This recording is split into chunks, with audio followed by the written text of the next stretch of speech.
Not as much as they were before, but for a little bit.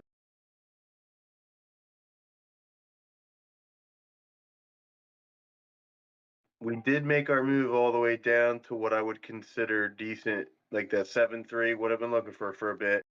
Just got there a lot quicker than I thought.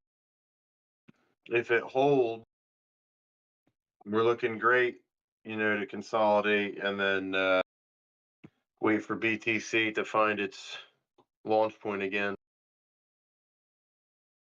Then Doge starts making moves that are not expected and not quantifiable yet. The chart, I still don't believe how high the projections I'm getting.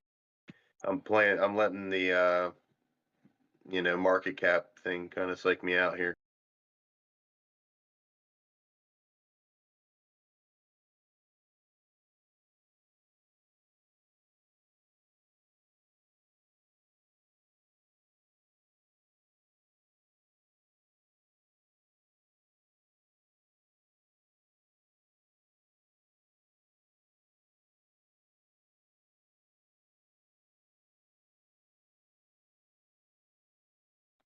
Cool, I think we're live on YouTube. We are now live on YouTube.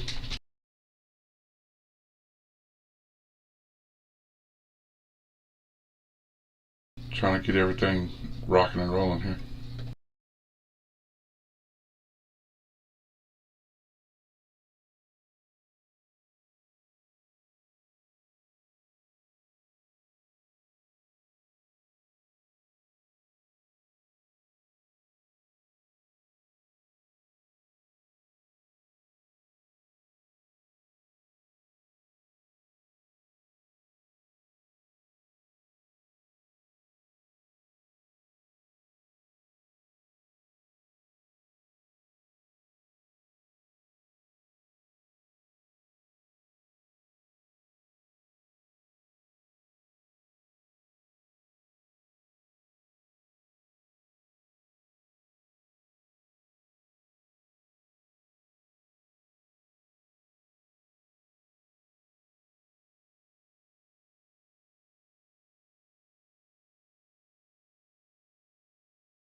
One to 78 inches. What?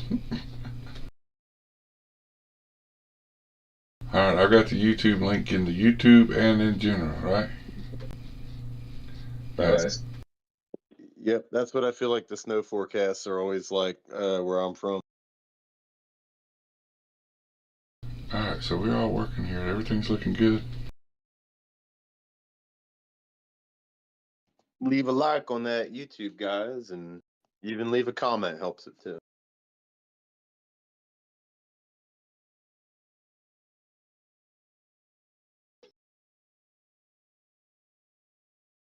Tell your rich uncle about it.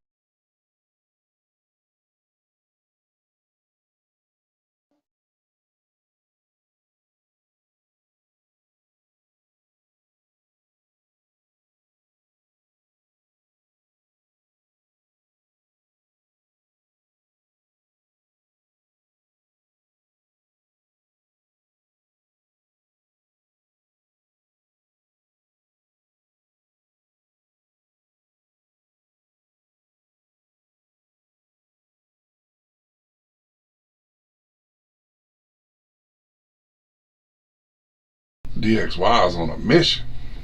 Goodness gracious.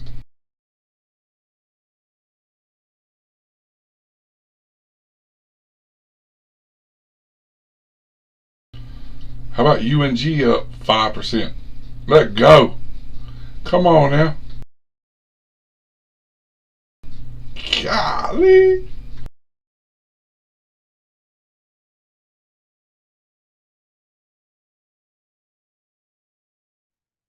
Your boy, your boy BCB is killing it, man.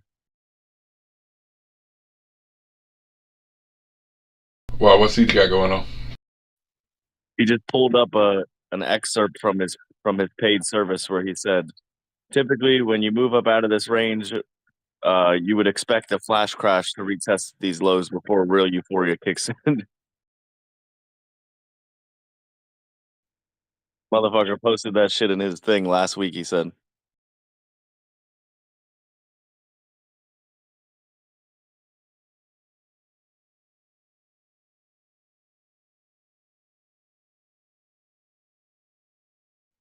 Makes sense on a technical basis too. If you look at total 3, rechecking those previous levels.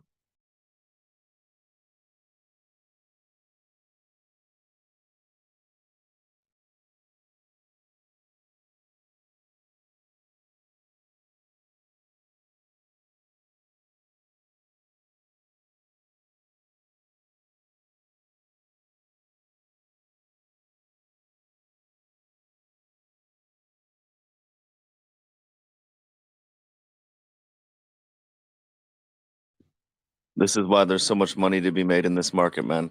Every retail trader overreacts to every move. Yep.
Why?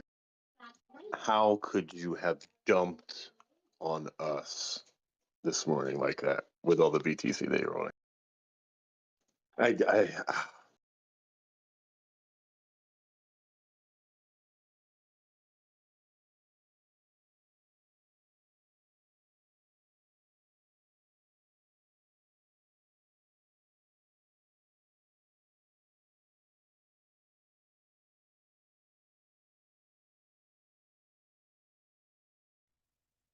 BCB was trying to buy that dip on XRP and he missed it. I don't feel so bad then. Yeah, he said he's still looking at it to buy. I'm not buying anymore, man. I'll buy something else, but maybe I'll regret that. But yeah, I mean, the bottom of that wick was nice.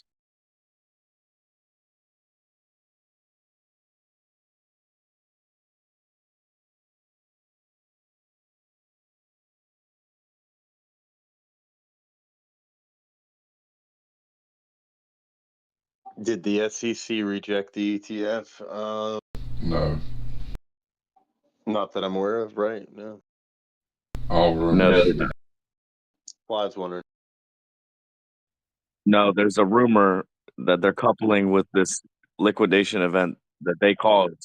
They're coupling that news with it to fit the narrative, when in reality, they're washing leverage out of the system.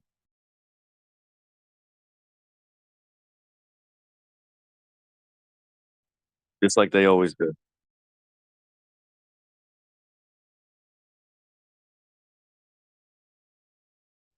If they reject the ETF or approve it, which are both possibilities, obviously, you will not hear about it until the 12th or the 14th of January. There's market makers and there's exchanges that that move the market, Clive.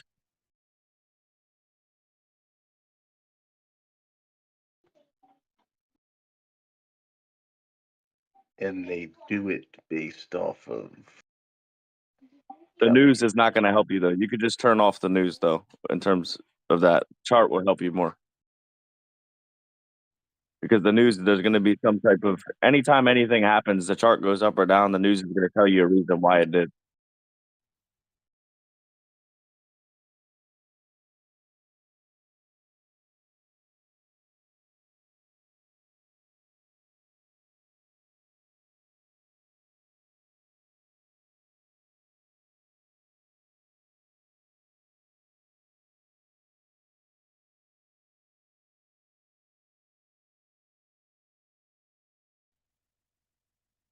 Yeah, I agree. The market moves to fill orders. Yeah, I agree.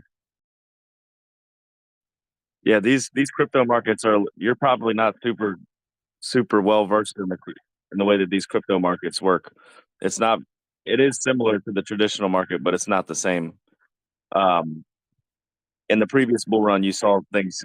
I mean, this is very reminiscent of 2019 to 2020 when they were liquid. You know, they had these liquidation wicks that were 10 to 25, 30% in a move up. It's very natural in the move up. Well, it's not natural. It's man-made, obviously, but um, this is normal. I don't know how to explain it otherwise. There's going to be a news event that somebody links to it every time though for it to make sense. But in reality, it's just washing leverage out of the system. Right. You don't trade crypto though, is what I'm saying. You don't trade crypto like that. Maybe on spot, but if you understood the way that the leverage works and the market, how over leveraged it gets, if you understand that, then you'd understand why these liquidation events happen. The same thing happens in stocks. I mean, they do the same thing with the stocks, short squeeze and all that. I mean, they're the same plays. It's just bigger money. Once crypto gets big money, it's not going to be any different. It's all going to look the same.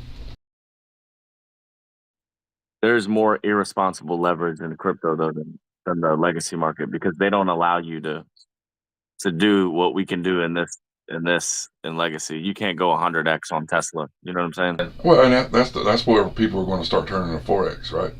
Because that's what it's going to turn to.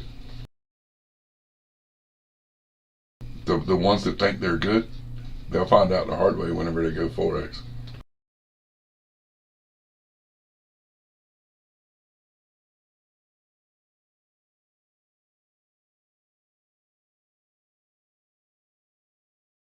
Turns it into a casino, Clive. That's all it did, was turn it all into one big fat casino.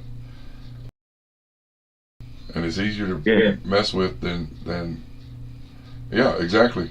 3x is ties up capital for who? It's nerve wracking. And these guys doing 100, 150, 200x and just pulling the lever on the slot machine to see if they win.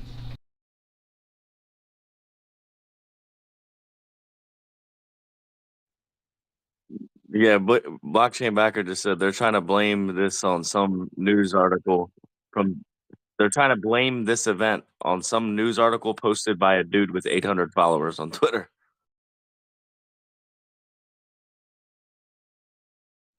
That's how they do, man. This is why it had to happen.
Look at that bounce on Gush. Go, baby, go.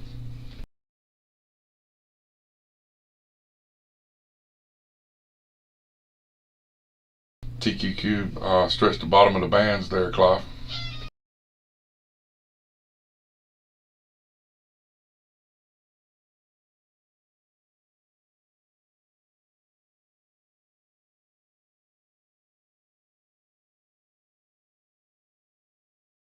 No.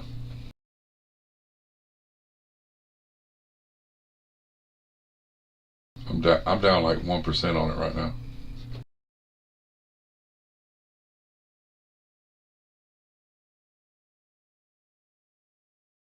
Yep, aftermarket went crazy. Went pooping. Gush is back green after being down 2%. Back up on the top side, 0.66 right now. UNG's climbing 5.3. Energy sector is looking good right now. XLE, XLU,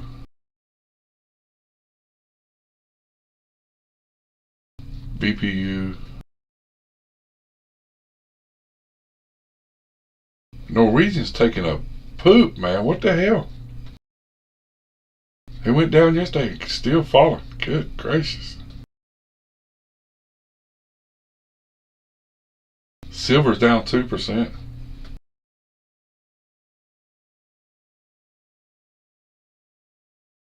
Gold and silver taking a bath right now.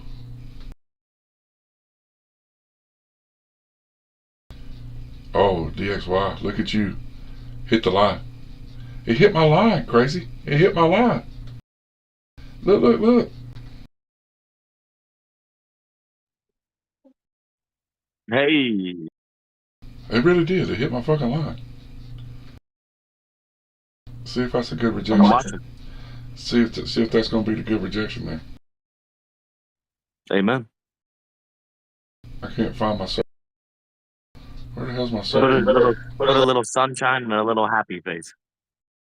I want my circle.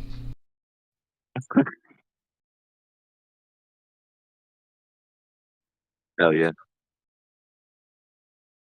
So see if that plays out. I hope it does, because if it don't, you're going right up through and you're checking that next order block. Oh Lord, you don't want to see that. Yeah, me neither.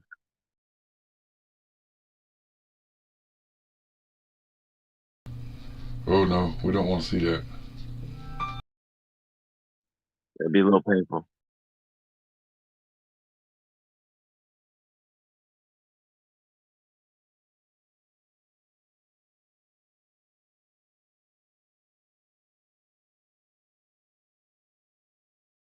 $103.2.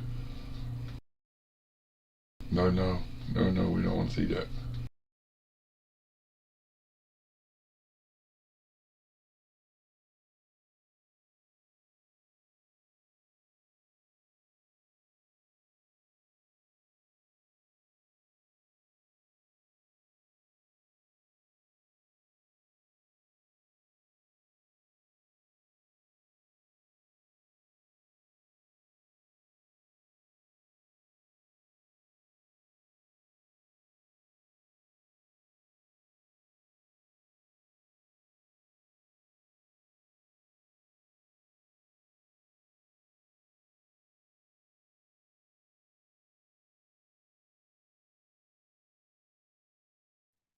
Must report over 10K transactions or you face a felony charge.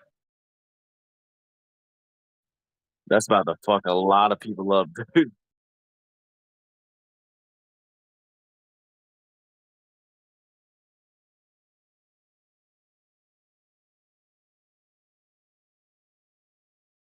Go UNG, go to $40.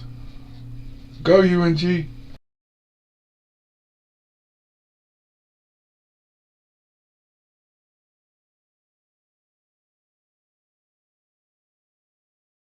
Look at that gap up on UNG, man. 566 target.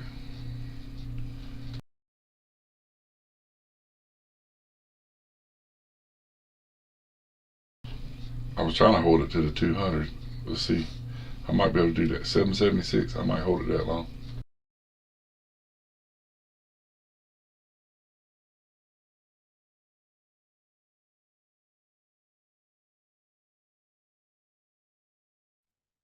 Yeah, it's a nice gap up on UNC. I'll be back.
Where'd everybody go? It's awful quiet.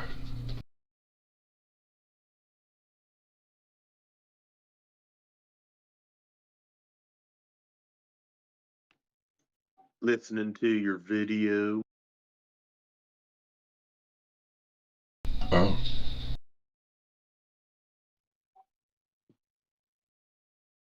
I'm also trying to figure out game plan for today myself.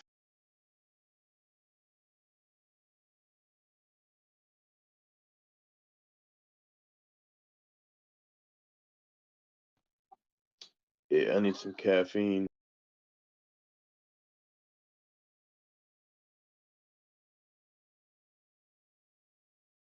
You know, I did my coffee this morning real fast.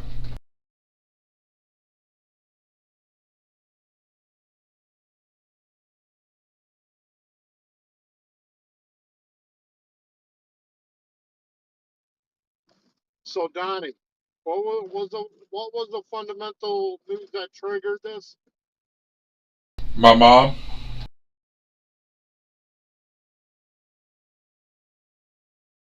It hit resistance. I mean, there was a resistance point. We talked about it yesterday. If it couldn't go up and make the higher high, then possible retracement back to support.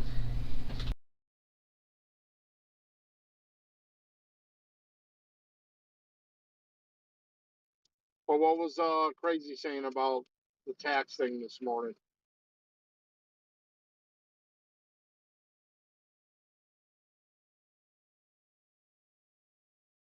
Well, you know, when it comes to news said, you know, blah blah blah. It was rumors of an ETF rejection. There's rumors of, you know, tax problems. They come up. They'll have 5 stories before lunch.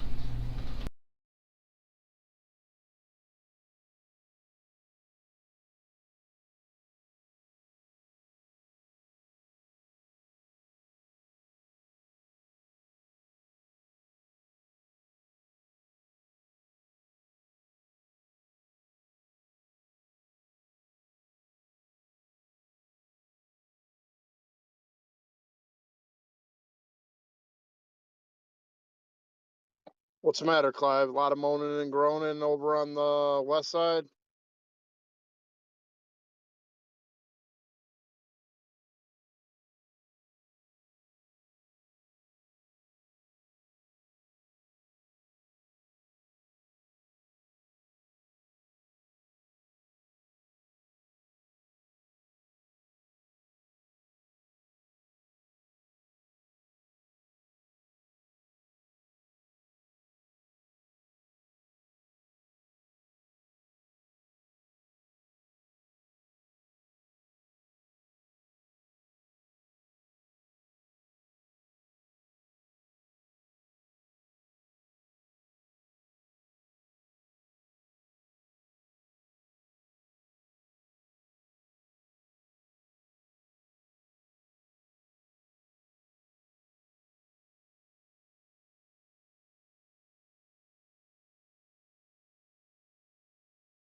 Uh,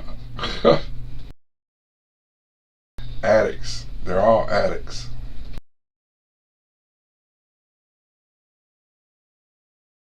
Why does it burn? Why does it burn so bad? It burns so bad. Butt hurt bitches. Play stupid games, win stupid prizes, man.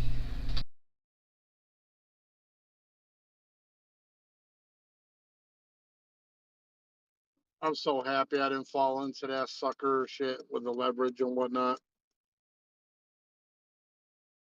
It's easy to get sucked into, man. It's so easy to get sucked into, and you know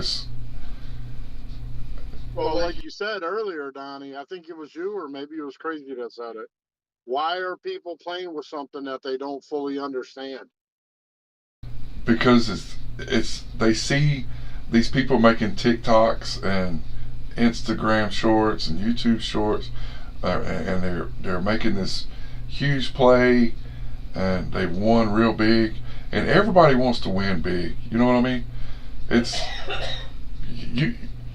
It's every once in a while. You know, I've been sitting here trading a lot. You know, I've been trading for several years, and there's been times where I've had a good play, a really good leverage play. But for the most part, man, it's time you get done paying fees. That's it. It's over. You've really not done a whole lot. You have to. It takes an experienced trader to be able to pull that off, and a very patient one. What's up, Jay? What's up, buddy? What you doing up in here? You get lost? Yep. No, I just don't like what I'm hearing. That's all. Everybody blaming everybody? I'm just done, bro. I'm just Well, it's done. peaceful over here, Turbo. I'm just done trying to convince people of stuff. It's too much. So I came here because I knew that it would just be a better atmosphere at the moment for me. If you don't mind. No.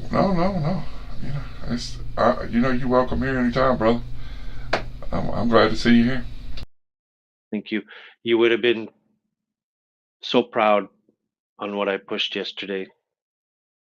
And I'm so disappointed with myself because I've been up for like 48 hours. No, I went to sleep last night, but like before that. And I decided to start like really putting some effort into understanding the EMAs. And I saw something I did not want to see on USDT dominance. And I warned the entire group. I put a big red flag on my USDT chart. I said, if this thing touches the 200, it's going to react. I heard you yesterday, Turbo. You were Yeah. saying that. That Yeah. is fact.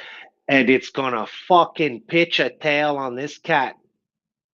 And you're going to see what? Jay's in a bad mood. He didn't sleep. Just, okay. All right. Problem is that you know me, brother. I don't know how good I am inside. That's the problem.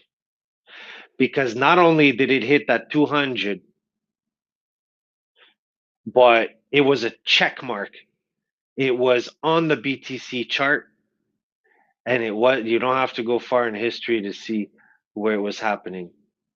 I should have been in here. And I should have been making the trades. Because what a slap in the face, brother. And there is a Wreck? huh? Did Kawhi get wrecked? Wasn't he involved in something? Quietly. He's he's he's he's he's in a suffering position. Yes. Yes. Yeah. And does not want to talk about it. Bad So for him. no. But he's gonna get himself out of it, you see, because look, I'm just saying when something morning, buddy. 200 was up, bro. I'm sure you heard me many times yesterday. I try to be the good sport and say, no, listen, good. If you want a long, I'm good. I feel bullish, you know, but I can't unsee what I see. I pinned it, I showed it on the daily, I showed what we were gonna do. I was waiting the whole day in my chair like a dog on the 1 minute time frame, waiting to see that right ear down. And god damn did it come down. And of course it had to happen when I was in bed. But now I know even more. First, don't fuck with USDT dominance. Because that shit pinned it. It nailed it. Ask Kabir. I put my alarm at the 5:30 mark. It tapped it. Pink, and it bounced. Gone. 6. I don't know what it hit. I don't even know if it hit 6. Thank God it didn't hit. Oh, I mean, I think it hit what, 6:15 or something. We better hope that's our right ear down again on that thing. Like you better hope this thing's not done. It's thing, because it ain't gonna break through the 200 unless we need to go and push a move on Bitcoin. This thing on the weekly, I've already seen what it's doing on the 15-minute. The same way as it did it on the opposite, it's doing it now on the higher time frame. You're bouncing off the 200. You need your rejection off the 50. It crosses above that 50. It's game over for Bitcoin right now on the weekly. I don't know what the monthly is doing, but I don't want to go there yet. I do know that it was above the 50 on the monthly.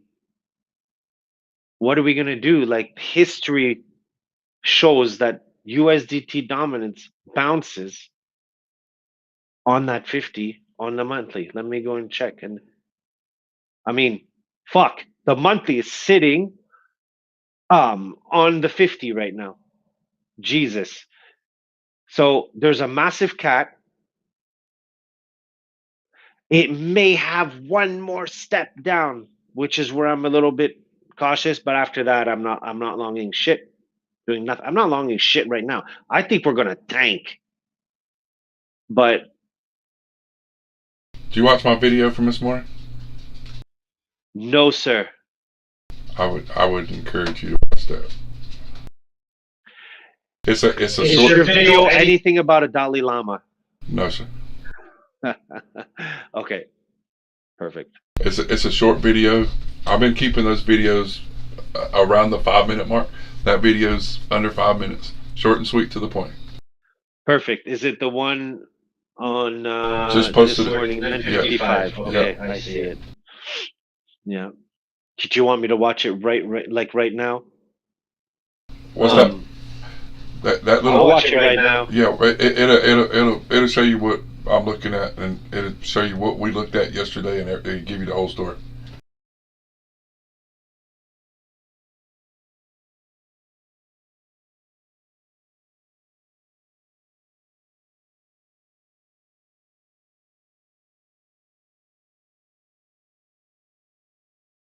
Wait, that's a link to. I hear myself on it. No, not the Oh, live. no, Don't go to the live. live. Go to the BTC. It's the high or low. It says BTC high or low under my videos. Oh, okay, perfect. Yeah, I see what it did. I'm gonna look at the video, but I'm on board with that. It's still a higher low off 40,200. I got you. But it'll walk you right through it. It'll walk you right through what we're seeing right now. Right what you're talking. It goes right with what you're talking about. You'll see. 3 or 4 minutes of that video, you'll see exactly what I'm talking about. Yeah, I'm watching it as we. Here's my opinion. People are getting crypto are getting what they deserve. I'm speaking about the high leverage people. It just 2% move on 50x wipes out your account, and It wipes me out on 5x. Not like somebody else. 5x, buddy. Not even 5x. 50x. 20% move. Because fucking Solana died yesterday on that move. But Solana too, it went right to a fib. Doesn't matter what the instrument is. It could be Ford, it could be Rivian, it could be IBM. They get drops of 5, 10, 15%. But there's circuit breakers involved. They stop the market. You don't stop crypto. There are no circuit breakers. Yesterday on Jeopardy, that was the answer to the question for the stock market. Circuit breaker. Yeah, Funny. Yeah. And if you read the rules on the circuit breakers, they vary from stock to stock. Not particularly stocks, but levels, price levels. If a dollar stock generally does not have a certain, and if you're trading in dollar stocks, which is what I view crypto very much as unproven technology at this point, it's unproven at this point. It has not enough history. Just the last 3 or 4 years have basically brought it into mainstream. Mainstream got wrecked. They got out. What you're left with is whales that put huge pressure on it. And all this gamification. Remember when it was what's that? Robin Hood. Okay, with all that gamification that they did. Oh, you're a winner, you're a winner. Popping up on your screen. It's all playing for stupid people that don't belong in the market. I remember when I started, if you had $100,000 to walk into a brokerage firm, they'd laugh at you. Like, come back when, do you have any friends that have any real money? I mean, I do. I understand. But people are trying to trade $500,000, even $10,000 accounts. No patience.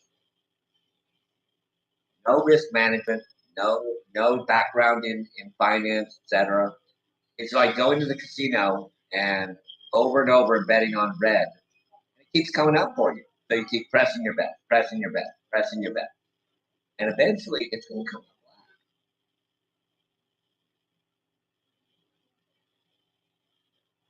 I'm going to be rich like a motherfucker with this shit. Spending beyond your means. You see it in your neighborhood all the time. I agree. The guy with a big fancy car, a big fancy house. Is he talking in the video or is he talking here? Okay, sorry, Clive. Because I was watching the video today, I'm like, wait, did he pop into the video? No, I record the videos. I mute Discord, and I go record the videos and post those videos, and I have the live stream running. Okay. And poor old Clive, his computer, he's trying to stream, so he can show his trades, but he can't stream and be on voice and everything at the same time. I was sharing his chart yesterday on live stream, my chart.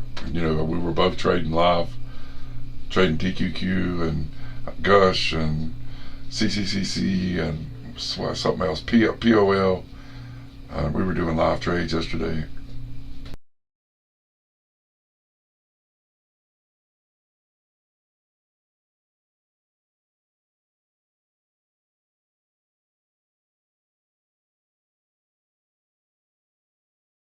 If we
Donnie. Yep. Why aren't we doing our trades together? I've been, doors open. Come on in. I know it's my fault. I know it's my fault. But you're so in tune with what I see. It's not even funny. Because people don't zoom out enough, man. And I feel like when you see a move like this and you directly hold, it's nice until your bigger move takes over and fails that local low on let's say on a daily. Let's say the daily is the small time frame right now. The fuck is my dog's problem? Once.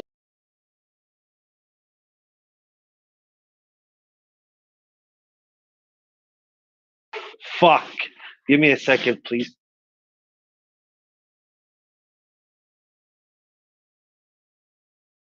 Gotta love Turbo, huh? Yeah. What's going on, Willie? How are you this morning, brother? Yeah, just getting up. I was watching that YouTube video.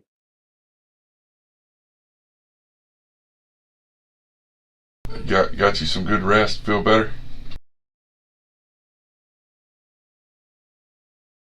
Hell no, never do, baby. 14-hour shifts kick your ass. Well, get you a cup of coffee and a shot of Jack Daniels. Let's get this going. Oh yeah.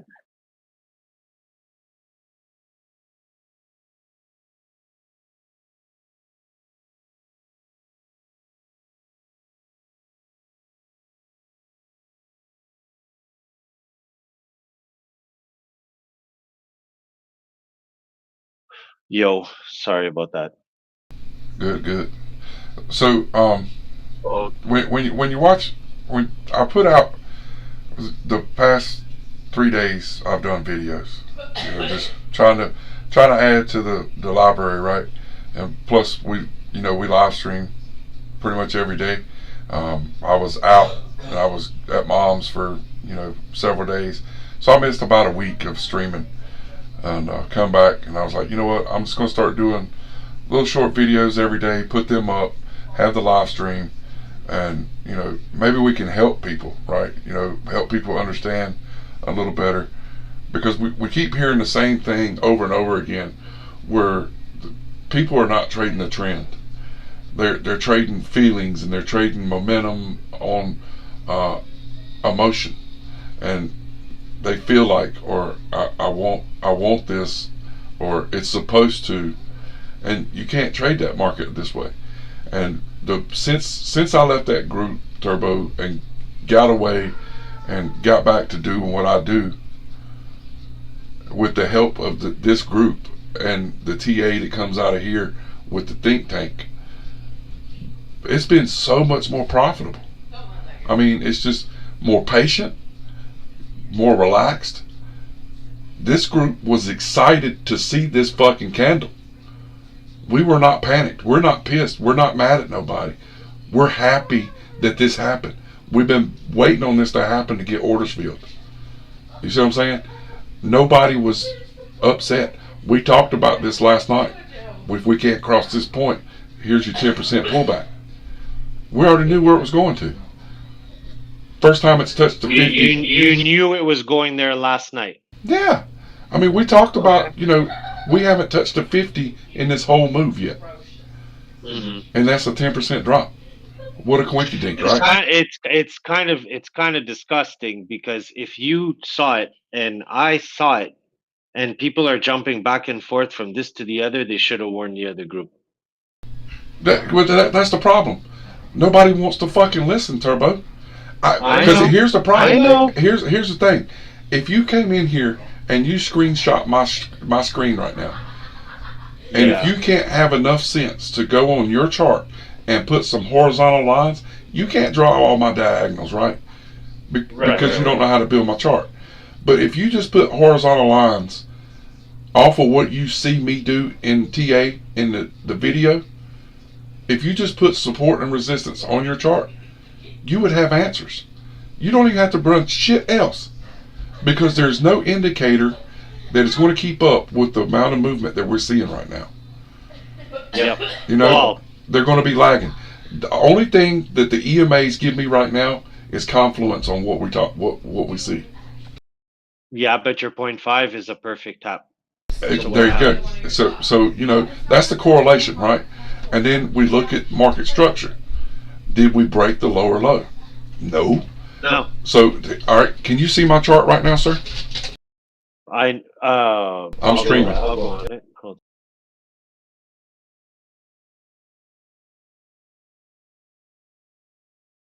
on. Go ahead. All right. So when on December 11th, this candle right here. That was your market low. How I established that in the cycle. Let me say cycle low. This is your cycle low, and I know you don't understand cycles because you haven't been here to learn about GAN and the periods, right? Dude, I understand cycles probably better than 99.9%. And that's why I'm going to explain. Market does. That's why I'm going to explain this to you because you'll catch on quick. All right.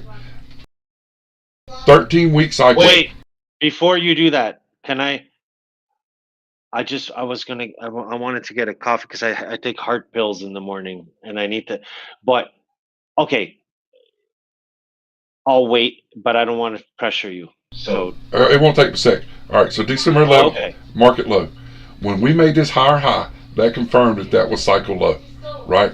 So until that cycle is broken, that is your low until you get to end of cycle, which is 13 weeks out, right? So from here, it should be high until you break down to come back to your low here.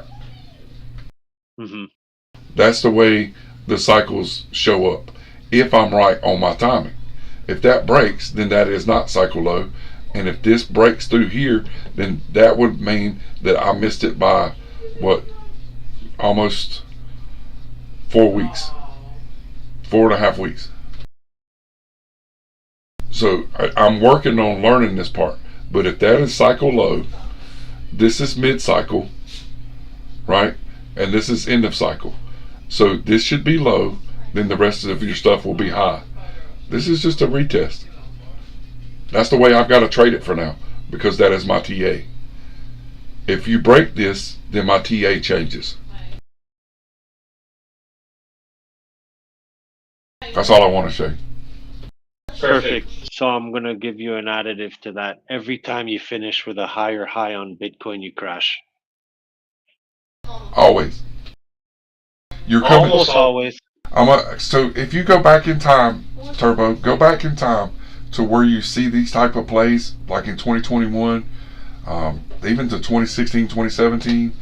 Every time you get into these positions, go look and zoom in on those charts. Don't be zoomed out. Zoom in and go measure all those moves. There's 16, 18, 22% candles. Mm-hmm. We're nearing the end of the major cycle, right? So as we come through the top of this, that's when you start seeing these major candles, because you're doing 360 degrees on the chart, up and down, because of you're coming to the end of the major cycle. Right, and all those candles, like the one you just saw, that you put your range low, and the one we just did today, are also ends of cycles. Correct. They're the smaller Yes, cycle. so They're the smaller cycle of the larger cycle. Yeah. So at the moment, what it's doing is it's actually printing what your end of cycle will look like when you end your cycle. So when I see that right now, those two big ass, sorry, white candles. Oh, so sorry, brother. I told you I need to go take my coffee. My stomach's yelling at me. Um, uh, it's a back fractal. The back fractal is one cycle. It's one step down. It's every of those things. So for me, it's just a visual. So now you did a bat there. What do you do next? Well, you hang around the 50 of that range. And then you're going to do your test, retest. And then you're going to do your right wing up. And if it can't pass a high, you're going to end up starting to round off on this daily. And what you saw on your range low to 40,190, how it curled over and came down, this entire top will do the same. That means that your pink line at the bottom between 36 and 37 is most probably a reality. Not 36, yeah, 37, right under your Bitcoin sign there. Right. The dotted line. Yeah. Right. So is it bearish? No, it's not that it's bearish. It's just that on this time frame now, if that's when we're curling over, then we're done with our up move for now till we finish probing. I've been calling it probing lately, downwards, and it's just going to be one big right ear and then you're going to go sideways, or if the momentum picks up, you're going to do a nice bullish looking cat to the top side. But look, we Bitcoin has a knack of doing cookies. The cookie is you go up, you come back down, you go back up and back down before you break out. We did this, and I just think it's bigger. It's just a bigger move. Like it's printing on a weekly. So I don't know, man. But listen, Donnie, if there's one thing I always say is I miss Donnie in the group because I did get an interest in looking at EMAs. For me, what hit me like a brick wall yesterday, and I couldn't get it out of my head, and I was such a sour puss in bees, was the damn USDT dominance chart. That thing, every time we think it's not going to pitch a tail, put that thing on a weekly, and you're going to see that on the weekly, it hit the 200.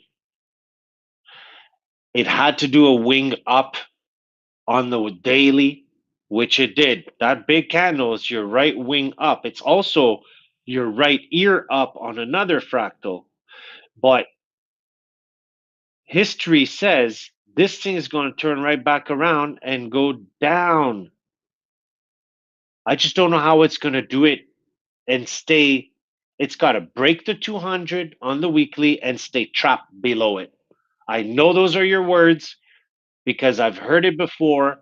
Once you get below the 200, you get trapped below it, it ain't good news. So look at USDT dominance. And if you look at it on that week, I'm sure it was the week. Am I still there? Am I still Yeah, there? yeah. Okay, perfect. This is not a good thing because, yes, it is holding above the monthly 50. It hasn't really tapped it. It never really does. But holy shit. Mm-hmm. If you look back on Friday when BTC made that dramatic drop, pump up, you'll see if you do a search on my name in that group, you'll find I said that BTC I saw exactly what you wrote, bro. 42.2. Mm-hmm. That was kind of sharp, but I just don't think it can sustain. Here's what's on the horizon: is this whole SEC decision. The market is kind of in anticipation. Everyone's getting all antsy about it. He just, I keep bringing up Gensler. He's just not going to let it happen. Right. It's too risky a thing to let people get wrecked. If they get wrecked, generations don't get back in. My parents were adamant against the stock market. Mm-hmm. And it took 20 years before people started entering back in. That's a long time. Now, in my trading career, that's 40% of my trading career. How many years? Yeah, my grandfather lost a lot of money in the stock market. He made a shit ton. How many years of your trading career is 20 years? How many what? How many years is what percentage of your trading career is 20 years? I've only been in this for 3 years, That's sir. my exact point. That's my point. Until you've seen at least a decade, it's you. We were in from 1950. 83% of the time we've been in a bull market. Mm-hmm. We've been spoiled. I mean, can you imagine a winning streak for almost 60 years of 83% of the time you're winning? That's insane. It is insane. It is insane. And bear markets only last 1/3 of the time, and we're going back all the way to the 100 years. Bear markets are traditional, and we got enough data on it to make some statements. Is that bear markets are 1/3 as long as bull markets, and the depth is much higher on the bears on the bull side. but you can't sustain.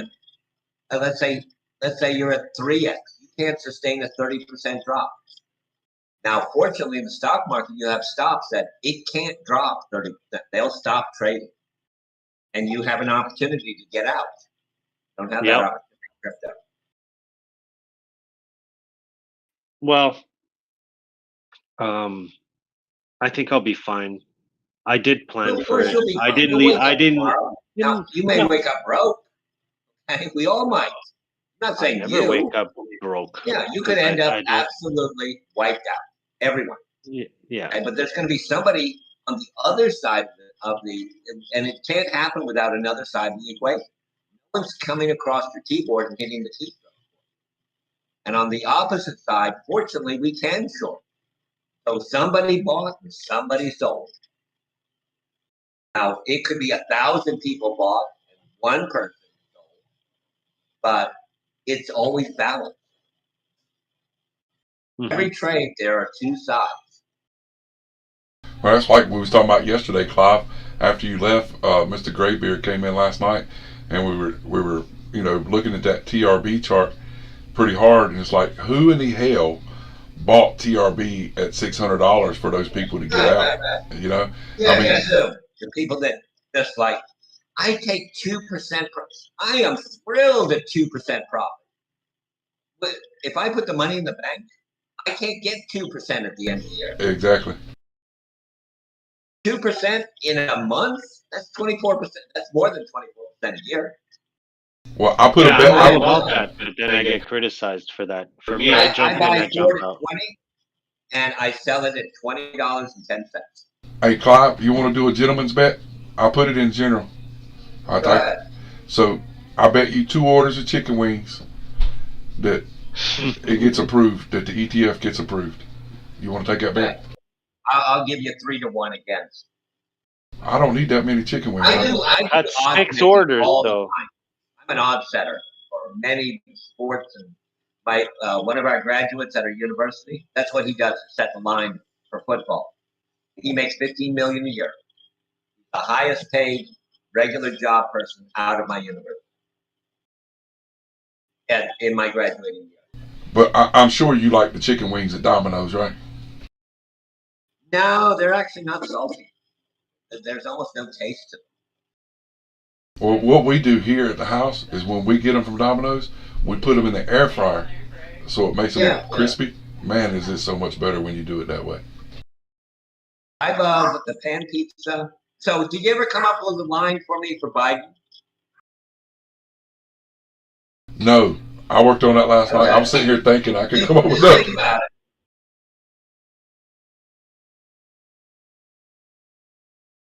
I guess I'm a little too biased on it. No, I understand, but I just love the fact that, and you can imagine if I came to your door with pizza. Hey, Donnie, how we doing today? I see the wife's not cooking again. Man, you're a smart guy.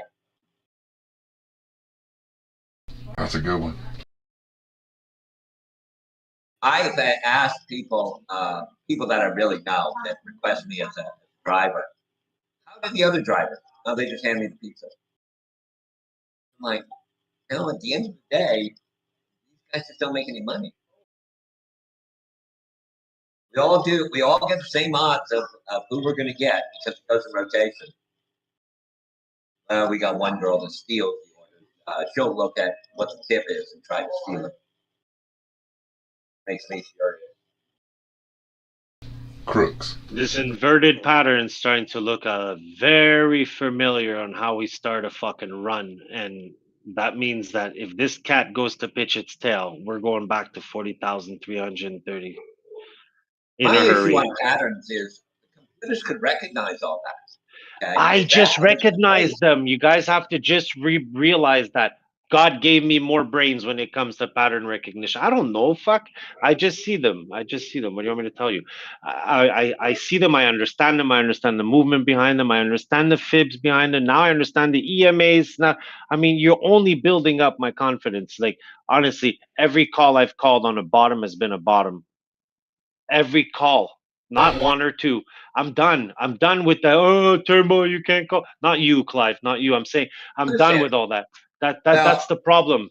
You got to here be. You it got to comes be down, in and out. to In, this. Why ain't you rich? huh? I'm just throwing out Because I hang a around too statement many here. Why people ain't that you rich? don't. Because I'm in practice, bro. I'm gonna be rich. I understand. Yeah. I mean, If for anybody somebody to can call take, the for market somebody to perfectly, take, listen, there's a lot of logic behind it. For somebody to take a stupid amount of money to go and make money with it, you need to have a plan first. And for me, it was always, I will not touch my savings to be able to get money, to make money. All right. So unless I bring in an amount of money from work that I'm willing to put towards it, I'm not willing to take big risks. Like I told the other group, real like, quick, I bought Rivian just a few minutes ago. I posted in real time. I bought it at $20, 1,000 shares. I just sold it in 2013. Look at very these good. wicks. What's up, Jay? Look at these wicks, man, on these So, alts. Market's Oh my recovering right goodness. now as we speak. That's crazy, right? What a shit show they brought us about this to morning get on a silver crazier, platter. buddy. Oh, I believe it. I made 0.7%. Look at the Russ getting destroyed though. That ain't good. Check that. It's gonna all start on the 1 minute on this one first ranging cat. All right, You're gonna see. Turbo, let me show you this. So, with you looking at what you're seeing right now, right, on the 1 week, Mhm. look at the bigger picture. That's your top, right? Yeah. So, you gotta step down, right? You come down to the 200 on the week. Whoa. Big pop on Bitcoin. Yeah, the dominance is falling right now. See, this was just a impulse bounce off the 200, right? So your next That's push, right. like I agree with you with Big what you're pop. seeing. So when dominance, It's a cat's body down. Be 43.5. careful on the small time frames. 43.5. yeah, this is I'm up 48% on this trade. you're gonna I'm go. getting the fuck up. See, this is your bounce. This is your bounce. The dominance went down. It impulsed up off the 200, and now it's just going to settle. This candle should settle back down below the 565, and then start walking back down again for Bitcoin to finish its run up. And then I agree with you that 200 is going to be in play with the 534, 5.34% should be, somewhere in that range. And if that works out timing wise, that would be your top for Bitcoin.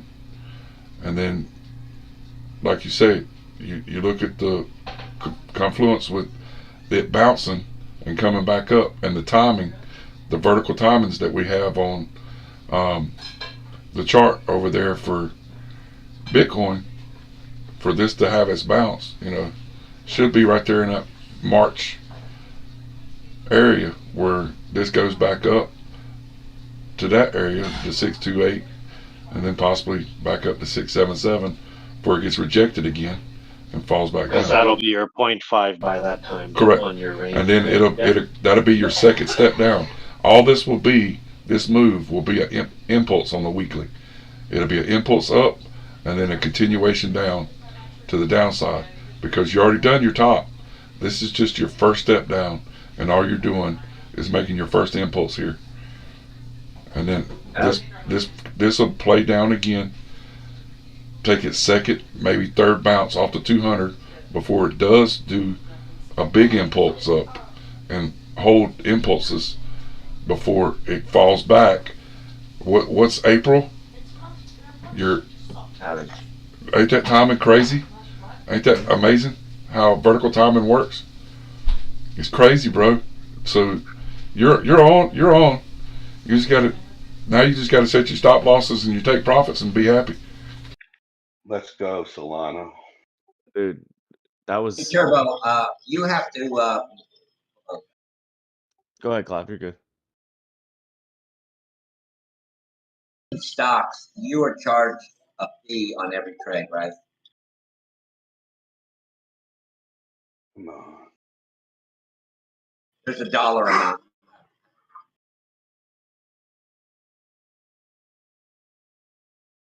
Did I do this voice again? No. I think Jay might have left the mic. Lido is lighting up though right now. Lido is looking at price discovery here. Yep. LDO. Look at Bitcoin dig out of that hole, man. Look at that shit. Glad I have buy orders. Let me show you my buy orders. Well, I only had one that got triggered. Bro, Like those stocks, Is that a stock? they No, have to be under that's a crypto class. a certain amount, I think. Look left on your chart. So did you hear my question, Turbo? No.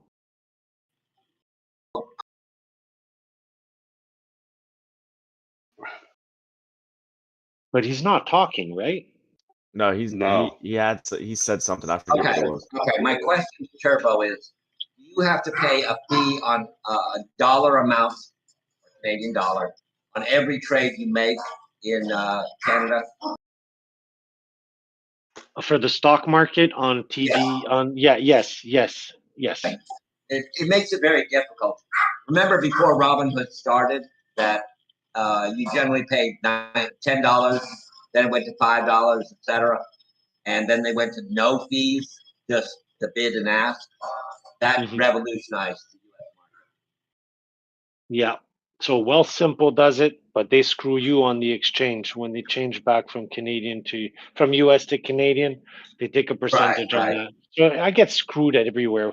But TD has a great platform, the TD Bank, and it's just I don't like their $10 charges. It's too much. That's huge. That's huge. Yeah. I mean, What's that? any given day, I'll do 500 trades. That's $5,000. That's disgusting. No, I'm sorry, it's 10,000.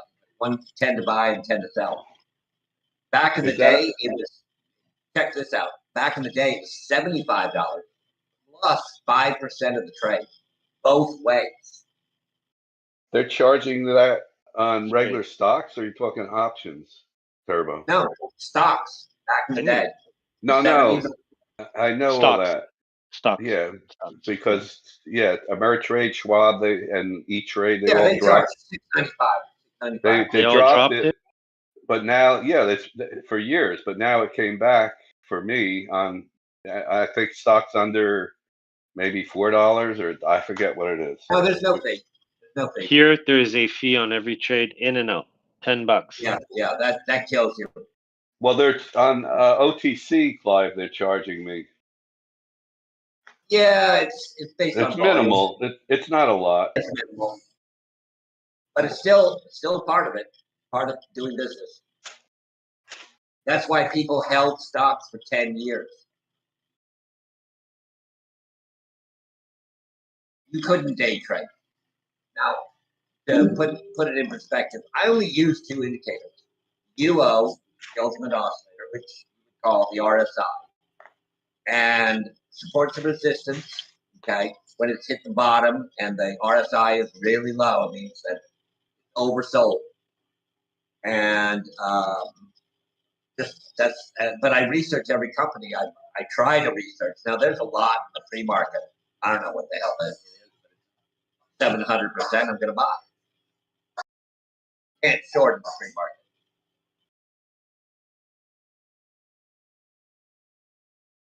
But I use the RSI and volume. If there's no volume, I won't touch it. I come in here all the time. Look at this, it's up 20%.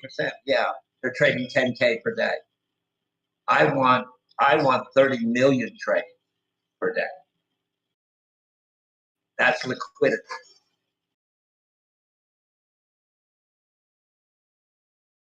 You do trade some low cap stocks though that don't have a lot of in the free market. Yeah.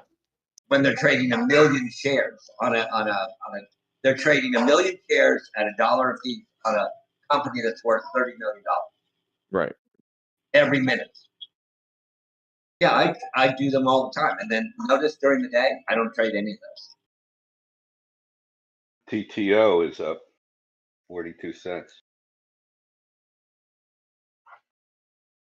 I've said it before and I'll say it again. I'm not touching crypto till it's regulated. Good. More for me. There you go. I'm just joking, of course. I could just trade the oil futures, the gold futures, or anything like that. Make But I like diversification. Well, you could short it when we get to Yeah, 48. you can go both ways. Not But what I I'm saying. prefer diversification because I can't afford it. I don't have time to make it up. I'm going to trust my cat. And once we're done this body on the inverted, my set range is from our yesterday high to our 40,299, wherever we hit this morning. Once this guy's finished his body on the inverted, he's pitching a tail to go back to that low. And I'm not changing my mind because I'm telling you, it's going to ripsaw in this range before it lets you escape it. And that's going to be due to this first stupid cat and to what's going on in USDT dominance. So it is a 1 minute, but it also projects what can happen on a higher time frame, because if you do pitch a tail, let's say to this 1 minute, it's going to go break your local lows. If you break your local lows, you're breaking structure. You see the fake out what they're doing? They set you a cat on the chart. I know that the right ear is the top of the range, the bottom of the left ear is the bottom of the range. I know the 0.5 on that. We're sitting on it. We're very close to it. It's gonna probably go for another little climb right now, but that body, if it goes all the way to 45.5 and it does not pass 45.8 again, they're gonna launch a wick down. Like, I'm telling you, be careful. Y'all are fine because you're working in this range, but the ones that think the climb needs to be like can be sustained, it's only one obvious move. You hooked down, you need the buying pressure to come in now, because you need that body of that cat to pass yesterday's highs. I don't know if y'all are on the same page, but if you don't do that, I'm pretty sure the pattern just on the left says you're going back for lower lows. So Simple for me, man. You clear the bottom of the yeah, range, 40,200. You're going lower. You clear the top of the range. that's it. You get back above 44.6, around the number you're saying. You look fine. So they're just gonna do what they do in these ranges, though, which is confuse the fuck out of everybody and wash everybody. Yeah. That's what they I'm always just do. I'm going by the Kramer indicator. He likes it now, so I'm going to short the shit out of it. Yeah, I like what somebody said, that I think it was the real said last night. He's like, I think people have caught on to Kramer enough to where they're gonna they're gonna put Kramer out there as as the distraction, and then do the opposite again. You know what I'm saying? Like reverse engineering, trap You door guys behind the keep trap door. on this Kramer thing.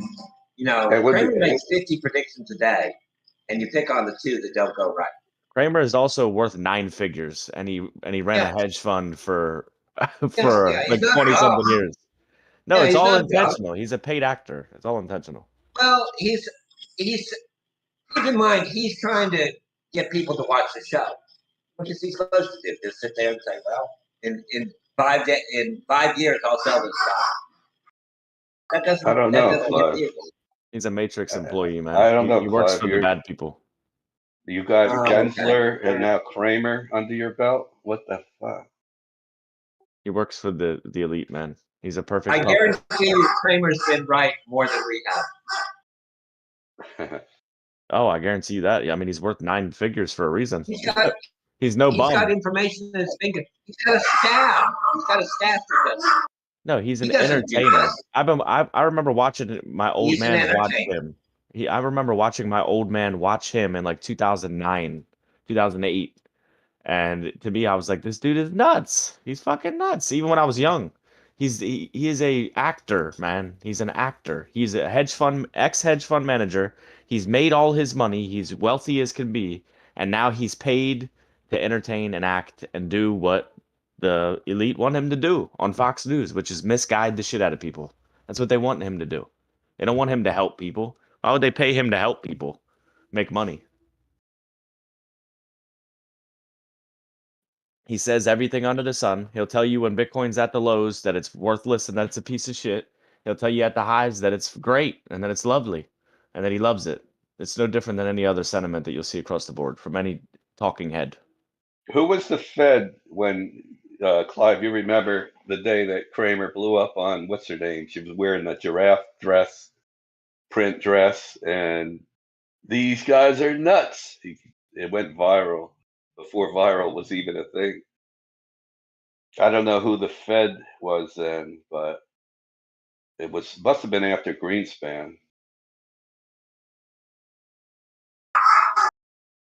Let me put on my headphones. My dogs are going nuts.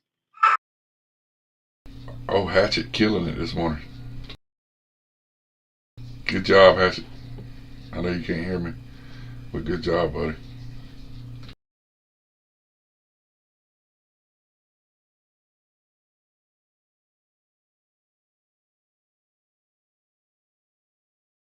Oh, fuck. Y'all are going to flash your trades. Hold on.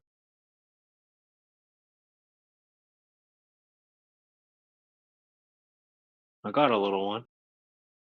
The little ones add up over and over. Make them happen. Make money. Yeah.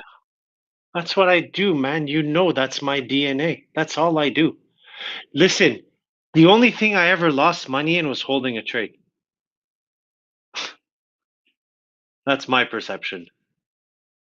Very different than what others think. For me, I'm in out. Yeah, I'm at an interact machine. You're pushing money out, I'm grabbing it. Well, and that's the difference, because I'm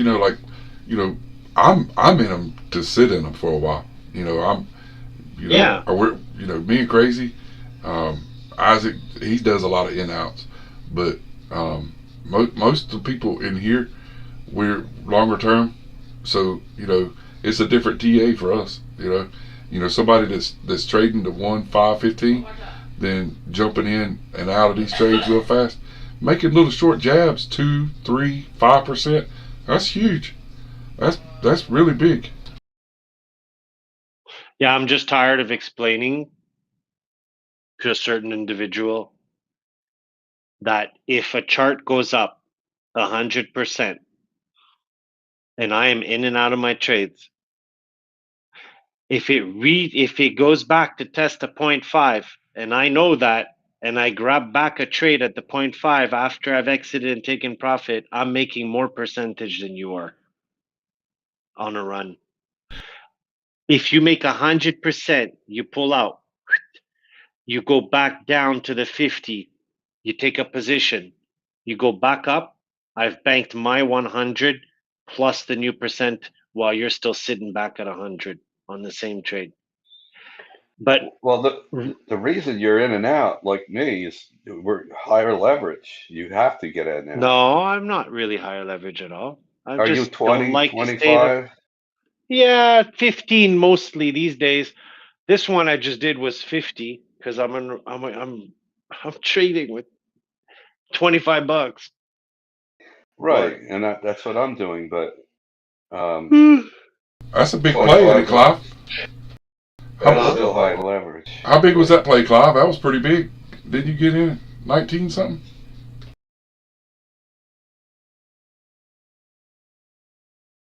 All right, I'll be back, man. I gotta go get my coffee and do all kinds of stuff. I'd rather even just stay completely off the Discords, but whatever. I enjoy Now the what? company. What happened?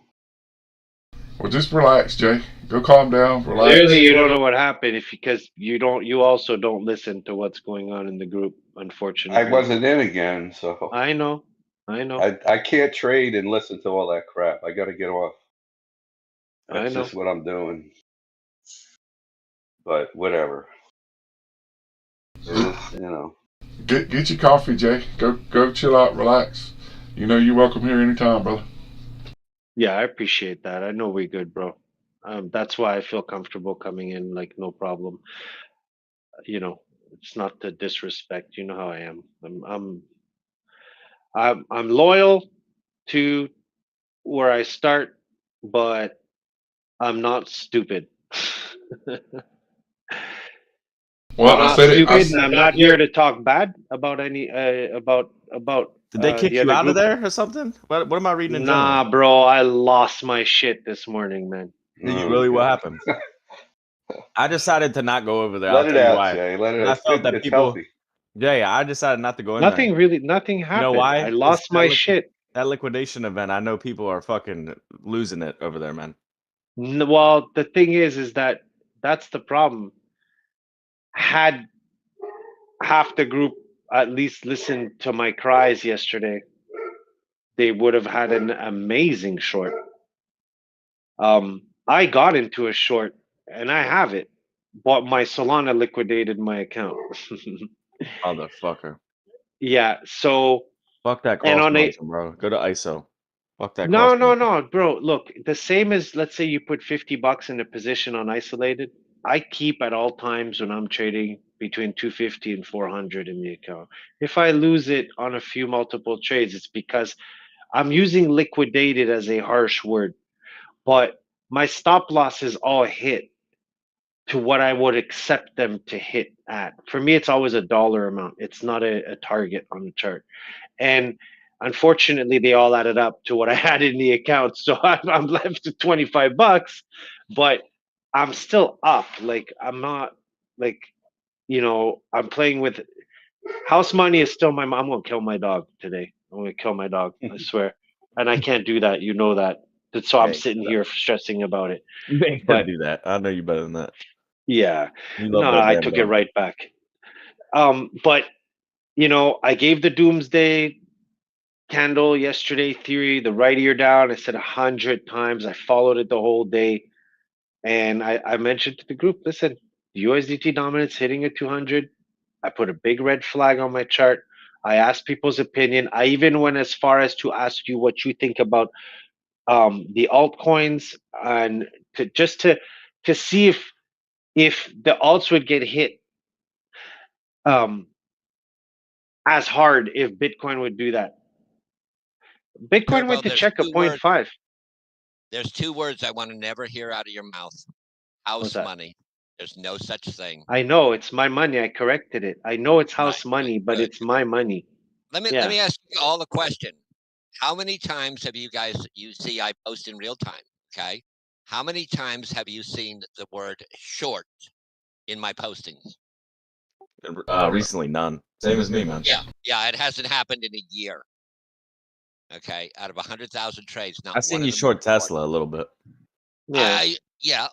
That was the last time I shorted Tesla was about a year and a half ago. I thought it was more recent, but regardless, I see what you're saying. There could be one that I did. But That was just why last don't week. I short? Why don't I short if the market's going down? Very simple reason. Because you get in the market for it to go. No. It has infinite upside. It can go up forever. On a long, it can only fall to zero. But a short, it could go up $1,000 and you lose. I mean, there's no end to it. The chart doesn't end at the top. But that's Always up. because of squeezes, Clive. No. It has nothing to do with squeezing. If let's say the stock is $100, okay, what's the lowest it can go? Zero. I can lose $100 a share, right? What can I lose if I short? I can lose everything. There is no. But my short is the only thing that actually made the money during this drop. My longs, in certain instances, it works well. But for me, it's not about that. It's about I talk too much. One, two, I'm too concerned about others. Three, I like the social aspect of the group. But as it progresses, I like it less and less. So I start to be more dry. I start to talk less, and then I'm being told, "Well, where's Turbo? Where's Turbo? Where's Turbo?" I don't want that anymore. I don't care for it. The other thing about crypto is it's a small slice of the big picture of all the money flow. There's just once BTC. I mean, how much influence does BTC price have on other coins? Huge. It's half of the market. Okay. Yeah. The market is $1 trillion.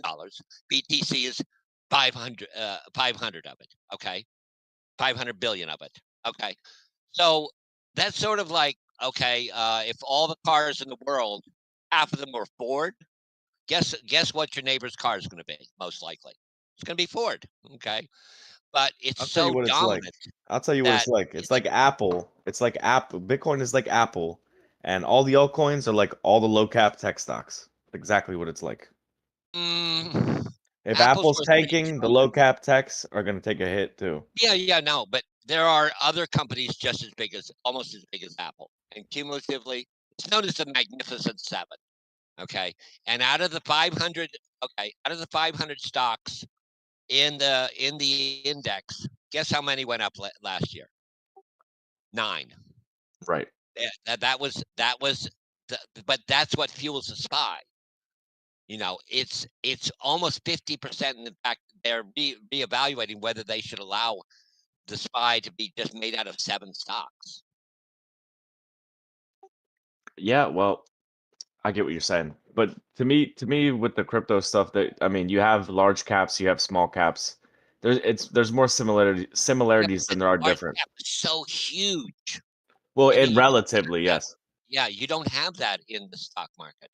Oh yeah, If it's that definitely more of happened, an. It's yeah, definitely if more. that happened, they would say, Apple, you are currently 18% of the market. We're going to cut the SPY back to 6% of the SPY. It's Yeah, an ETF. It's an accumulation. Okay, imagine you're buying real estate. Okay, and you start buying real estate in Houston. Okay, and you get 1 house, then 10 houses, then 100 houses, and then a hurricane comes along, wipes all of them out. One event. So what do? You get some real estate in Illinois. You get some in Boston. You get some in Iowa. You get some in California. And so one storm can't wipe you out. You need to diversify. So And you can't do it in the crypto market. here's the thing that everyone fails to understand about Bitcoin, and the sooner people grasp this in their mind, the better off they're going to be. And it's hard to understand, but when you figure it out and you start to understand how the math plays, it makes more sense. If I give you Bitcoin today, it is worth what, $43,000, right? And you go buy altcoins with it, you can buy $43,000 worth of altcoins. Well, tomorrow, if Bitcoin is only worth $40,000, then the altcoins that you just bought, guess what? They're worth that much less as well. And so people need to understand, Bitcoin for the longest time was how you purchased your alts. And in this country, in the United States, the number one traded asset is USD, right? Not Bitcoin. Yeah. The forex market is Right. 6 times larger. So Forex market. where people need to understand is Bitcoin is a currency in every other country than here. Almost every country that I've ever set up bots for, they all want Bitcoin pairings. They buy Bitcoin and they want you to trade ETH, XRP, XLM, Polkadot, whatever cryptos out there. They want it done in Bitcoin pairs. They don't want it done in USDT. Where people don't understand is Bitcoin is money. Picture it as me buying your house from you with gold bars today. If you wanted to sell me your house for $250,000, I would give you $250,000 worth of gold on today's price. Well, if you hold that gold and the price of that gold goes up, that means you sold your house for how much? Right? If I gave you that gold and the price of gold goes down, you sold your house for how much? You see the correlation? The dollar value of it is, but it does come down to USD. Exactly. That's the point. Bitcoin is a currency that fluctuates heavy. And that's where people need to understand, when Bitcoin shits the bed, it's going to drag everything with it. And then if you've got sell off on top of that, which you automatically have because of bots, right? So if people are selling in on the downside plays, then that's where you wind up with the bigger crashes on the alts versus Bitcoin. It's not that they're worse shape or whatever. It's Bitcoin's dominance is that strong over the market. If that would go away, if you could erase Bitcoin dominance, XRP dominance, ETH dominance, if you could take all that pairing away and went to stable, you would stabilize this market like the stock market. That would, in my opinion, that would be the number one regulation that I think needs to go in play. Is we all trade with stables, not Bitcoin or ETH or whatever pairings. The pairings go away. Then you would have a stable market like stock market. Go to that premise and look at how many stable coins ended up not being stable. Well, they would be stable. Do you look at like the TUSD that just came along, or the FDUSD? Stable is the company backing it. If that company does something really weird, and they have, what was that one stable coin that was supposed to be? Luna. Yeah, that wasn't a stable coin. That was nobody ever approved it. You know what I'm saying? And that's where, like with USDC, you know, the USDC thing, that's going to be supposedly the United States stable. But what about the TUSD? Me and Mr. Graybeard were looking into that last night. You know, you're looking at a stable coin that's just coming along, and you know, if you go look, it is the new world currency. That is what they've got it listed as on their site. I posted it in general last night. You could go to. But you have to dig deeper and say, what is it backed by? Is it backed by U.S. dollars? Is it backed by gold? It is backed by United States dollar. It is 100%. Yeah, it was Terra Luna. Okay, they tried. First they came out and said every dollar will be backed with a U.S. dollar. That's when they first came out, and then they said, well, also some corporate bonds and some gold and some stocks. Wait a minute, it was supposed to be 100% U.S. dollars in this account. Exactly. We kind of changed it. Well, so what TUSD done, what they've done to show clarity, is they've got a window that you can look in and see the backing, the one-to-one backing on it. They've got, you know, that's how Chainlink is tied to TUSD. How is that company regulated by any? Is regulated by any agency that they undergo audits? Because that was the problem with Luna. That was the problem with Gemini. All those guys. Nobody was auditing the books, and they avoided them. And finally, they said, okay, we're going to do an audit. But did they use one of the top 4 firms that audit all 98% of the stocks in the United States? No. They took some offshore auditing company, probably paid them a lot of money, and said, oh, yeah, they're good. They can't stand up to that scrutiny of an independent auditing company coming in and looking at their books. Well, supposedly this company is. Okay, so tell me what agency is auditing their books. Yeah, I'm looking it up. I'm looking it up right now. I'm doing like you should be doing. You know, I'm pulling it up. I'm digging into it right now to find out. Right. I'm trading, so I can't. Yeah. So I put the link. I put the link in general. If you want to open that in another tab to have it for later when you get a chance to look. That's why I don't talk on very much during the hours I want to trade, etc. I'll throw in here and there, but I did my buying already. I'm done for the day. Whatever I bought at, we'll sell at a profit sometime during the future. And that's another thing I have with people that say, well, I made this much profit. Well, okay, did you post it in real time of when you bought it? Just a number. Just post it. Takes 5 seconds to post. Bought BTC 24.2. Okay. See how it goes. But nobody wants to look stupid when it goes down. I look stupid all the time. The guy in the mirror tells me every morning when I shave.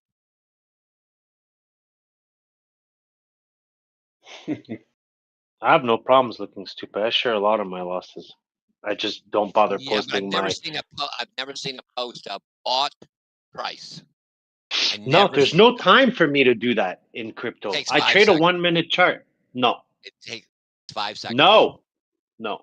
Okay. I'll do it on the stocks for you, but I can't do it on Okay. There you go. a 1 minute chart. I mean, it's too much work by the time I type it in. Unless I could have a microphone and voice it, you know? No, I post about 50 a day. Takes me 10 seconds.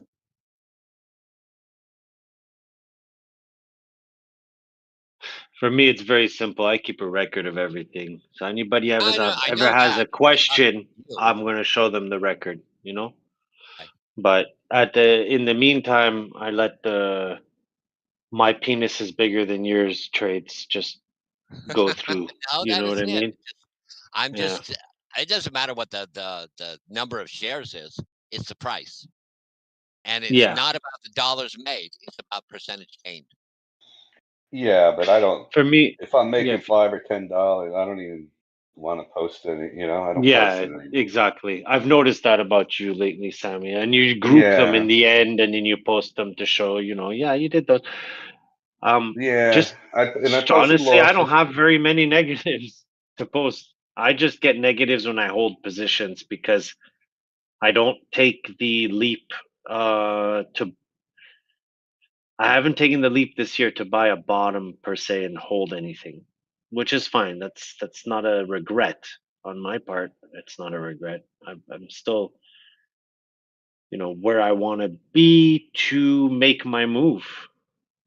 And that will only happen when I put a certain amount of money in the market. I'm not going to make my move on a $50 trade. Maybe it could happen. I strongly doubt it. Damn chart's not going to move that long in that direction, So I'm okay. I'm just I think you're right, Clive. It would be nice as more of an effort to post your entries and to get validations, Oh shit, Clive, no, I see this. Or you Yeah. say that, or yeah. I do it to And help out the group because I know. I do this on Day Trade the World. They post, they put their charts up, and here's where I bought. Here's where I bought every second, and they're doing 600 and 800 trades a day. hmm And so I know. I've told you see before. that all the time, and they're like, okay, we bought Ford at 20.26. Okay, and so I'll look. I'm like, should I? Okay. I mean, they do like 600, and I follow 8. So to answer your question, Clive, the network firm LLP TNF, an independent industry specialized accounting firm in the U.S. TNF aggregates all reserves, data, U.S. dollars held at financial institutions in real time and serves their information on chain through Chainlink's industry-leading decentralized Oracle network. With this proof of reserve data feed, the TUSD smart contract will automatically check whether the total supply of TUSD would exceed the total amount of US dollar held in reserve before any new stablecoin is minted. This is automated workflow and transparent in the smart contract code and supported by open independent data feeds, thus reflecting TUSD's commitment to ensuring both stability of the TUSD system as well as the redeemability of underlying dollars for customers and users. Okay, but who are their clients? There's Price Waterhouse. a bunch coming online right now. So follow. I understand. Where do they stand in other clients that can back up their reputation? They are new, Clive. They are picking up and taking off. That's what I'm trying to explain to you. This stablecoin is just now. It came out of the blue like 4 months ago when I started talking about it, and it comes roaring up the chart. It's now, when it comes to stable coins, I think it's like number 3 or 4, right behind USDC, and FDUSD is another one. Understand my point is that like a Price Waterhouse who has been auditing firms for 100 years or 50 years or even 25 years has a track record, and there's audits that are made on them as well. ARB ripping. Oh my goodness. Yeah, the whole thing's ripping, bro. It looks amazing right now. That bounces. Woohoo! Okay, I'm gonna go eat some breakfast. I'll be back. Don't be eating no steak and lobster though without us. Yeah, easy. Us. That was yesterday. Sorry. I'm just saying you didn't. Sorry, He's eating leftover pizza today. that motherfucker No, said I'm sorry. actually. I have crab this morning. Motherfucker. Shit, you might want to check that. Get that checked, buddy. Hey, yeah, Clive, are Yeah. Well, you're are gonna get they Napoleon BD. You are get they my letting joke on some that? are they letting some employees go, Clive? Because Pizza Hut, I think they're doing Domino's? that. Hell no. Yeah, They're yeah. I stopped. don't think Domino's Just would do that. Domino's has been increasing. I bought the shares at 384. They hit 416 the other day. I just checked it a few hours ago, and it was trading at 405 But because the general market has gone down. yeah, But well, they what they're used to be $50 a share. no, but I'm talking about the company itself, like with Pizza Hut and a couple of others. Dude, fuck They're Pizza Hut. using Domino's get Pizza is yeah, I know, killer but compared to. they're getting rid of their delivery people and using Uber and stuff like that. Is They what I didn't get heard. rid of all of those orders from Uber go through us as drivers. Of course. The Uber drivers don't pick it up. We get an order from Uber, it goes to a Domino's employee, and the only difference we know is that there's no prices on anything. You don't get a discount through Uber, and our tips don't appear until after we deliver it. So that Uber deal has not increased Uber sales. That has not helped the Uber drivers. In fact, it hurts them. Yeah, I guess the private pizza places have like a guy Yeah, or that's different. girl. If you Yeah, look in recent news, Uber drivers are getting decimated. They're not making shit for money. And Uber Lyft, they went from 75% that they got to less than 50. These liquidation wicks are hilarious, man. They really just Uber was dunk on great everybody. during the COVID. That was the time to buy it. Now's the time to sell it. it's But just yeah, amazing Domino's how does not affect the delivery. In fact, it increased us. We get every Uber order as a it's driver. amazing how Domino's flipped around from being cardboard pizza and Pizza Hut was like the hot one, and now it's the opposite. Yeah.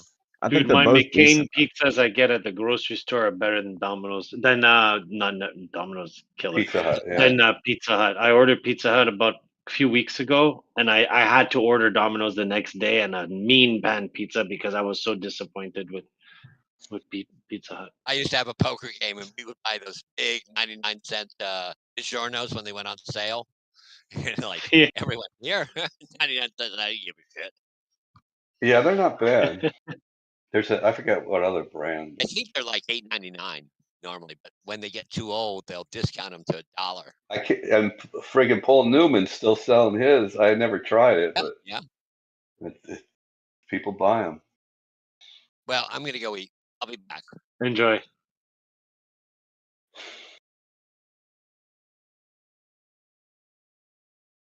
Okay, let's see how long this short I stay in on Bitcoin here. I can't believe this ARB trade, man.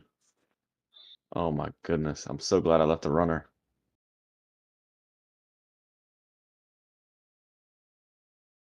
Yeah, I think just choppy still.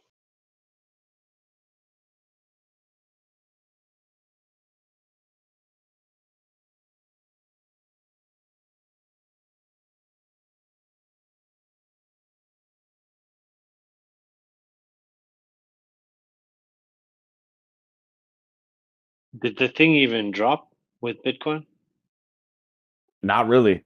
Not really.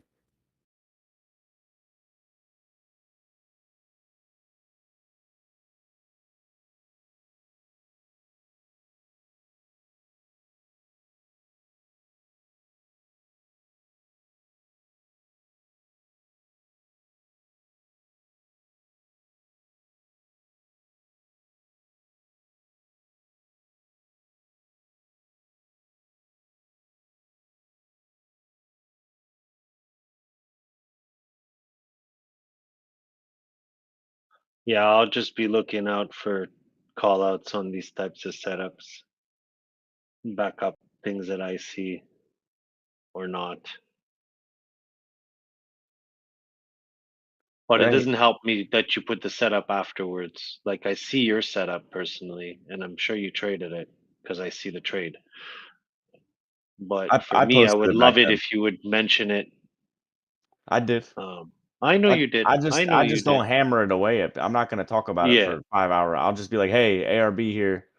You know, I won't even say I posted in general. I'll just post it. And then if somebody sees it, you know, then they see it. If not, because somebody else said that too. They were like, I never hear you talk about these trades. And I'm like, man, just search my name. You'll see all my entries. Every one that I entered. I do that. They're not listening, dude. You were yelling ARB for like 3 days. I heard it. Where did you get in on that? Was Well, it I've been in this for a dollar- while, to be fair. So you wouldn't have heard me talk about this thing entering For a it while. since November, man. I've been in this Right. for a couple months. But then when you if started getting up to 180, I think that's when I saw it. I think. Yeah, I think we've been chit chatting about it just throughout the discords because of how crazy it's been. It's been really moving. But as for these, I mean, y'all saw when I entered this ARB trade is when I entered like most of my positions that I did well on this run. Like it was a setup that was displaying itself on just about every altcoin. You know, it was you know, they had different timing. Some of them were later than others, but there was about a cluster of about 20 alts that I took positions on the floor that had ABC setups. And you know, any ones that were later, I just grabbed later. And I've just been playing them, man. I haven't been the only thing that I've been doing anything differently from that is when we start to I'll take profit on the way up. Like I'll have my targets on Solana or AVAX. I never added to AVAX, but for Solana, for example, if we get a nice correction and then we consolidate and make higher lows, and I like the position, I may pad the position. That's the only thing that I've done other than enter on ABCs the entire time. Just look at structure, and that's the way I trade anything, whether it's a stock or the SPY or anything. It's all the same shit. But dude, that wick that we got this morning, that waxed my open P&L like 35%. Now it's recovered a chunk of that. But I got spanked on that. Everybody did. Everybody did. That shit happens. You know, when that wick comes in, bro, there ain't nobody safe from that. Unless you got super tight stops. And then are you really safe? Because more than likely you lost your entry now. Well, you lost your entry. Well, you lost your entry now too, right? So if you had a tight stop, because that's what people do, because it's the right thing to do. You move your stop up, right, as you're in profit. But then they wick it through the stop, and then they bring it right back up to where it was. So then it's like you're fucked. You missed now you got to re-enter or FOMO or whatever, you know. Which happened to me on a couple positions this morning. I got stopped out in profit. Now the entry's gone, and I got to fucking just watch it go, motherfuckers. It's kind of like what they do on the support and resistance. They push it below a little bit and then make it resistance. You know, like they'll push it down below support and then vice versa. Yep. Hey, what's up, Sammy? Isaac? That was 100% a leverage wash scenario there. That wick that they did, man. It was They it do was this shit everything we said it would be in whoever's way that said it. Yeah. Trago, you know, had its liquidity area. Me, it was, listen, I see it on the chart. You, it's, I've been taking out of my positions because I know we're coming to the 48K, whatever. I'm cautious. Yep. You've been mentioning it since last week. Remember what I said last night too about that fucking, remember the conversation we had late last night about the Kramer shit? I said, watch this video and remember me saying this. These motherfuckers are scammers. They're over here talking about Bitcoin, shuffling papers. Bitcoin 45K, we did it. And then Kramer's, this thing, you just can't kill it. They're fucking scammers, man. That was yesterday. Yeah. And then you get this event. You're telling me that these people aren't all holding hands and they know the deal? These market makers, they pay these people, man. It's that was the sign yesterday. I should have seen it coming too. It doesn't mean that this run's over either. I'm not saying that necessarily. I'm just saying these events are normal. We saw it last bull run. Me and Donnie were talking about it. I was like, what does this shit remind you of? Do you remember this shit in 2020 when we were moving up? You would have these nasty liquidation wicks, man. I remember getting fucked over from some of these wicks where they liquidate everybody. You know, if you don't have good risk management, even if you do, let's say you had a $500 position and you put a 20% stop loss, you just got waxed, man. If you had 10 of those across the board, you lost a couple grand. Yeah. Did you see that post I put? A sailor selling millions of his company stock for Bitcoin. Yeah, he's done that like 10 times. He's done that He's same flipping. thing. It's smart, man. That's the problem, is that you, Case, I'm gonna kill somebody soon. Man. I'm gonna kill somebody. I swear. Michael, how People, could you have done this to us? because it's a pattern. Because Yeah. that's what they do, and that's Yep. why it prints on the chart, and that's why we recognize it. And then you have the dumbasses that go, "Well, history doesn't repeat itself." But guess what? Guess what? I'm just like my fucking father, okay? And you're probably just like your father or your mother. And you know what? If you're in an environment where you recognize a pattern and you want to get away from it, it's the best way to do it, by recognizing a bad pattern. Well, it's the same in this shit, man. You see a great pattern comes to an end. You know a 50 works as a fib. You know there's an invert chart doing the same move. You ain't in the clear till you're way in the clear. I mean, past your 0.5 retest. But guess what? They still throw these hooks. They hook everything on the chart. We've seen it. They have to, Cold, though. If you yes, think about they it, they need have to clear it. If they don't, Yes, then everybody wins, man. And that everybody they just won't gets let you do paid. that. They can't even pay out at that Exactly. point. That's the problem. The house busts. Like you can't pay everybody because everybody saw it. Nobody's shorting. It's just going up, up, up, up, up, up, up. Blow off top? Nah. You'll blow up the platform. We'll have Forget 10 it. more of these, bro. We'll have 10 more events just like that. Let's say I'm that this sure we thing, will. let's say the move's over, right? Let's say the move up is over for now until whenever, right? Let's say February, just for example. I don't believe that, but let's say that this move up is over. If this is the true move down, you will have nasty wicks up that clear out shorts the whole way too. They do not play Yeah. fair. When the volatility returns to this market, positioning is 10 times more difficult. Yeah, they have to go No up matter and what get way. liquidity. Right, Yeah. no matter what way you're trading, you're shorting or longing. If you're shorting with the trend, or if you're shorting in the direction that the market's going, they're going to make it hard on you. I promise you that. That's what I was saying when Trago used to print or post his liquidity levels, the higher leverage and all that crap. That seemed interesting and makes sense that they more than likely will go up. If there's more up top, they'll go there first and vice versa. I mean, it kind of makes sense, right? Yeah. They'll benefit more, but Absolutely. Anyways, man. Gotta go live a little bit. Yeah, get away from the Quiet. computer, brother. Yeah. I'm going to as well. Yeah. Yeah, for today. I try to only keep it a few hours while I'm, directly in front of this motherfucker, even though there's a lot of shit popping off right now. But yeah, it's important to get away from the computer, Yeah, pick up that virtual hug I gave you. Thank you. Take the dog for a walk or something, man. Get out of the house. It's good for you. Yep. Fuck this computer shit, man, for now. You ain't missing nothing right now anyway. They're probably going to do this shit again. Watch. I bet you they do this shit again within 5 days. Dude, we're going into this ETF bullshit. They're going to be nasty. It's going to be nasty. You thought that was bad? I bet you we see at least one more of those.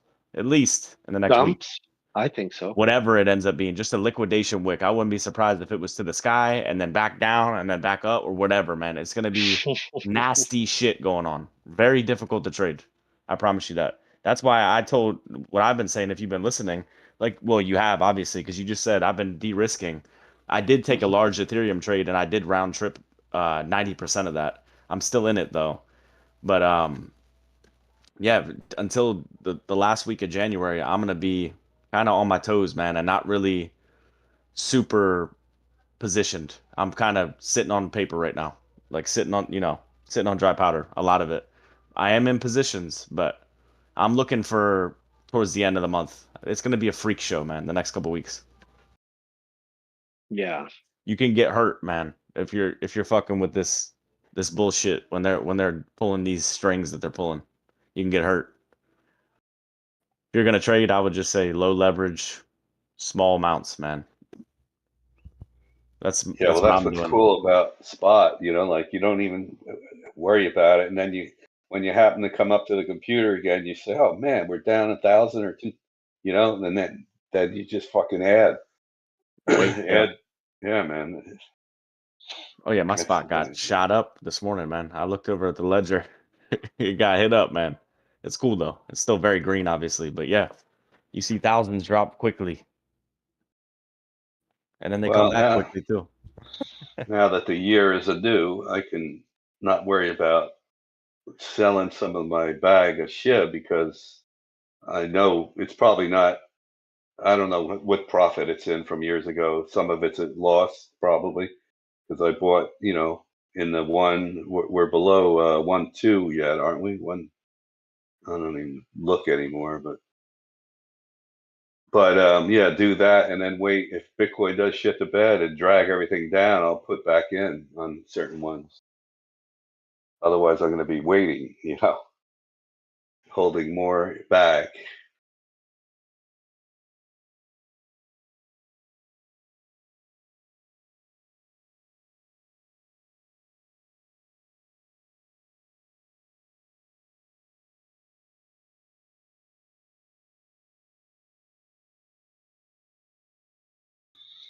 Anyhow, I'm going to clean up and get some exercise myself. Nice. Goddamn heart's been palpitating lately, Jay. I don't know why. Oh yeah? Yeah, I used to have that years and years ago, and then it was fine. And I don't know if it's nerves and caffeine. I only have a cup of coffee, so. Yeah, caffeine will do it to you. I have palpitations. Now, palpitation is very different from like arrhythmia. Yeah, I think I just gotta get some You can have exercise. arrhythmia and palpitations, like an irregular heartbeat and Right. That's what I used to have. Hmm. Now it's coming back a little bit.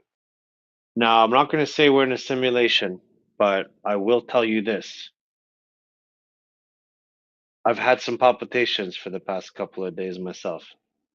So maybe the market is just subconsciously stressing us out. Well, yeah, it could be that. Plus my friggin', I got to get rid of that one property because it's starting to get to me. I'm usually chill with all this shit, but I really got to unload it. And because I know next year I got to pay this mortgage off. So I'm going to have to do that. Sammy, you're going to love that. The Jehovah's Witnesses has found my P.O. box address. and now they're sending they're sending me personally handwritten letters.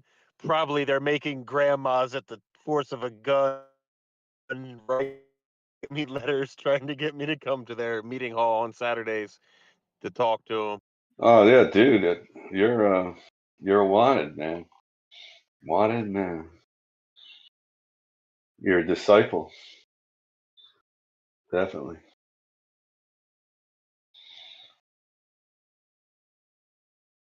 That reminds me, my post box little thing is probably stuffed with junk. What's that? So they're trying to recruit me. Yeah.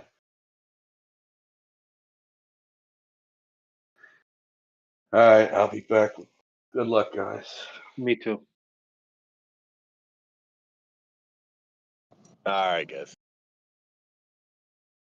All right, guys. Sorry, I had to go make me a ham and cheese sandwich. Yeah.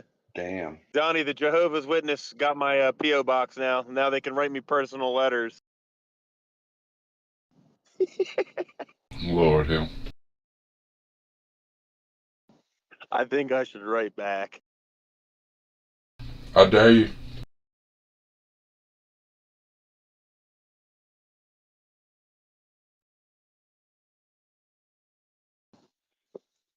Have you heard about Cardano?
Zcash.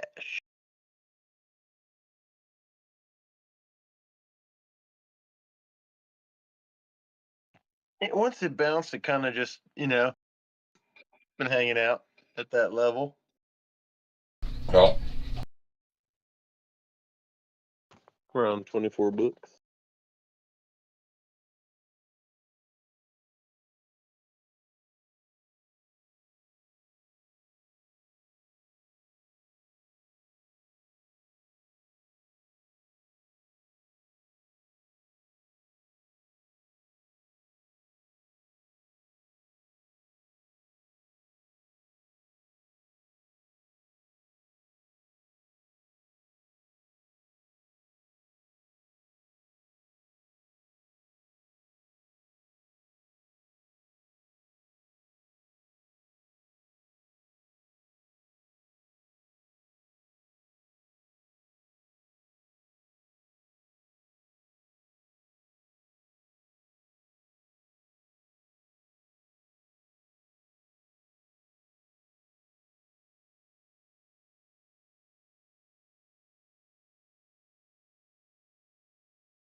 I find it really mysterious that all these Ethereum tokens are ripping, and ETH is just chilling. You got ARB, Lido, optimism, and ETH is just chilling. It's weird. Lido is liquid staking for ETH. So if that's going up, you know people are staking Ethereum.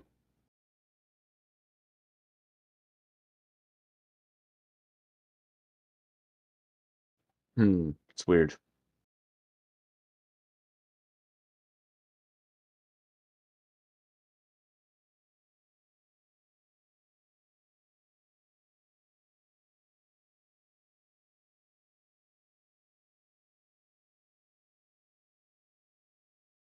ICP getting up and going too.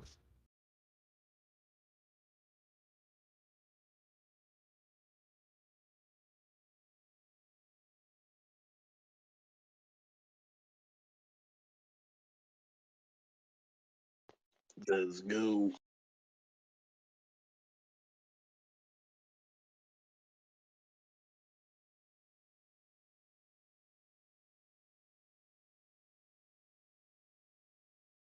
Crazy Fool, how are you feeling after last night or this morning's fight?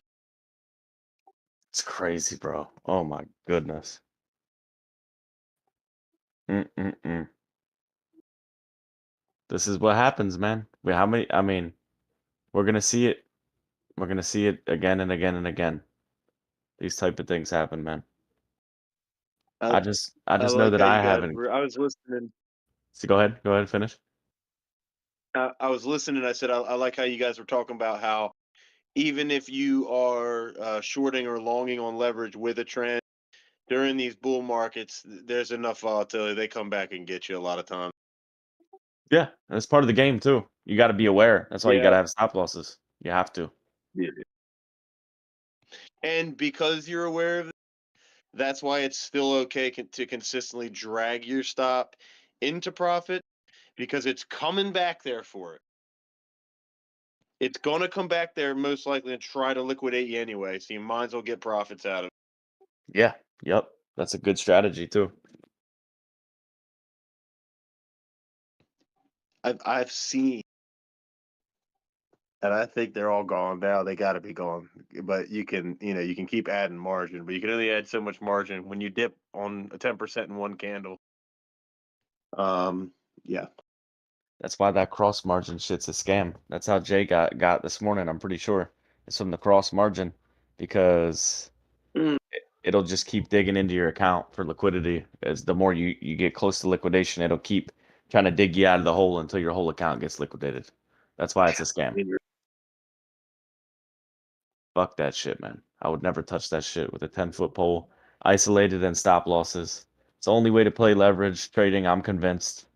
Now, it doesn't mean that I'm saying my way or the highway. It's just my opinion. That's all. That's where I'm at with it.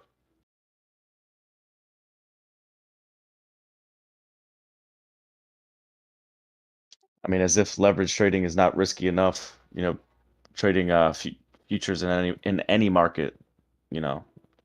Why make it more complicated or more dangerous? Can someone explain to me, like I'm a 5-year-old, how this taking a long and a short at exactly the same point makes any sense? Makes no sense. Okay. I'll save you the time. It's Okay. retarded. They're trying to be a hedge fund without being a explain- hedge fund. I try to explain that you're paying fees on both sides. Yeah, you're getting the market maker. Okay. Yeah, but they're getting a fee off that. Yep, and a lot of times the fee will outweigh the actual reward that you get too, so that's fun. Yeah, yeah. Why do you think I don't do Forex? If I do Forex and I have $1 million, I wouldn't put more than 50K in Forex. It'd be play money, 0.05%. Yep, that's position sizing.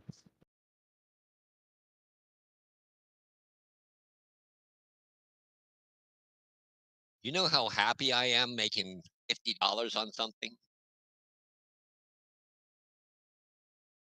How I Me am too, too. man. 200 times a day. That's how I am too. The small layups, they add up, man. Couple hundred here, couple hundred there. It all stacks the same. Every hoop counts. That's right. That's the reason soccer is so boring. Well, the mistake too a lot of times is that people want it fast. They want a big amount and they want it fast. Yeah, If you take never that been that. approach, you're fucked. That's the best way to put it. Well, it is sort of the stand on the corner and ask every girl, will you sleep with me? And you're going to get 99 slaps and one that says yes. Exactly. I use that analogy all the time. Yeah, I mean it's a good one. For that, yeah. But they've proven it's about 75. See, guys, it's gonna be okay. I'm down 3%. So if I was at 30x, I didn't have been back out today. Yeah, you'd be fucked. I'm down 2.62%. At one time, I was down 3.4%. That's a good way to put it. If you were on 30x on your whole portfolio and you went down 3%, I'm pretty sure you would be close to liquidation on your whole account. They liquidate you before the 30x, like Yep. 27, 26. They're not going to lose a dime. You're going to get late. Once it reaches, and this is done at 150 nanoseconds. You know how big 150 nanoseconds is? That's how the market moves. This is where I would look at longs for the SPY. Well, nanoseconds is 1/1,000,000th of a second. So it's basically 100,000th of a second. Are you looking at the SPY right now, Clive? Hold on. I'll bring it up. Anywhere from here, where you're at now, this 469, down to 467.5. That's where I would buy. In anticipation that these lows will hold. You are very gappy in this range up here. We're at the bottom. 469. It's currently 469.14. Yeah, The you're close. today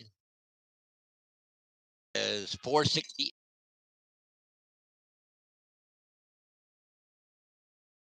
I would normally be buying the SPY right here.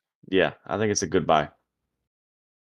Even I see these guys that try to get it within a penny, and I'm like, really? And how many shares you buying? 2.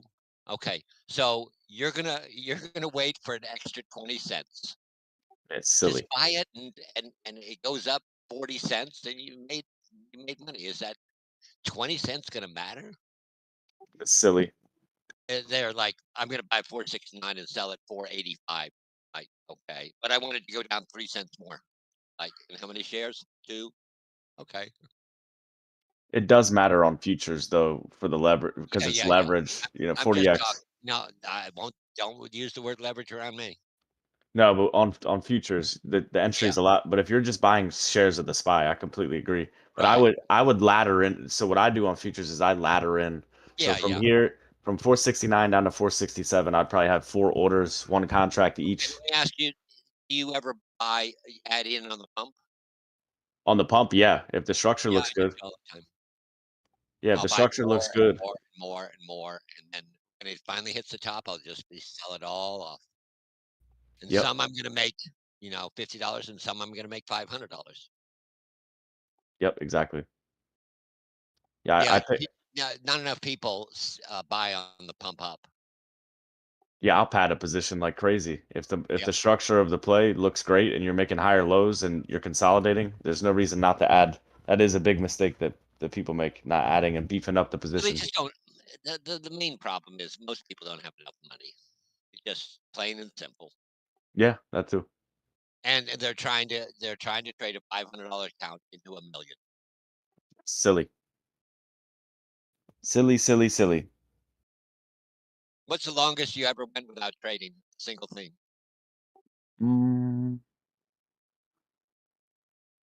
Weeks. And not because of circumstances where you were on vacation, not in circumstances where you were away from the keyboard or had a family crisis or otherwise. You actively sat at the computer and did not trade a single item for how long? Oh, weeks, easy. But if you don't include the things that I'm in long term, if you're just talking intraday, then weeks. Just didn't make a trade. Weeks. 3 years for me. Damn. That was in the 08 crisis. I didn't know Yeah, who that was. makes sense. Now, did I sit there 8 hours a day and just watch? No, but I would look at it. Okay, well, I'm not doing anything today. There was nothing to do back then. There was no No. liquidity. Yeah, that's true. The market dried up there for like 6 months, if I'm not mistaken, right? The dot-com bubble, it took years. Makes sense. Yeah, that's scary. That's what people think that we're headed into. I disagree. Partially because I'm an optimist, and secondly because I just don't see those events like COVID and the dot-com bubble and Well, the those great are financial interesting. crisis happening every 2 years, every I three mean, can 3 you years. imagine North Korea just now launched a nuclear missile at Japan? You're done. You're done. I mean, you just doesn't matter what the chart is. Yeah, absolutely. But I don't think Black that's gonna swan happen. events. Nobody saw it coming. It'll come back. The Hunt brothers cornering the silver market. Nobody saw that coming. You don't have to, thankfully. You don't have to be a psychic. All you gotta do is be positioned. Nobody is a psychic. That's right. And you don't have to be, thankfully. You don't have to be able to see the future. You can just be positioned and have good risk. Good risk management, I should say. Just like cheating on your wife. You get away with it a few times. Then it will They come know and what take they're everything from you. Yep. Hey, would you like to marry somebody and get 50% of their shit when they cheat on you? Yeah. They'll take care of you, pay all your bills. Yeah, that sounds like something I want to do. Yeah, exactly. It's a trap.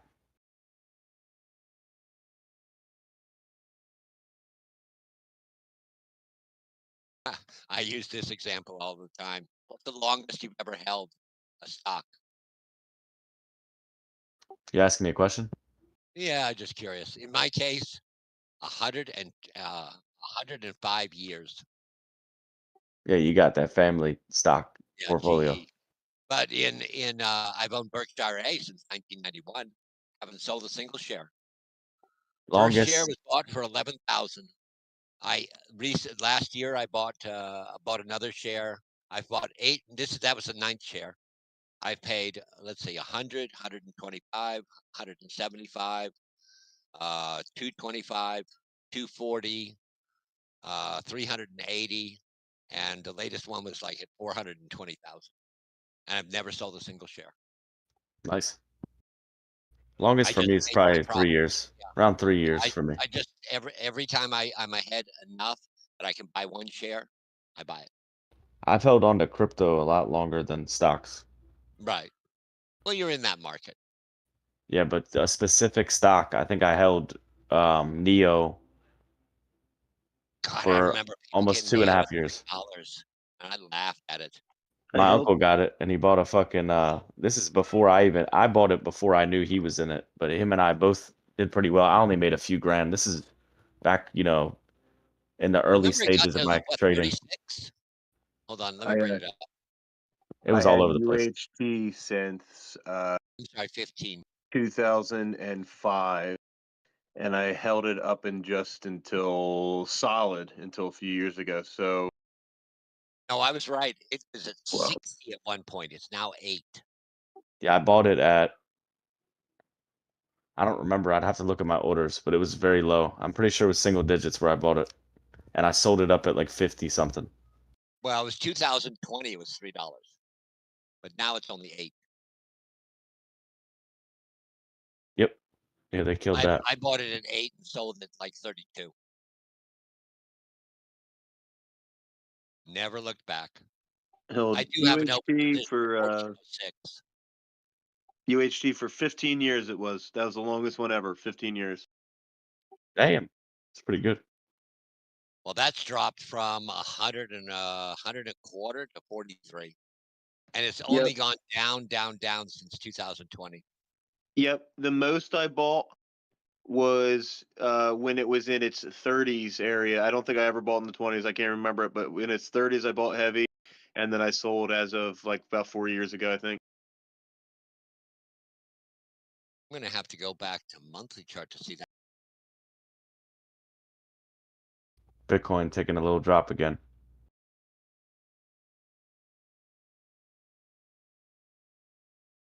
Last time it was in its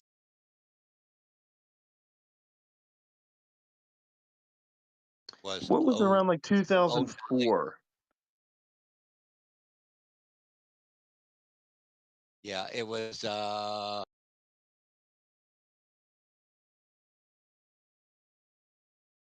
17 years ago. Yeah, so I probably held it about 14 or 15 years. I held it, I think, then. Yeah, you'd have to, and you would not have made money at this point. $30. No, that's what's crazy. That thing really came Yeah, it down. went to 100 a quarter. And Man, that is so wild. Yep. Yeah, 2019, 2020. Yeah, that at that point my grandfather had gotten out a lot of his too. I did the same, and then it just slow bleed out here. Yeah. UNH is the one to own, not UHT. That's UNH. Okay. that's one of the mega caps. Pfizer, Moderna came out of COVID. BIIB is another one in pharmaceuticals.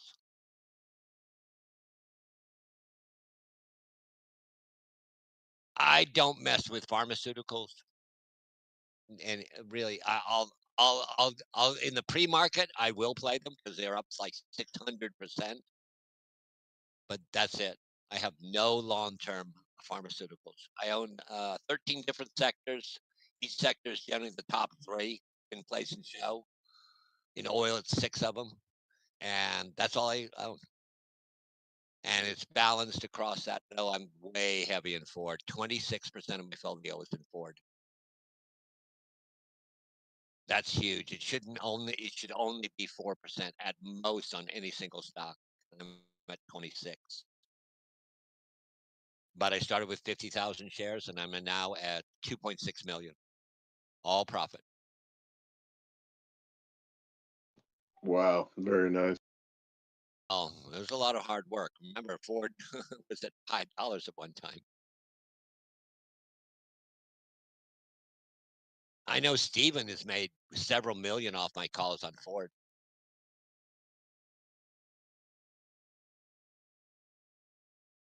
Guys never give me a dime.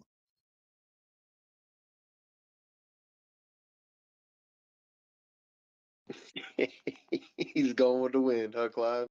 Yeah, exactly. Yellow's still doing okay. Yellow's at 530. Sold a bunch of 288, bought back in at 4.75. My target was 8, which it isn't far from it now. Now, you want to talk about my losers? BBBYQ. Didn't think that would go bankrupt. Thought they'd reorganize.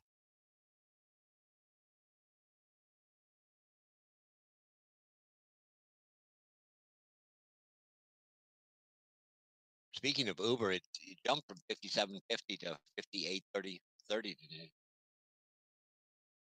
Up today. Yeah. Opened at 57.50, currently trading at 58.39. I keep flipping charts back and forth if you're watching my stream. I don't know if you can even see the numbers though. Okay, Quality. cool. Yeah, you're streaming. I'm sorry? I said, okay, I noticed you're streaming now. Yeah.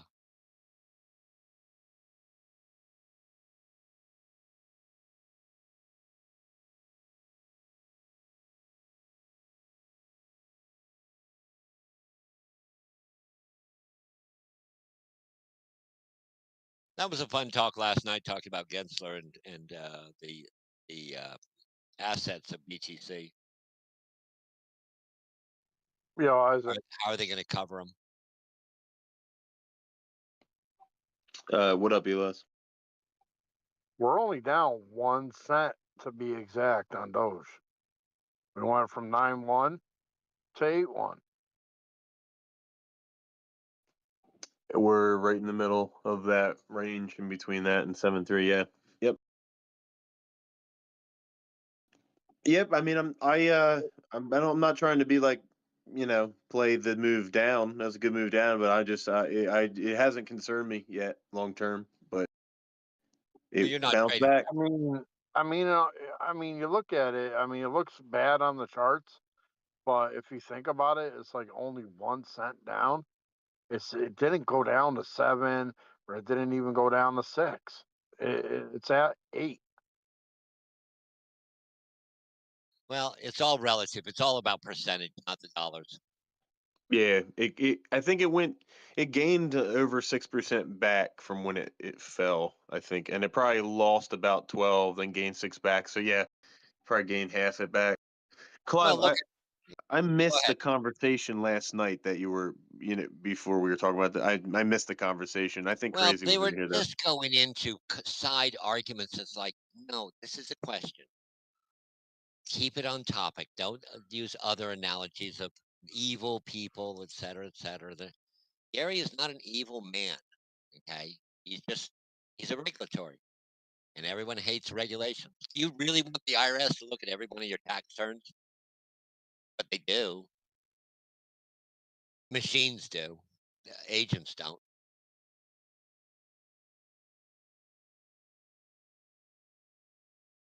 He's paid to do a job just like Yeah, everybody. exactly. And he's doing his job. If he wasn't doing his job and was doing something criminal, someone in his office would have already reported him. Nothing would make anybody happier. Don't mean we gotta like him. We think he's No, a prick. exactly. I don't care.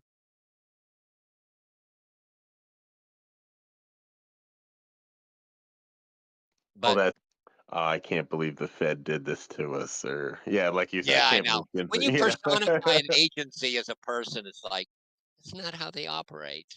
They're a council of people with master's degrees and accounting degrees, and actually, Powell doesn't have a degree in finance, but he's got people around him. They're not stupid people.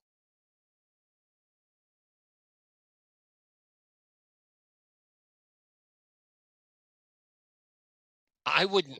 I mean, for what Powell and Gensler make, I wouldn't do that job. Hey, I make more than they do. I'm sorry to sound braggart, but I do. That's a And I rough, deliver stressful pieces. job for They what is it don't like? have. It's like My 300,000 dad, a year. my dad didn't make 100. He's second in command of FAA. He didn't make 50,000 a year until the 90s. I was making more money than my dad when I was 16 years old. And he was being paid about 26,000 a year. Now, taking into consideration that was about the equivalent of about 80,000. What's Gensler running a year right now? About 300,000 a year. You can Google it. I don't want to guess.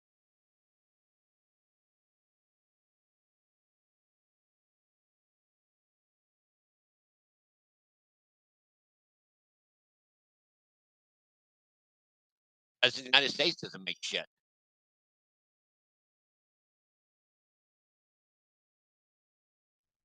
Uh-oh. Somebody over in B's chat posted, who's it, Crispy? Not so crispy, the other crispy wrote, they say there's a pending case regarding Trump and a 13-year-old.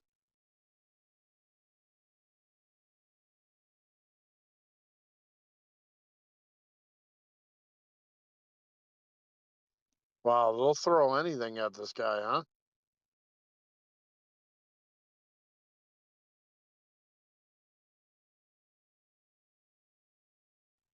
So, what's the source on that, if you don't mind me? I don't know. I'm just reading what's over in general. He just wrote it and was surprised to see something like that. Well, people like to, if there's I no mean, context I to could it. Google it and fact check them right now and see if there's anything. Hold on. Well, I didn't realize this. Gary Gensler's worth is 100 million. Yeah, he's fairly wealthy. He's okay. So it is 300,000 a Yeah, it year. is 300,000, just Right. north of. You know, the SEC is the highest paid government agency per employee. It's 150,000 a year. Wow, I definitely didn't know that. You can't have people getting bribed, so you got to pay them decent. Well, look at the talent pool that you have to bring in. You have to have somebody with an MBA.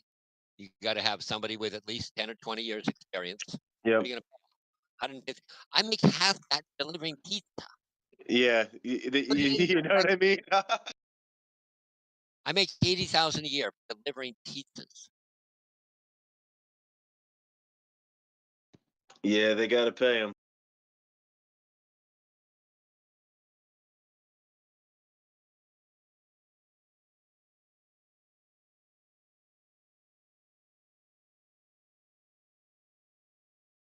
You know, you take the 1% in the United States. 1%, I think, is 400,000 a year. It could be 600,000. In England, the 1% is 135,000. We got it damn good here.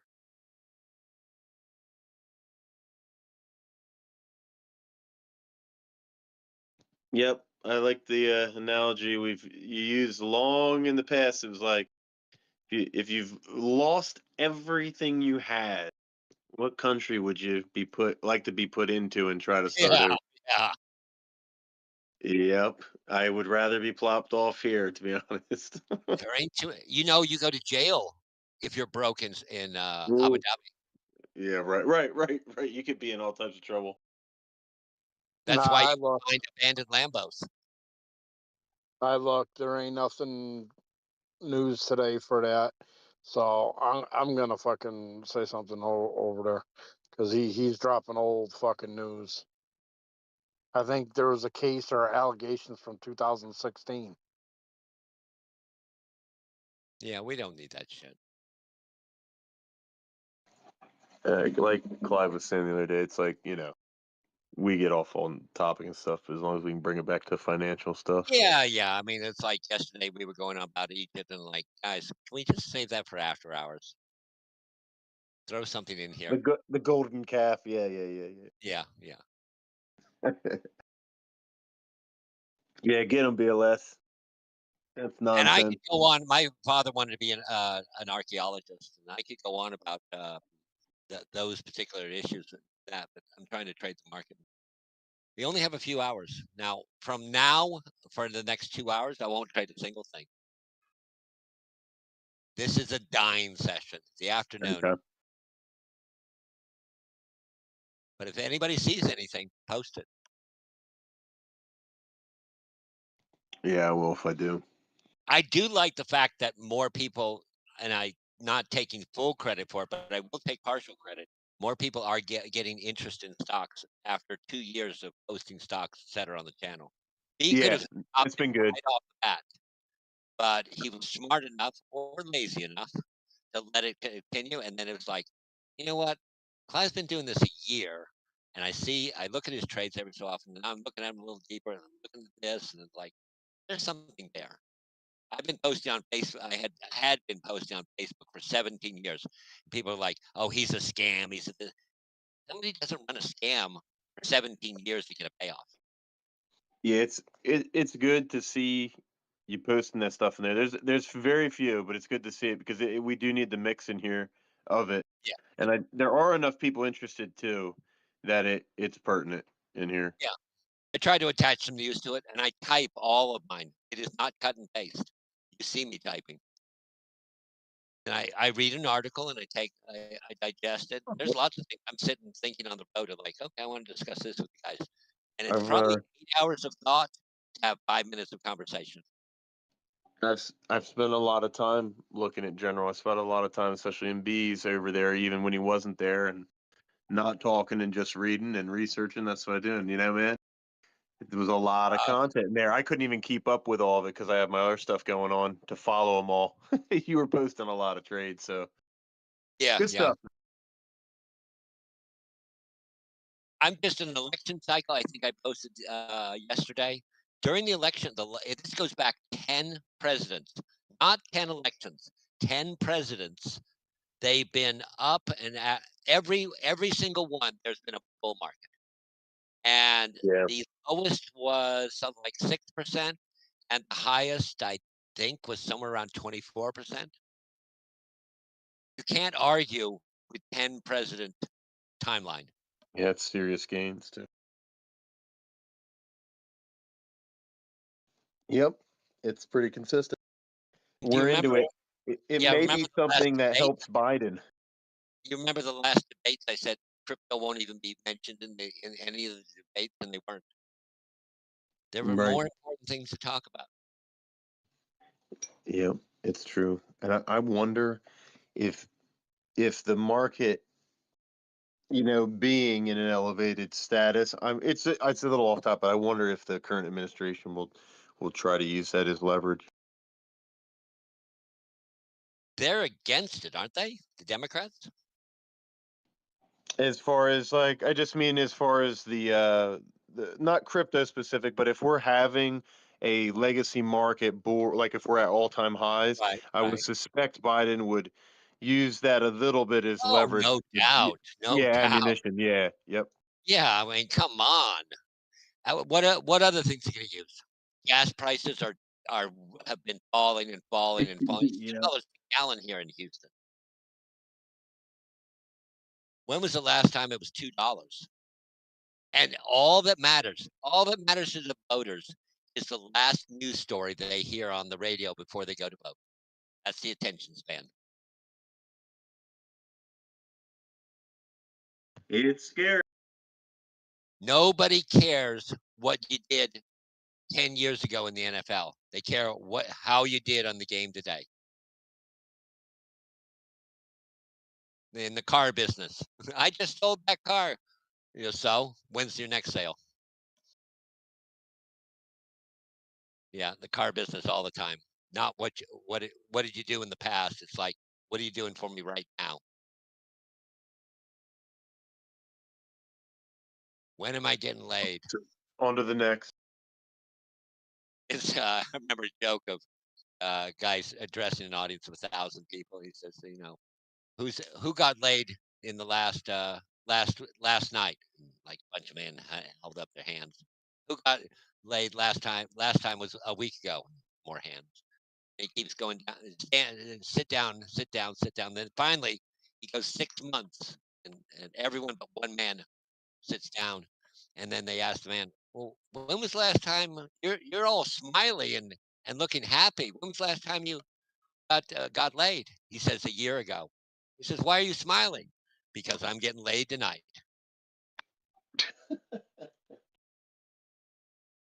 Yeah, man. So if the mentality's right, Mr. Car Salesman, Pizza Salesman. I took each of those jobs as a bet, and could I do it? Selling vacuum cleaners. I remember selling vacuum cleaners door to door. When was the last time you had a vacuum salesman show up your door? But ask your parents or your grandparents. We made $1,000 selling a vacuum cleaner.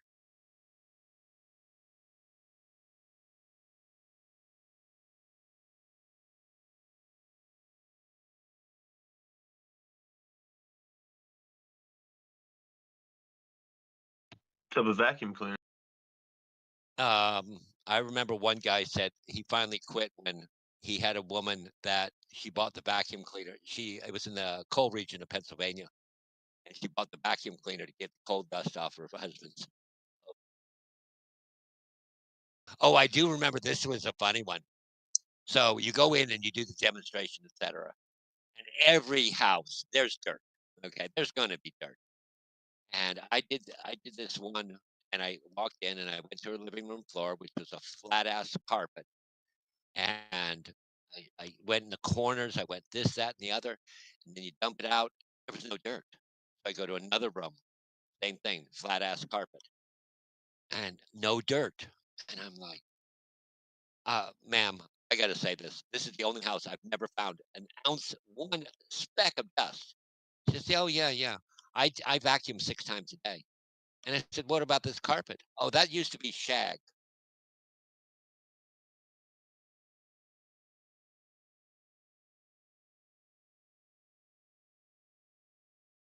Oh my goodness. Yeah, she took it from shag to all the hair was gone. She was obsessed. Oh, she was I mean, obviously obsessed with cleanliness. My wife is kind of that way too. Ty, neat freaks.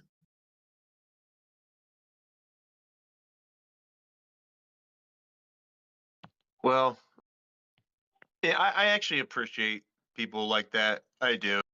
I was in the They hire military. people. I tend to stay pretty, keep things pretty squared away. But when somebody have that by nature, that is kind of admirable. Sometimes a pain in the ass and annoying, but admirable. I am a slob. I mean, I remember one time I had a sandwich, a ham and mayo sandwich that sat on out on the counter for 5 days. And you remember that episode with Homer, Sam hugging his sandwich as it turns green? That was That's I funny. don't. I mean, I would wear the same underwear for a year if I could. Ew. Yeah, exactly. I'm just using it as hyperbole. I have no regard for personal space.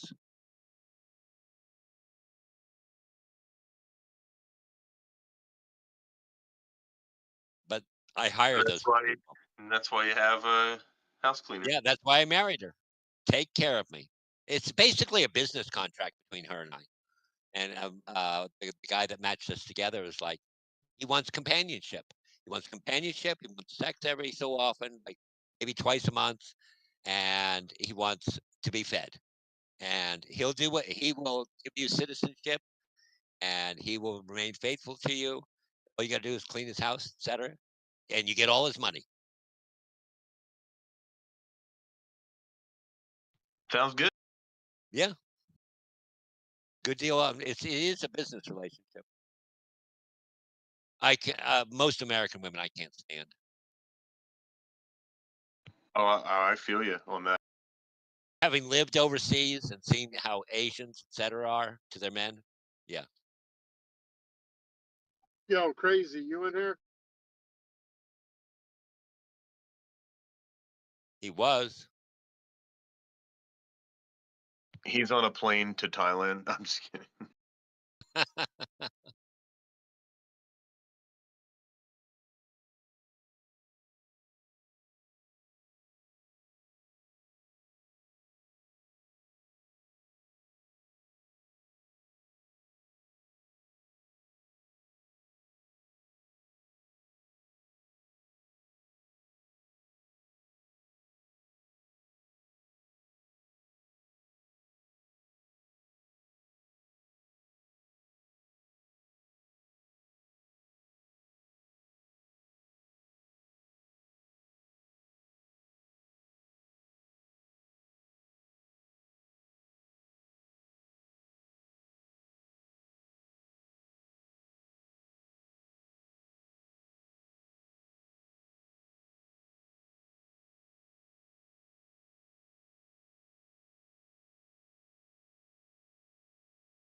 Yeah, I'm just looking at Rivian trade. I set a target and sold it at I forget what it is. And I know I didn't hit the top. I missed the top by about 8 cents, but now it's actually back below where I sold it and heading quickly to where I bought it. Made $500 and There we now go. $50,000 trade.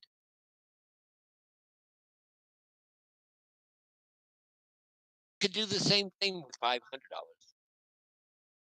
It's just all about building it up slowly, slowly. And I only trade stocks I know, except pre-market. I have to Pre-market is pure gambaholic. Making 10%, I mean, 20, 30, 50, or 300%. Yeah, I'm out. And I've held some of those big movers, and 1 out of 1,000 will revive.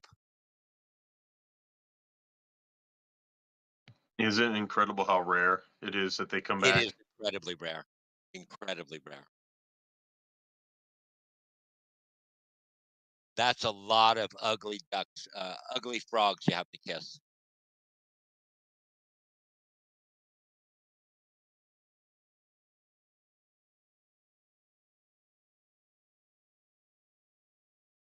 Yeah, I can't get into that. Keep in mind that 50% of all stocks disappear every 10 years. Now, that's not because they go bankrupt; they get bought out in a lot of cases. But that's how the stock market is, and that's a big number. Let's find out what happens to coins if the market lasts long enough. Yeah, yeah. I mean, let's see, if I remember correctly, it's almost the same. I think there's 20,000 coins, and I think there's 10,000 stocks. Somewhere they're in the same neighborhood. Okay. But all the scams of the pump and dumps. I mean, with only $10 million, I could probably make 50 million with the right, and it would cost me about 5 million to do it. Hire Yeah, enough. there people, are enough so influence- many. Yeah, there's so many pump Hire dumps. Hire Mr. Beast. Pay him $5 million to do a video on you. You saw where Mr. Beast will not advertise on Twitter. He says, "I don't make enough money. You don't have enough viewers. My videos cost $1 million to make." Wait, He what? was offered $1 billion for his company, and he's like, "Nah, it's not enough. I need like their number. Not really. What about 30 billion? Well, I'd consider it."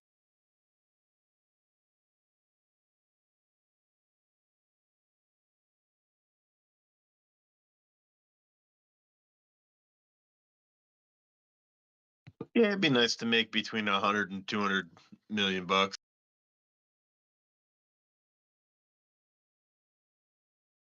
Almost been there. The most I ever made in my life was 47 divided by 3 when I sold Ashton Tate. Right on. Can you imagine bragging about that now? It'd be like, really? Is that it? 47 million. Come on. Yeah, this That is was big swingers. 87. That was in 87 though. See, that was, oh man, that was some good money. Oh yeah. That would be equivalent close Oh, 47 Clive, that's million good. then. But yeah, that's good money. About 800 million today. Yeah, that'd been a nice play. Yeah. It's the same money though. Yep. True. What's the difference between a guy that has 100 million and 200 million? Bigger cars. It comes to a point where you just can't spend it. Yeah.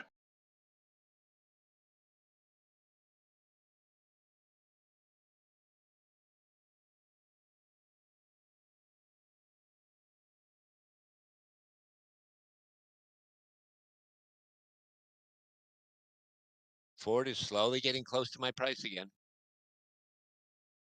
Look where I bought it at what was it, 1190, and it dipped all the way to 1168,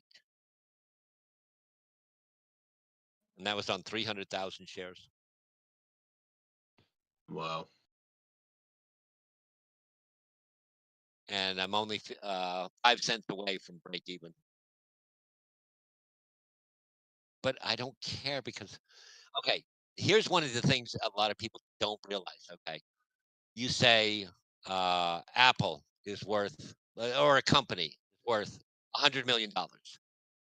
No, that's what the market cap is. And what is the difference between market cap and a company's value? Care to answer? Repeat the last part there. What is the difference between the terms market cap and company value? Ooh, okay. So market cap would just be the amount of money being tracked that's actually invested via the markets, correct? Like your different Correct. one, Correct. and then That is estimated the amount of the value. company they wish to give up. Okay, be it 100% or 1%. That's their market cap. Yep. Does that have any correlation? That does have a correlation of the net worth.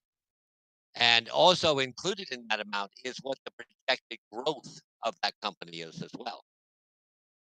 Right. So Ford is trading $11 a share. If you liquidated Ford today and you went to bankrupt, the sell-off, you went to the auction and said, okay, now pay me my percentage, you would get $17 a share. Wow. Right, because of what the company's actually valued at. It's sell price of everything Yeah. down to the paper in the Right. toilet. Right. Now, Yep. here's the problem. A company could be making millions of dollars of profit, or sorry, millions and millions of dollars, and go bankrupt because their expenses are just too high, or they can't sell their product. The product falls out of disfavor. Remember the Pinto? I mean, you know what happened then. One car model on one production line, and you're going to tank the whole company because of that? I hate to sound heartless, but 7 people died. Okay. More people choked on pizza that day. Mm-hmm. I feel that every human has a value in dollars.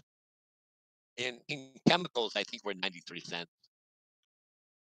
Yeah, if you think of it, it depends what like you really want to think of it. You can either get cynical or you can think of it as an asset to weigh against even other nations' people. Even our birth certificate, you can kind of look at it as that type of thing. That we have a cert that has a value. Yeah. But that's funny that we're worth under a buck in chemicals. Oh my God. I forget what it is, but it is pretty low. We're Right. mostly water. Right. We'd make lousy jerky. Soggy bags of water. Right. Well, I think we do have some value when we as citizens overvaluate ourselves. I think sometimes the governments bring in cheaper labor, Yeah. and maybe that's a problem going on too. Maybe there's some overvaluations on. I don't mean to be cruel, but As fertilizer, we do have some value. it's rough, man. Soylent Green gets scary Yeah, quick. exactly. So few would get that reference. So few read, so that's a problem too. Oh man, Logan's Run, where they kill everyone off after 30. telling you, man, some of those things. It's like the idea is in there. Don't think somebody's thought about it.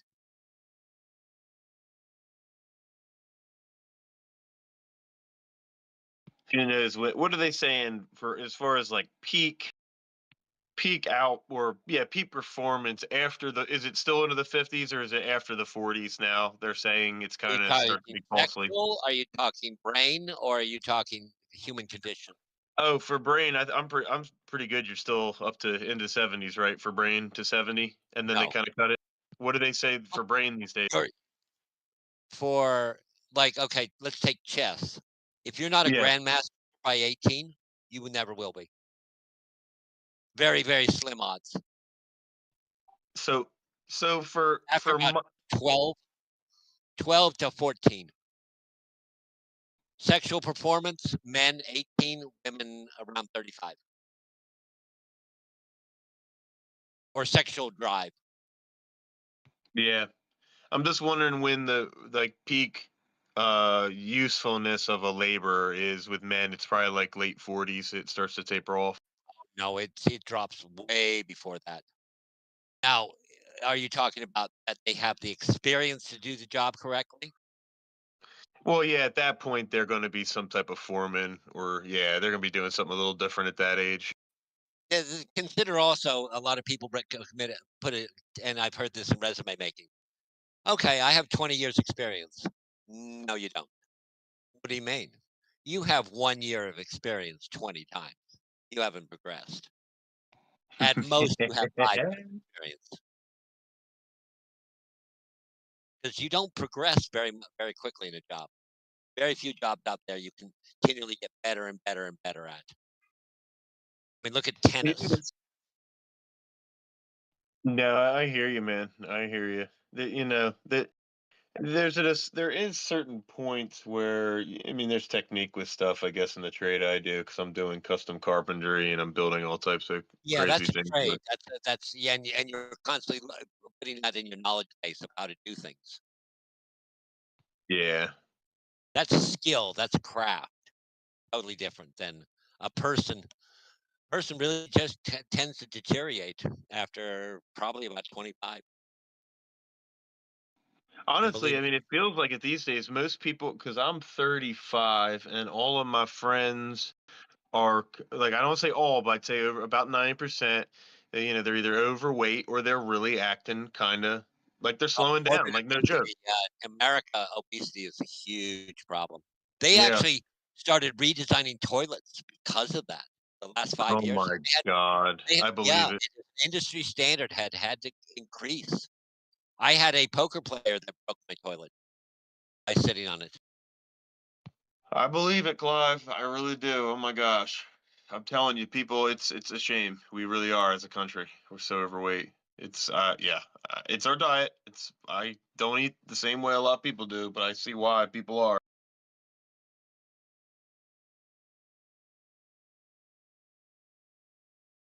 I agree. We're getting off topic, guys. So I'm violating my own rule. Are they on you already? No, no one is. When it Okay, you're self-policing. That's thing good. That's happening in the good. market, We I'm are. just. We are. We're getting off.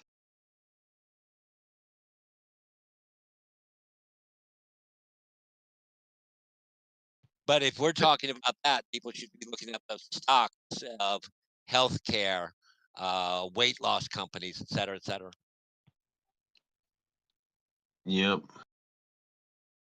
What was the one you said? UNC or UNT? UNH, I believe it is. United UNH. Health. That's right. United Health. Yeah. UNH. They're one of the Magnificent Seven. Very nice.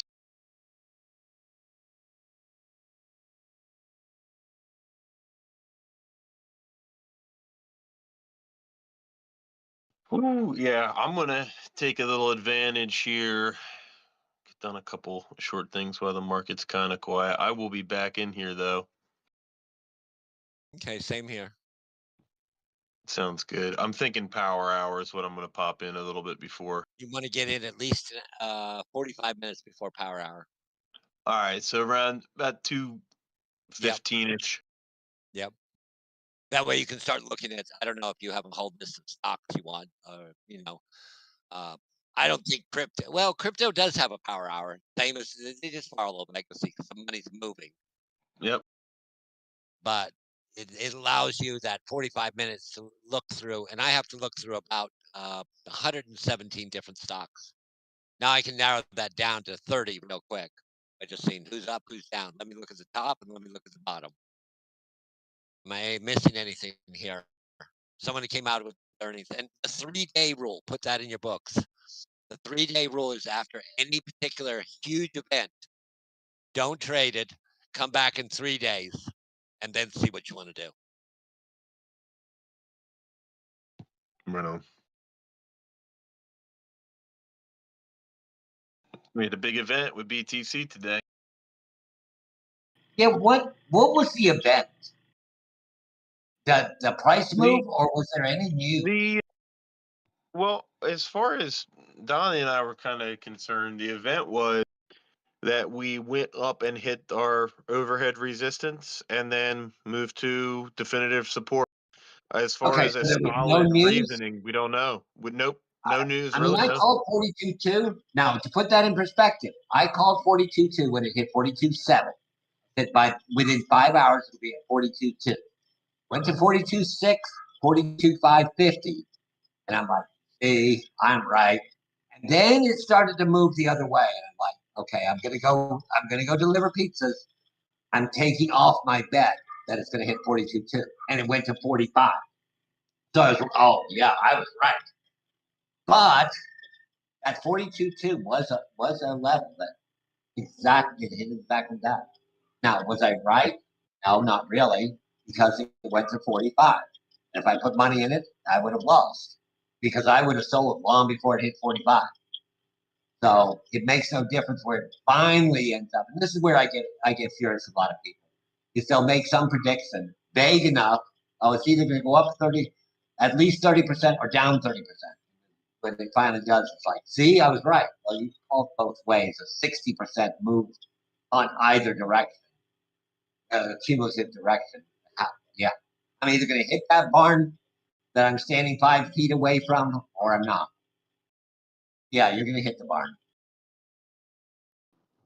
Trago had posted something earlier saying something to the reason why we dumped or whatever, or what the fundamental news was. Yeah. Go ahead. Is somebody, I guess, went around spreading FUD that, which it's not a guarantee because I haven't seen anybody say anything from the SEC.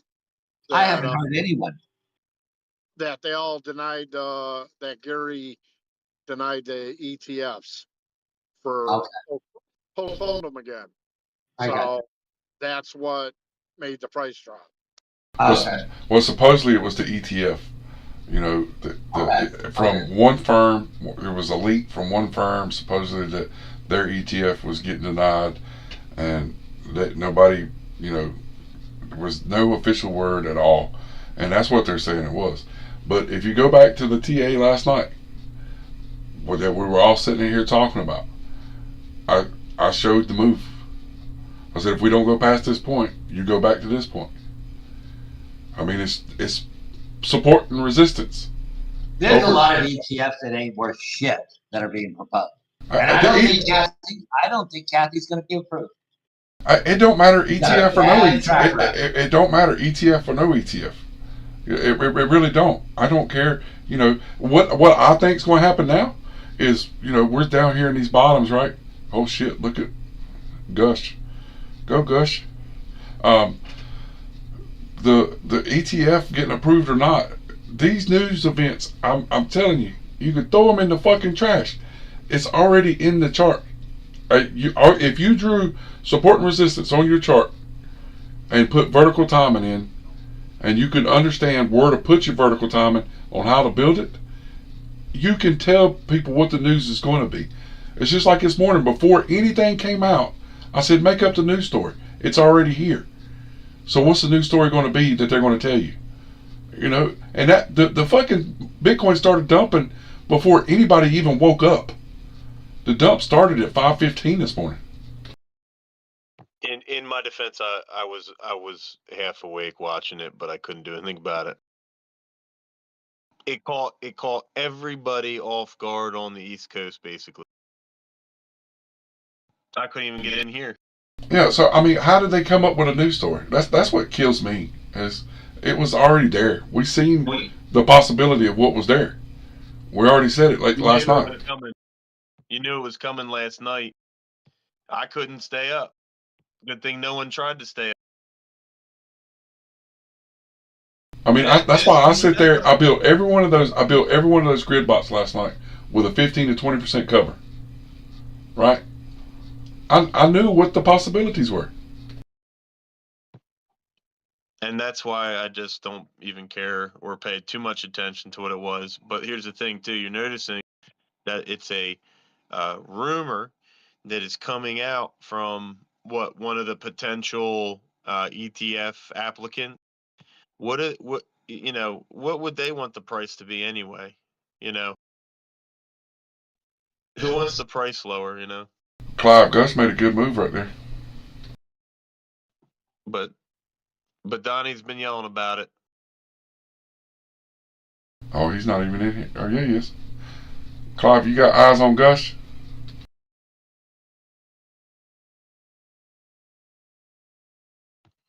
Turbo was even, I think he was in here this morning talking a little about how he was seeing, I think, a curl over on it.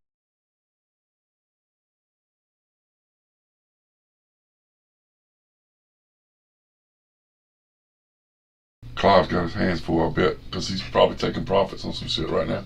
Because there's a lot pushing right now. Verizon's pushing up. Gush is pushing hard. He may have dipped out because he says he's going to be back in here before power hour. Well, I know it's about nap time for him. He's past nap time. It's 1 o'clock. That maybe, but he was just in, but we had just had a conversation about coming back in. I'm going to hang 5 more minutes since you're here real quick. Damn, look at this Gush. What's up? I understand what you're saying about how it's baked into the chart and you already seen it and you knew something was going to happen.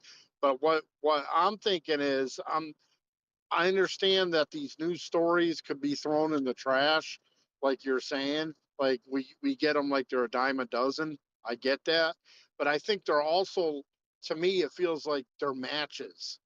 Like they strike a match, and the lighter fluid's already on the charcoal.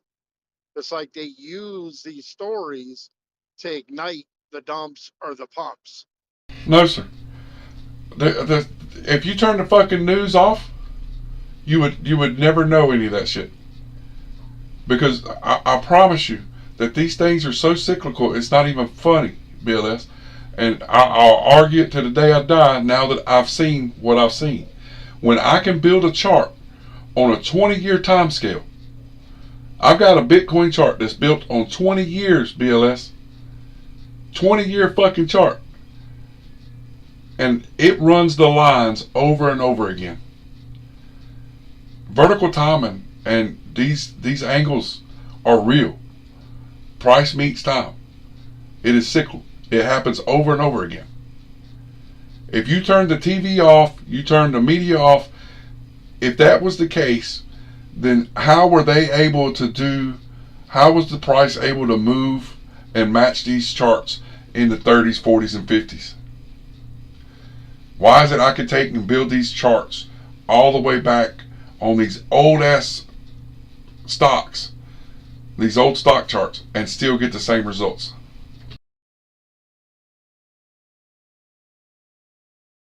Gush is climbing. Yeah. Okay, here's a topic I ran into the news today. Is how are the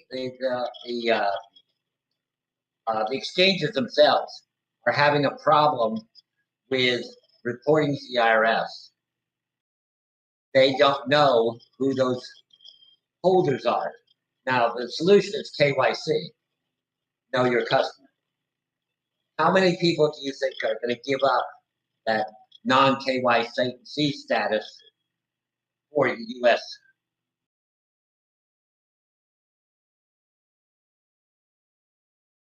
We saw what happened in South Korea. South Korea used to be the biggest trading community for crypto. I think somewhere around 60% of Koreans own crypto. Then they finally forced them to KYC. Dropped to 30%. I done a short play on that. 33.46 to 33.89. Yeah, I almost got in it, but I don't like where the RSI is at 85.12 for the UO. I've got 63 on it. Yeah, you're using the RSI. I'm using the UO. Okay. But it was the ultimate oscillator is a little more robust. You can search Investopedia.com with what is the difference in the UO and the RSI. You'll find people that are 50 years or older use the UO. That was a good little play.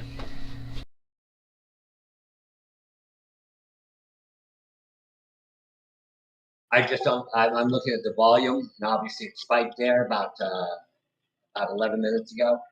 I think it's now at 33.80. It's currently 33.86. I think that's topped out at 33.92. Let me put my headphones back on.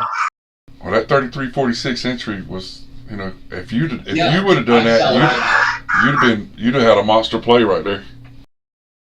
Hold on. I'd have gotten in at about 33. Let me give you the exact number. 33.68. What I done, Clive, is the reason I went in that when I seen the reversal candle on the 15-minute time frame. Right. Once I seen that reversal candle and that the next candle go green and engulf that candle, it sucked back down to 33.46, and I jumped in. Yeah. But I think that's the top. On January 2nd, it hit a high of 34.04. Right. And the bottom on that was 33.31. Well, I was doing a short time play just for the fact that I wanted the moving averages right there. I was playing the moving average. That's all I was doing. You don't have to sell a million shares. No. Even if you make 47 cents, you make profit. That's exactly right. I'm just doing baby bites and trying to move along here. It just adds another dimension to an item you can look at and like, can I make $15 while I eat my lunch? Yeah, okay. So I buy 10 shares and I make $15. TQQ curled up. See if it don't try to make a move here too.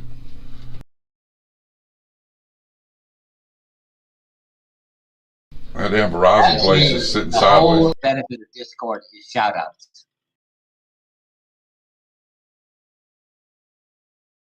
That Verizon's just sitting there like a knot on a log. Okay, I'm back on. Let me look at Verizon. Oh, your voice went. Your mic. I don't think you're plugged all the way in, Clive.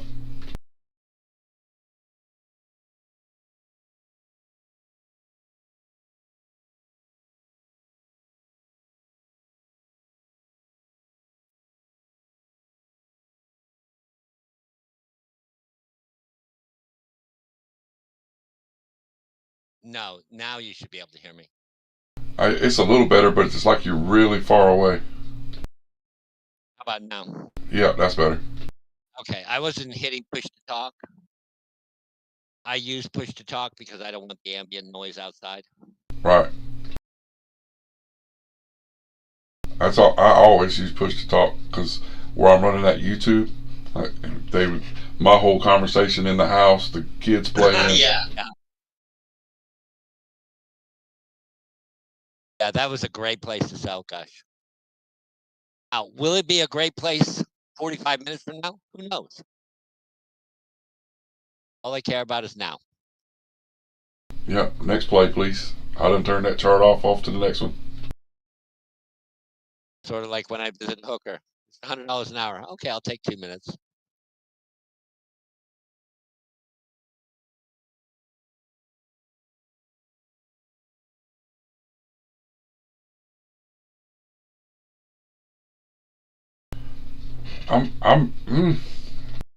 Man, you're right. Verizon's doing absolutely nothing.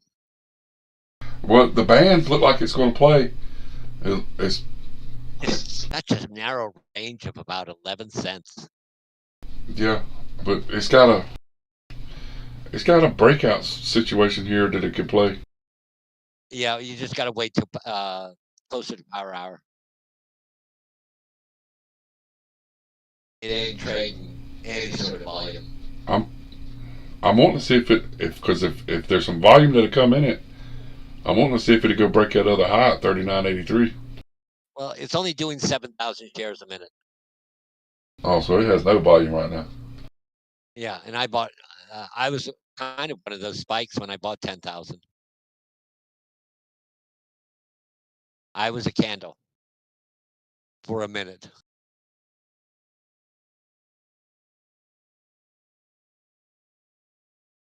I might have moved it 2 cents. Well, I've got a stop loss at 39.32, so Okay. I'll let it vibrate a little bit and see what it does. There you go. You have the ability to do trailing stops. I do. I do use trailing. Turn on the trailing stop. 1% is 39 cents. So that would take you down to 38.98. Okay. It's not that far off. And once it's over 1%, just do a 1% trailing stop. That's the least you can do. You can't do 5 cents on a $100 stock.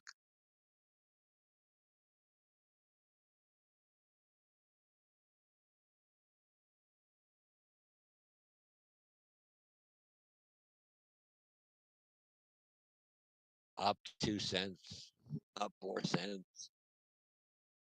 It's pretty narrow range. Yes, tight. But they're just coming back off lunch, so. Yeah, exactly. You need to wait another hour and 15 minutes. I think they're going to get pretty excited here. I think they're going to try to, because yesterday was crappy. Today's been crappy. Well, also remember, this is a short week. It's only 4 trading days. So I wonder. You had a holiday, which everyone got, back in the market. Yeah, but you ended 4 days. So this is really Tuesday already. This is really already Wednesday, sorry. We were closed Monday. So the cycle of buy on Monday, buy a little less on Tuesday, buy a little less on Wednesday, sell on Thursday, sell on Friday. Now you got to shift a day, and it's like, nah, I'm just not going to do anything this week.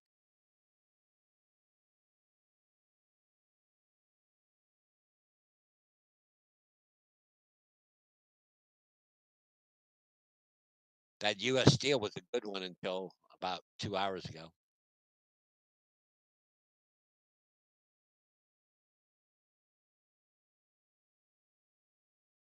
My last sale on that was 48.46. Look at the chart. Now it's at 48.20. That was within 2 cents of the top.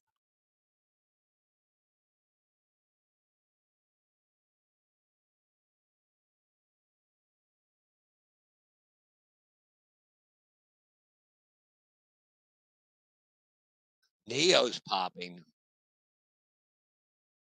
RSI is up huge, though.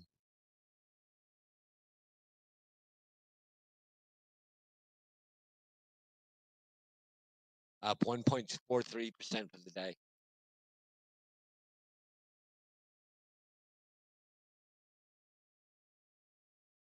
All that recovery has come back.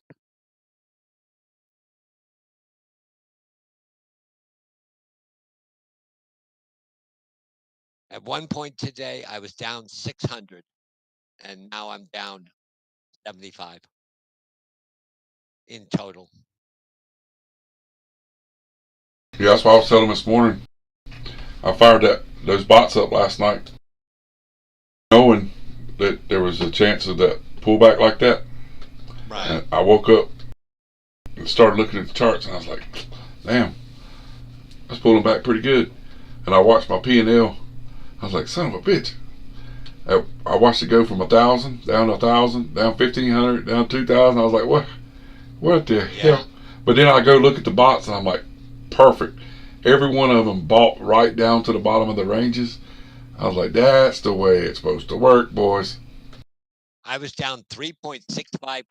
I'm currently down 1.87%. Didn't panic a bit. Everyone was losing their minds in the other channel.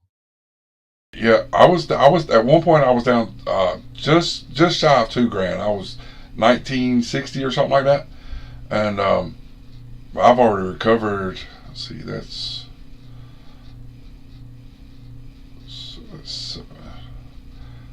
almost just shy of 50% of it. Almost 50% of it's back. Because my wife talking to my dad one time, and I'm down 600,000. He had a panic attack, and I said, "Come back in an hour. It'll all be different." Never walked in that room again. Yeah, you got to be willing to hold through the negative numbers, especially if you know the play is happening for you. Percentage. I was down 4% that day. So that's on a folio of like $12 million. Woo!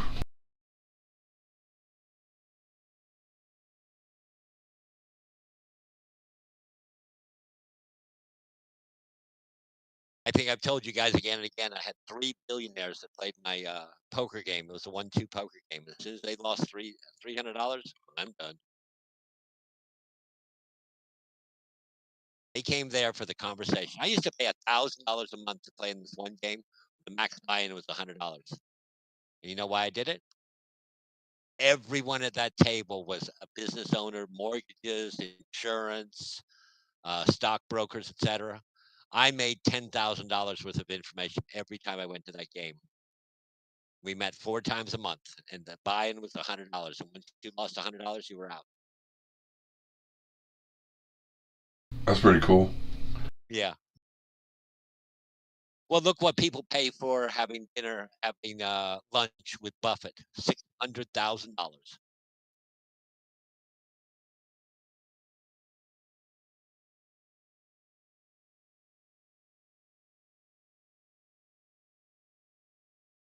You ever been on one of the? You ever got hooked on one of those timeshare seminars? Oh no. Okay, my parents did back in the '60s, and they were so ecstatic. Oh my God, we're getting a vacation to some exotic place, etc. Like no expenses, etc. My dad comes back. Oh my God, because nobody knew what timeshare was back then. Those salesmen are the best salesmen in the world. Just sell it. Just sell it. I don't care what you have to pay, what they pay. Sell it. People $50,000, $500,000. The salesman made $100,000 that day. Best salesman in the world. Yeah, they tried to get me on that shit when I was down in Cozumel. I was like, Okay. man, you're crazy as hell. I ain't going that shit. Well, it's only an hour. Just an hour of your time. We'll pay for your hotel. 8 hours later, I go home. I'll sign anything. Yeah, I wasn't even about to go in that shit. I was like, no way, Jose. I'm telling you, when I was in Thailand, Clive, I was real close to pulling a trigger on doing a deal on real estate there. Yeah. You realize though, when you die, you don't own it. Oh yeah, I mean it was because I think we had this conversation before. Right, and through the company that I was going to be doing business with, I was going to use it as a rental property. Right. But it was going to be high end. So it was a townhome, and I cannot remember the name of the town. I have to look it up on the map. But this townhome had a marina. It was like a high-rise style townhome setup, Right. and they had just built these within the last year. And this one was a corner unit on the top floor, and so the balcony, the sun set behind this part of the mountain that fell into the ocean there. Nice. And the marina was off the other side of the balcony. The balcony wrapped halfway around your unit there, and that whole section was all sliding glass doors. It was absolutely beautiful, all tile, everything. It was an amazing place. Something like that here would cost you $750,000 where I live. Now you go out, Texas, somewhere waterfront, you're probably going to spend 1.2, 1.3, and it was $194,000, and that was in 2007. And why I just didn't write a check for it, I don't know. I don't know what stopped me, but I didn't. I just didn't do the deal. I sit there and was just, why am I not buying this? And I got on a plane to leave, and I was just sick to my stomach that I didn't buy it. I never went back to Thailand after that either. Oh, what did I just sell? Hold on.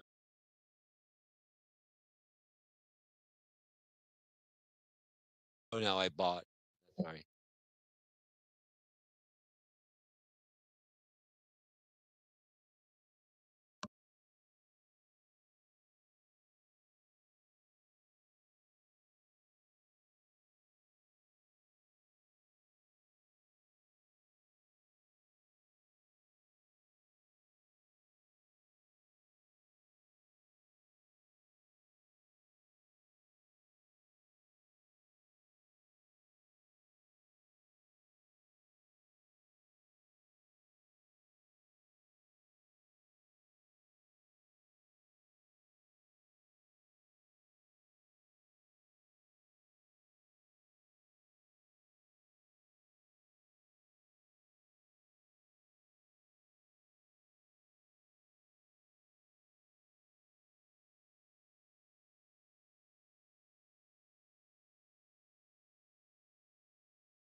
What's your target on Verizon?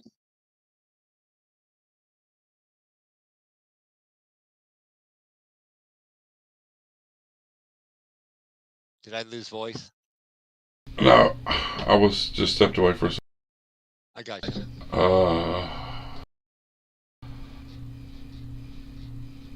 39.61. Oh, when I bought Verizon at 29, it's 39.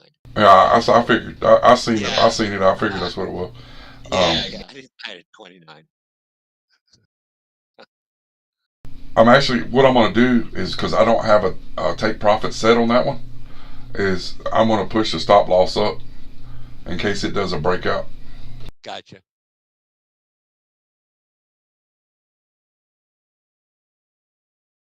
Because of the way the Bollinger Band squeezed up on it, I'm gonna see if it don't do a slingshot here and push through the Bollinger Bands.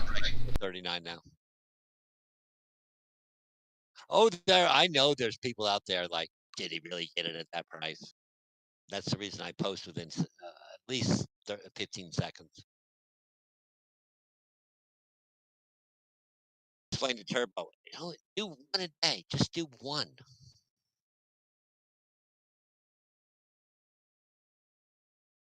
Oh, come on, print that candle. Go. Put a boomer on. I'll take another boomer candle for today. 9 cents to go. 10. Yeah, it's just floating. This is paint drying.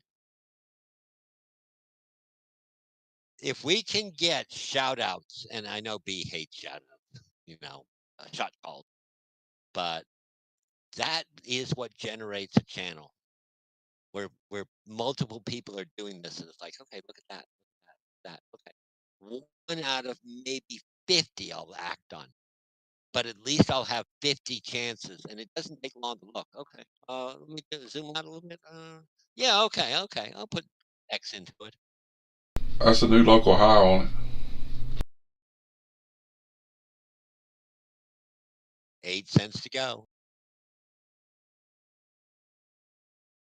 Of course, the round numbers are always resistant numbers. Retail puts it in at 39.50. I do 39.40, 48. Always think, okay, how much would they pay at the most? And now back it off a few pennies. Prime numbers are a typical example of that. Yeah, whenever I set up my grid bots and stuff, Clive, instead of like using like 20 grids, I'll use 19 or 21. Right. I always do oddball stuff. You want to do something odd that no one else is doing. Of course, somebody's doing it, but odds are majority is going to do it the normal way. 39.50. Well, then I'm 39.49, like an auction. Some people just, they don't, I don't know, man. They're so OCD, they can't stop it. They can't help themselves. Right.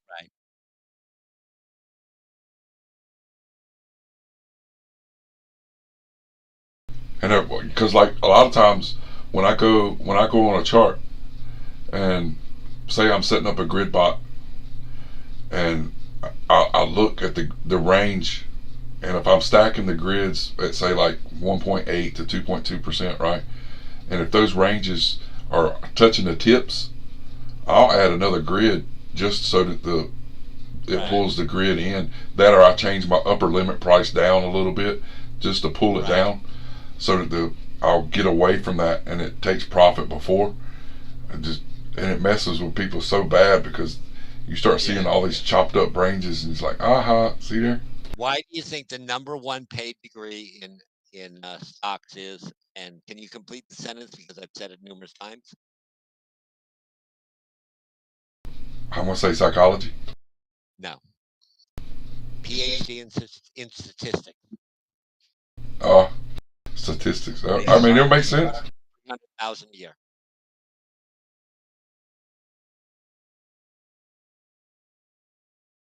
They've tried chess players, bridge players, people to throw horseshoes, people to deliver pizza. They've tried everything. But PhD in statistics is the highest paid degree in the stock market, starting out at 300,000 a year.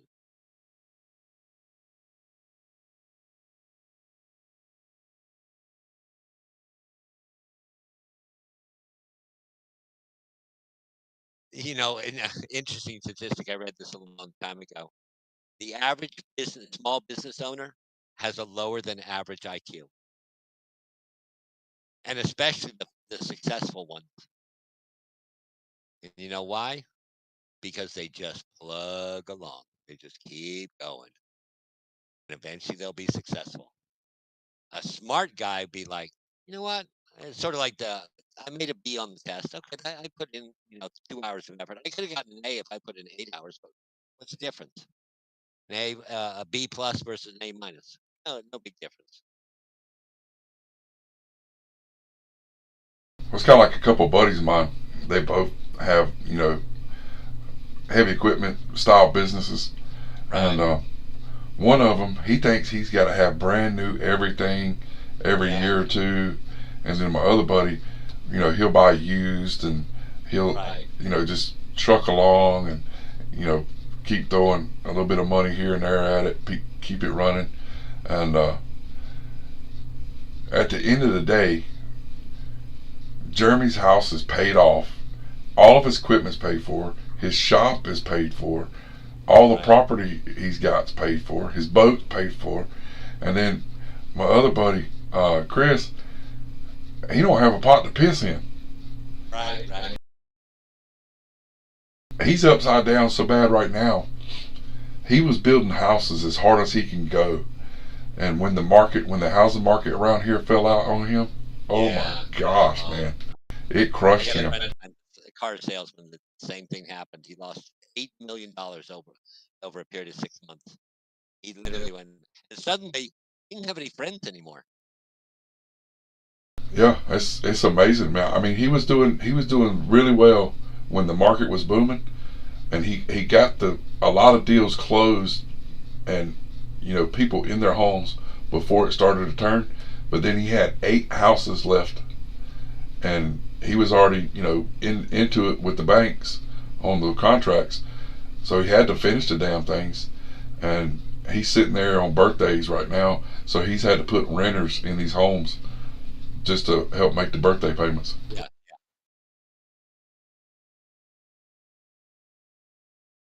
I mean, people laugh at me. My shoes, on the average, are changed every 8 years.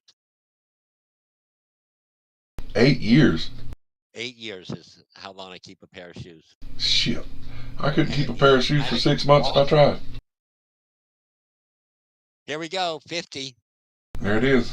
See if it breaks out and goes. It's above the line now. I think it's got some gas. If we can get a little gas to go with it. I could sell a little bit of the position, but frankly, I want to have money for the rest of the week. I need cash all the time. I am at 92%, 192% invested. Well, I'm moving my stop loss to break even right now. There you go. Nothing wrong with that. 51.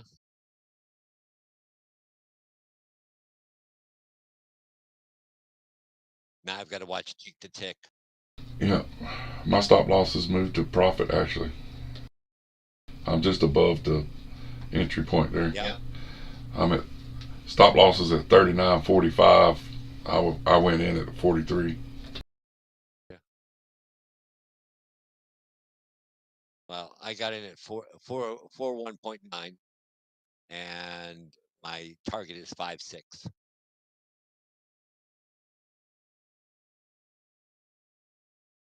So Once you're we looking. get some other talkers in here and more diversification, it'll be a lot of fun. Oh yeah, the channel's going to grow. It'll just be naturally. More. I mean, I don't, I'd rather have a group like what's here now. I'd rather have 20 people than 2,000 idiots. Exactly. I mean, Mr. Who was it? I think it was Mr. Graybeard said I need to make a T-shirt out of it. Maybe it was pisses me off is Qui-Gon, Mr. Eeyore. Yeah. He just goes on, and it's just what but I'm like, God damn, yeah, just gonna be talking about nothing for 2 hours. Well, my saying was, dead air is better than dumb air. And Yeah. T Black said you need to put that on a T-shirt.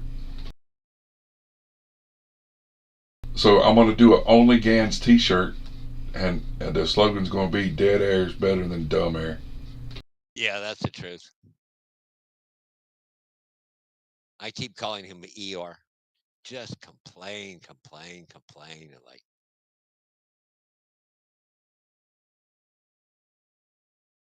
and then the group tries to booster him back up. And like, that's the worst thing you can do. You're just encouraging him to be depressive because you show him all the attention.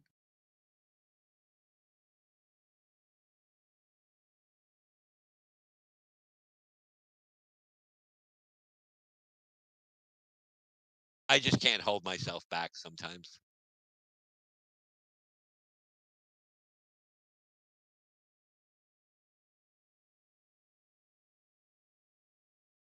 Well, and so one of the things, the reason I do those videos, those little short 5 minutes and under videos, is they get suggested to people.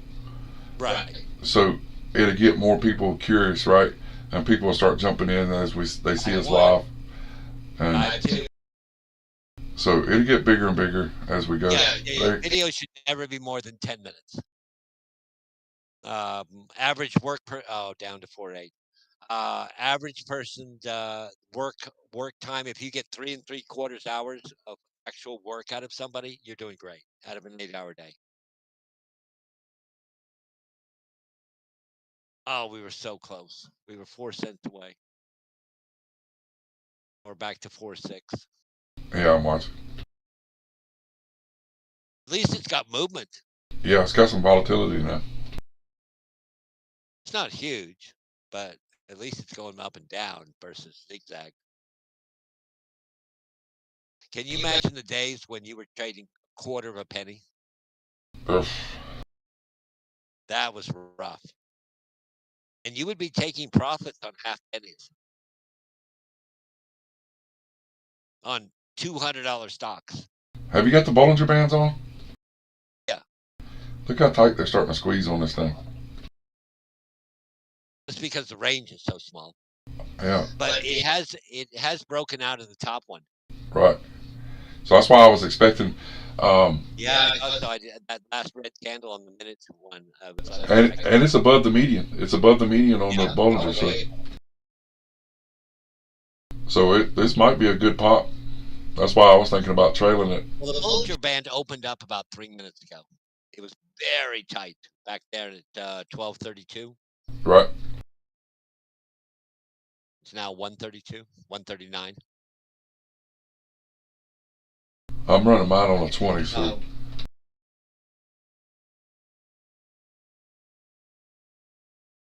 I should bring up the order book. I've got my orders split into 70 different trades, all at the same price.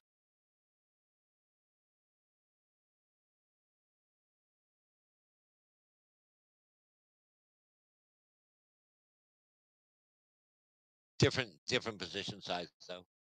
Odd lots. Fortunately, they don't charge you for odd lots anymore. Boy, that was a killer. You had to do them in hundreds before.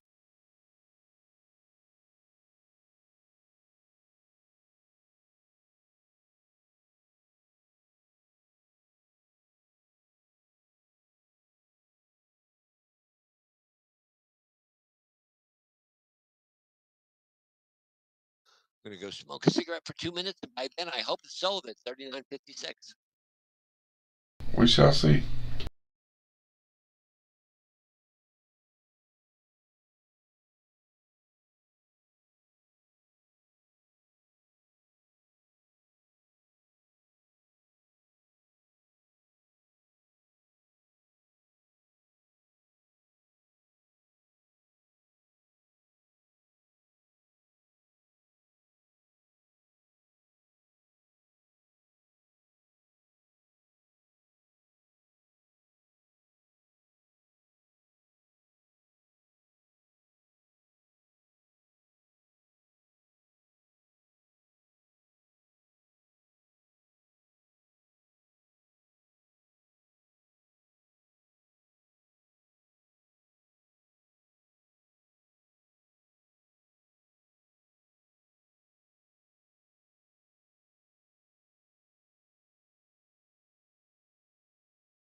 happen.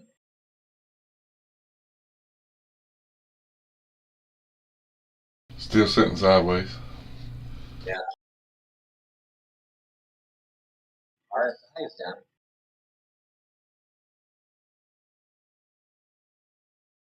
Well, no, oversold. I always reverse them. I don't know why.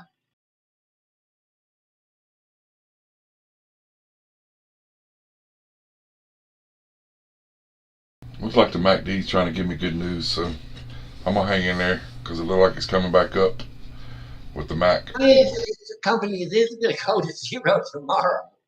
Yeah.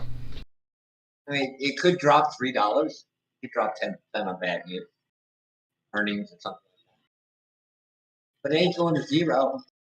Not leveraged. Right. Where a 5% drop wipes me out. Got 20K shares.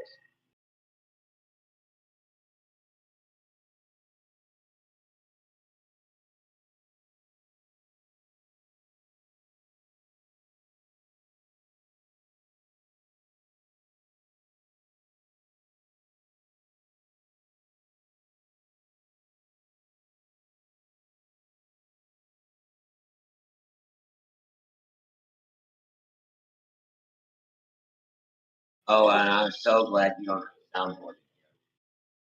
They took it off. I'm trying to have a conversation. Someone defended me. I'm trying to have a conversation about fundamentals. You guys are taking full sentence.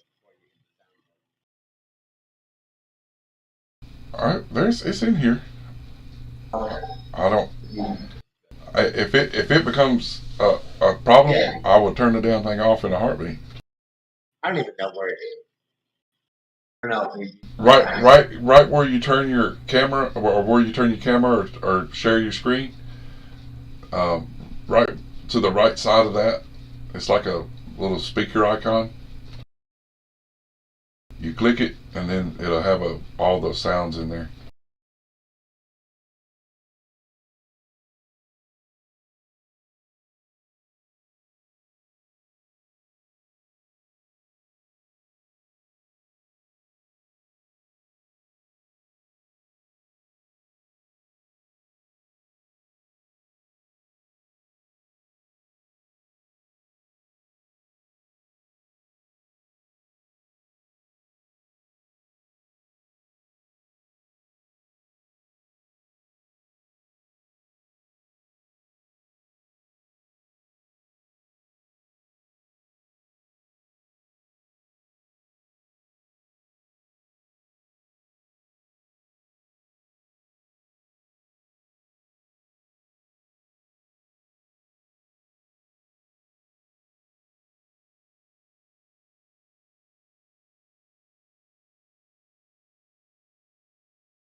I play big before.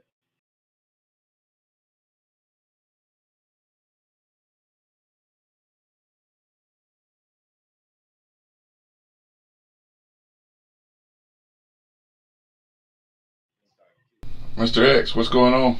Anything you keeping your eye on right now?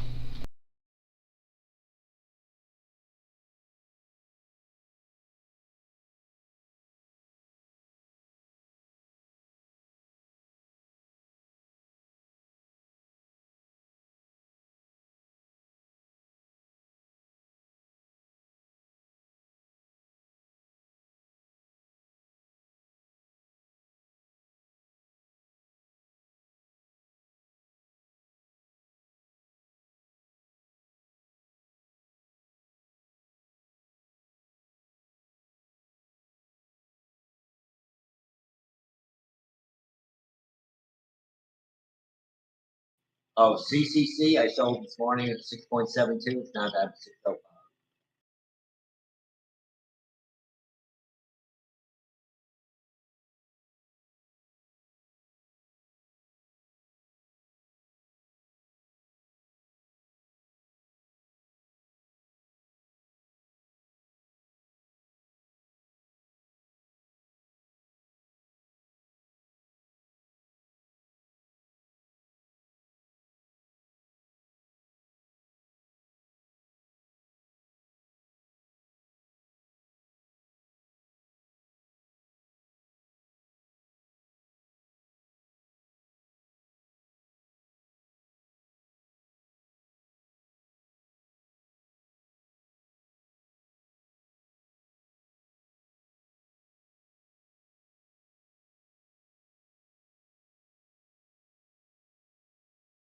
Verizon's time.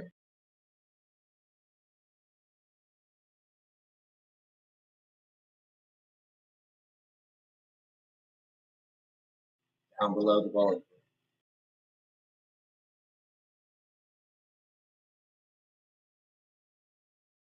On my stops right there, so we'll see what it does. What y'all tracking? BZ. Like Victor Zulu? Verizon Communications.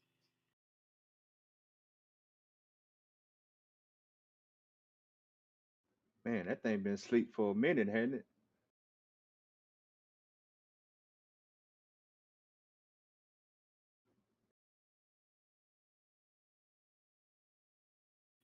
See a big green candle here shortly.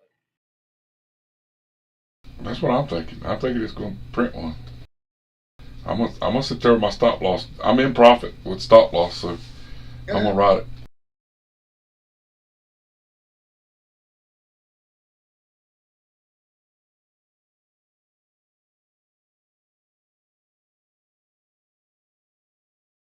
Hey, Mr. Dunny, I missed the party this morning.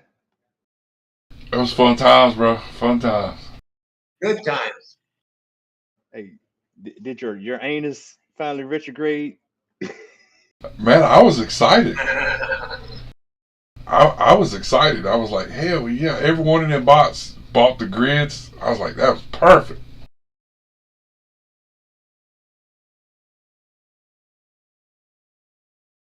It makes the P&L look like hell for a minute, but I mean, all I done was bought the dip, and they made the sales, and I'm tickled to death.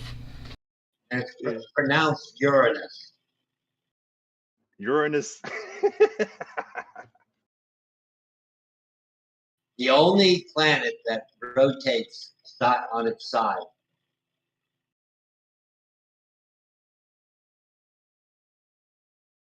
So it's a full 180 from the poles, horizontal now. Wow. Yeah, it's horizontal. It rolls around.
Oh man, this Verizon Weekly, that's classic whack off.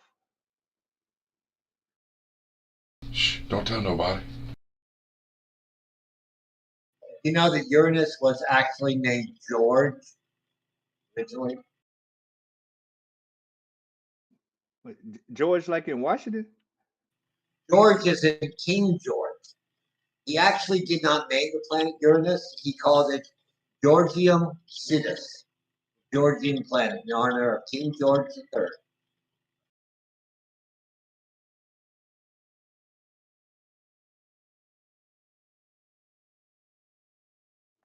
So when did they call it Uranus then? Or is that Uranus is short for George's what you just said?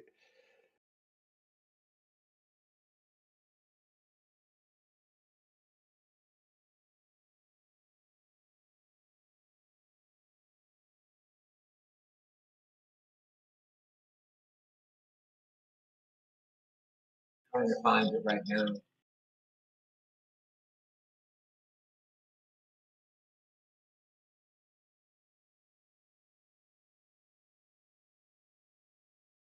It was discovered in 1675.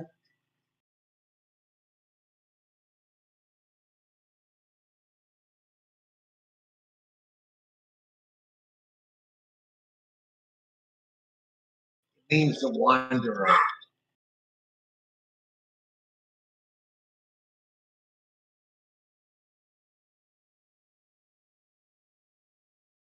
I would say in the late 1600s.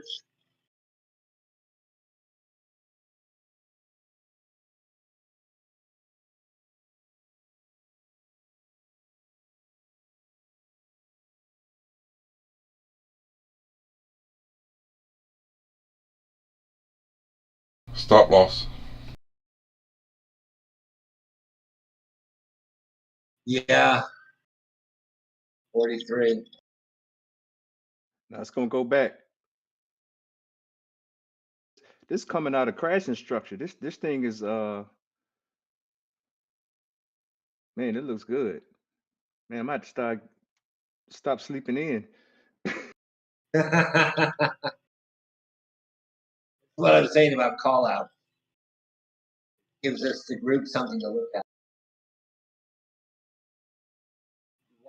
Watch somebody's calls for 3-6 months and like, okay, I've got some time.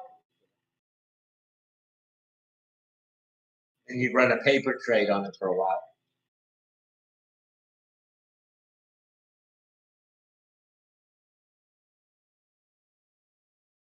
And Mr. Graybeard, as far as the crypto side, the after that pullback last night, I told the guys this morning, y'all might really want to look at what Zcash did right there. Right. Zcash looked good right there. I remember trading that a long time ago. It held up pretty good. It done a big pullback and it made the new local. So that would set it in its beginning stages for its coming off the floor here.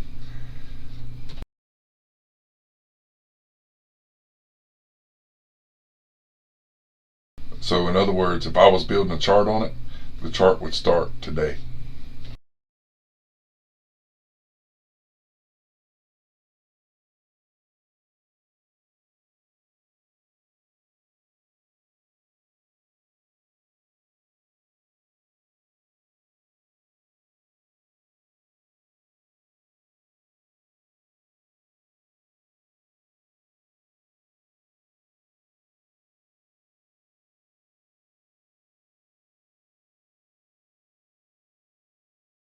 Yeah, this, like you say, the very bottom that on the weekly.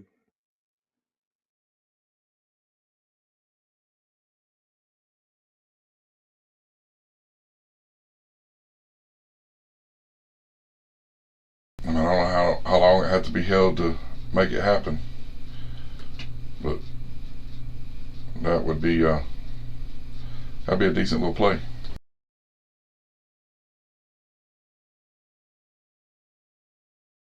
Yeah, this would be the start. You're right. It actually already kind of starting on the 4 hour. It's gonna let stuff cool off. See what the close be like today.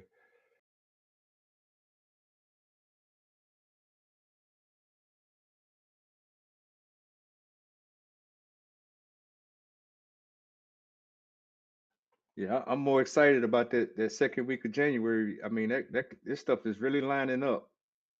What you're talking about. Yep.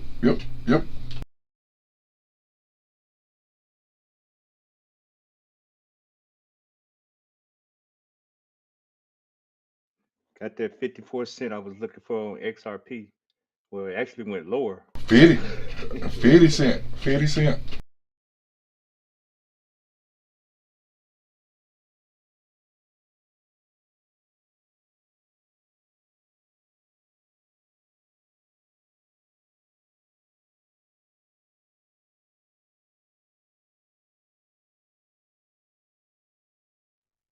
Yo, Donnie, that'd be a mean Bart Simpson on Doge on the 15 minute if it went straight up. Yeah, like I said, I'm running Doge. You know, I started a bot on Doge last night, and I set the range on it, and like I said, all that worked out. All those bots that I set up last night, they worked out good. I had one that went through the bottom,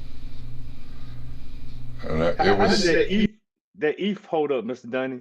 I have one more buy left at the bottom of it. I mean, you damn near pinpointed that because it went down to 21. Yeah. Remember, I had it at. I said that 15% was 2200 was only like 7.8%, and I said that ain't enough. I needed like 10.5, 11%.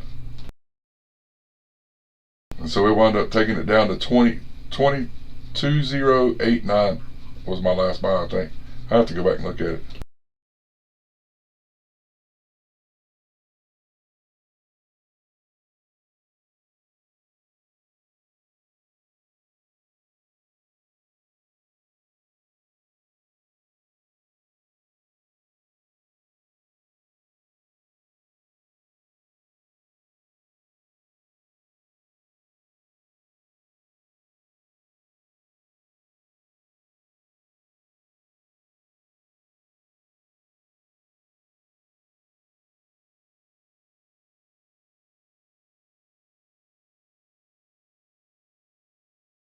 Oh, Wick. Did it hit?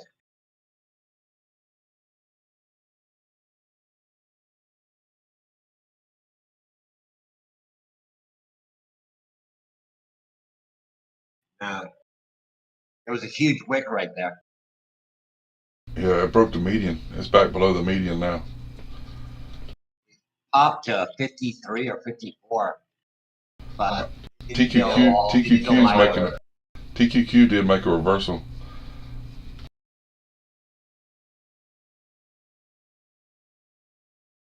They're bouncing it hard. They're going back and forth. A lot of volume in TQQQ 51. right now. Oh, I'm sorry. I'm looking at this. Sorry. There goes 40 on Verizon. Yeah.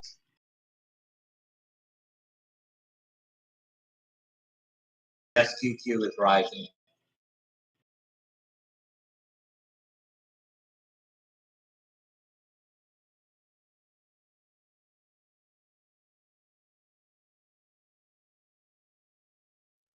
So what do you think, Mr. Gray Bear? Do you think we're at a temporary bottom here, or what's your outlook? I thought it was pretty good. BTC really didn't fall as far as I really thought it would have went. But You thought it would have went down a little further, huh? well, we had more room. We definitely had more. We kind of talked about that at the close yesterday. That there's a lot of room on the downside, but I think this was all algorithms. Somebody got liquidated today.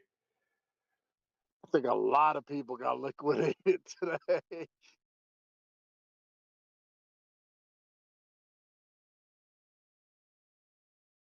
A lot of Just too unhappy emotional. people.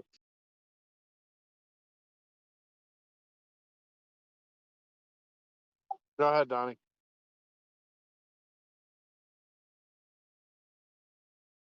You're emotional. You do not need to be doing this. Well, that's true. But on a positive note, that 42.2 looks real good. Well, what is it? That 41.9. I think this was good confirmation for the 50% level on BTC. So yeah, yes sir. I think this would be the local bottle from now. Well, let's see how this Rising day. below 39.40.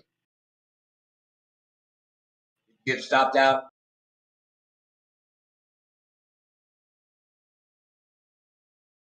What do you think, Mr. Graybeard? Okay, you looking at Doge? You see a BART on the 15? Oh no, I was just looking at BTC. Give me a second. I'm looking at this Verizon. All right.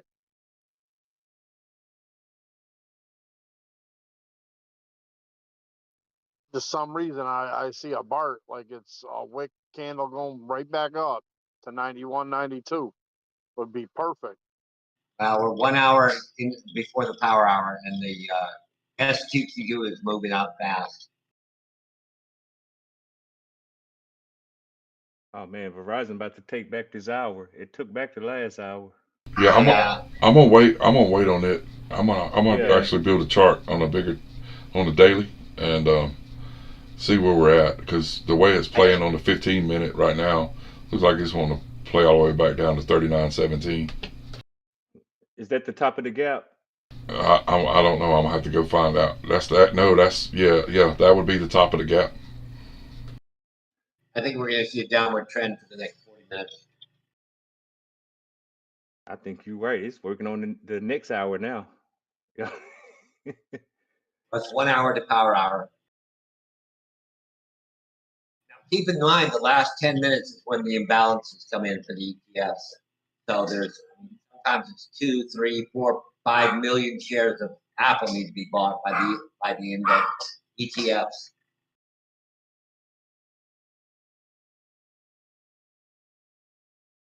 Man, this is just like one of the. This is like one of the crypto charts I built, Mr. Graybeard. On your stream? Yeah. NASDAQ falling. Look at this shit. That's you start. So Verizon's low was October 6th of this year. Yep. So this is green, man. This is green as hell. This will be a fresh chart just coming off the floor. I mean, you're looking. Well, You're gonna be a lot looking. has to do with AT&T. Because So, AT&T had to drop their dividend. so 40.23. AT&T, when it moved a penny, everyone celebrated.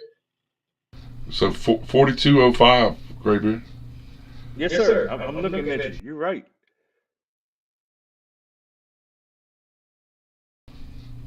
Yeah, look at that 42.50 range back to the left. 42.50 is your headache. Once you break out of there, then you can start making money. It may go up there and accumulate for a couple of days, but that's definitely the low. You see how that it went back up into that wave. That's wave 5 going, no, wave 6 going back. Yep, it went back up in there, rejected a little bit, pulled back, and then it went and made another go at it. Watch this.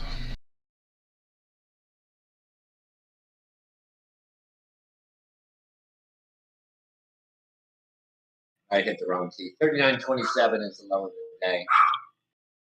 Coming up on it fast.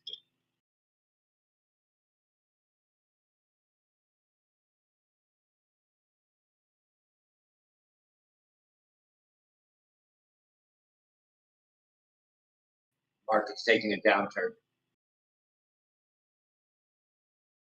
Traders are back from their martinis.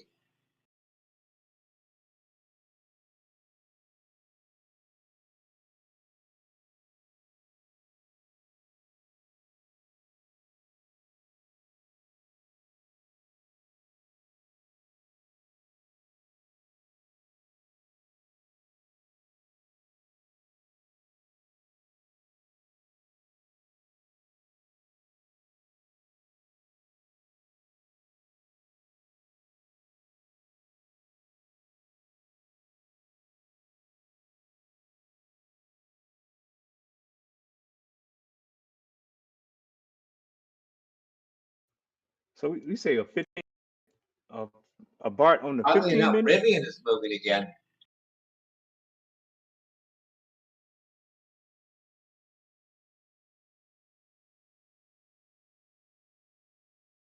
Oh, there it is. Inverse BART is what we're looking at for the Doge.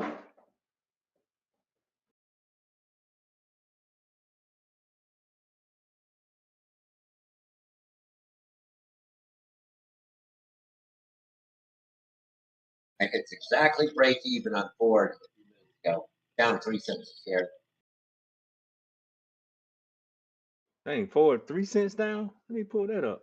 Well, I bought at 11.90. It fell all the way to 11.68. On 200,000 shares.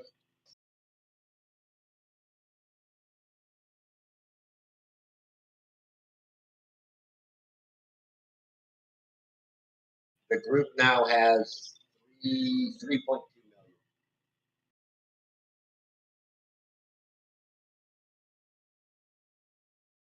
Man, it gave everything back.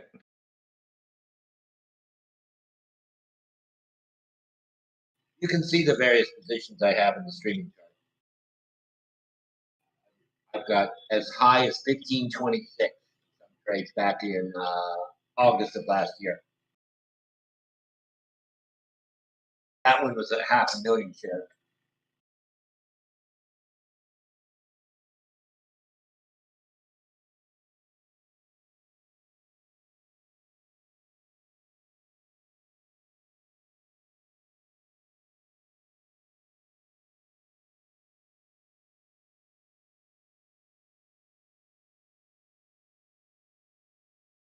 There you go, Mr. Graybeard. I'll be right back.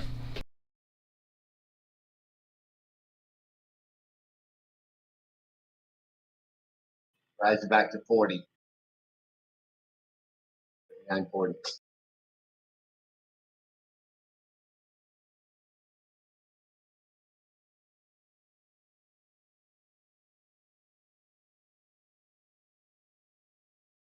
RSI is really low.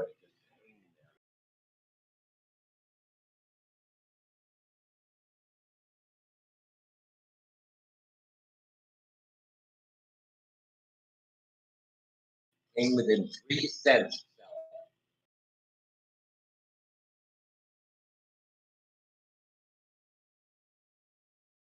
Once I stick a number on there, I rarely ever sell it.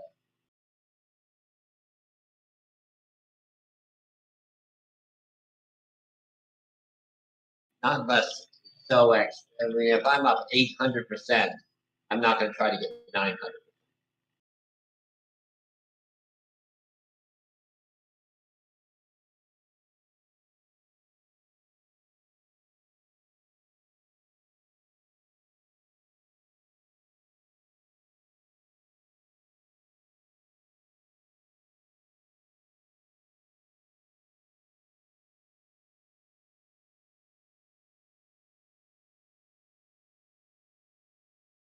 Okay, it's rebounding.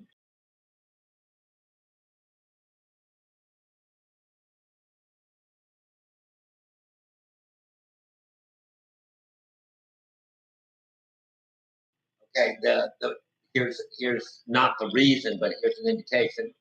The SPY just went back to positive.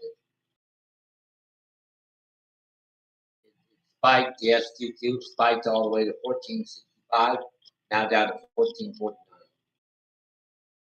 So we're heading into power hour strong. Yeah, I see. I just say it's what 2 o'clock on the We're East 1 Coast. hour 49 minutes to close. Yep. This is where I wake back up. We were having a good conversation with various.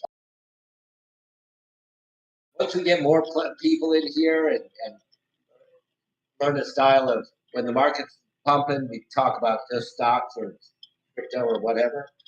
And then when it's low between 12 o'clock and 1 o'clock, goof around and then get serious for 2 hours. Yeah, I like that, Mr. Clyde. That's good. Make for a sound day and don't Yeah. get distracted. Yeah, During you peak hours. trade 2 hours in the morning and 2 hours in the afternoon. The rest of the time's all yours. Do whatever you want to talk about, philosophies and markets and stars and booty and cheesecakes and pizza. During the market hours, those 4 hours out of the 24, stay focused. That's kind of why I didn't ever talk in just a one long run-on sentence after another. 2-hour discussion about a 5-second.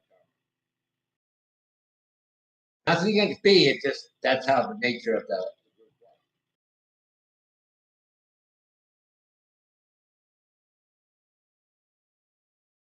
Now that B's returned a bit, let's see if it stays. Maybe they can get focused again. But a leadership group, a lack of leadership, those groups just spiral out of control where 2 or 3 people dominate and everyone else, I can't even word it in.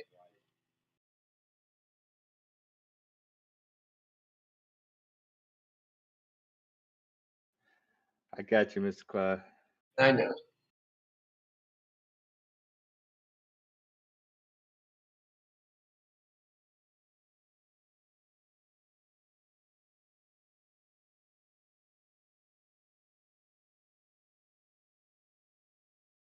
You want to see something fun? Look at ADTX. Let me post this.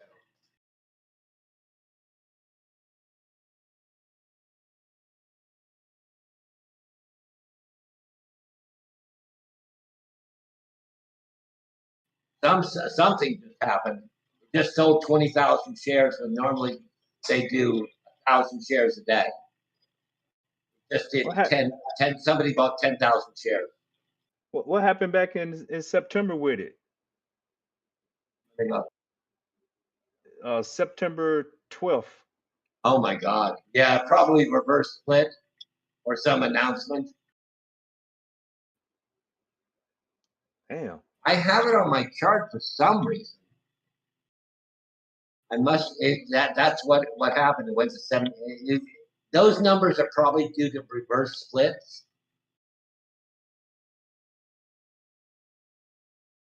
Oh man, it took a nice little. Yeah, it went all the way to 70, which probably means that it split 10 to 1, and it was a $7 stock at that time. I'm searching the news on it now. I'm just okay. I mean, this is the reason we do shout outs. Here I shouted out. Okay, now the whole group starts to look like, I found this, I found that. Okay, let me put that in the knowledge bank. It never moved again. 2.5 years. Okay, I'm on it. I know I got that knowledge.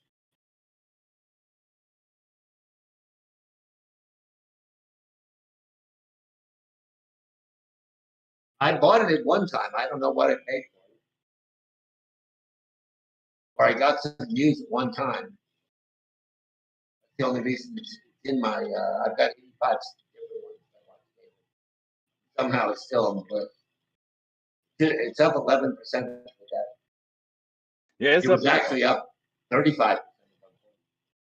Hey, so check this little story out right here. It is ATAC shares were down 24% to $5.05 in pre-market trading after the company on Friday entered into definitive agreements for the purchase and sale of 1.2 million shares at $4.85 a share, and accompanying warrant and private placement.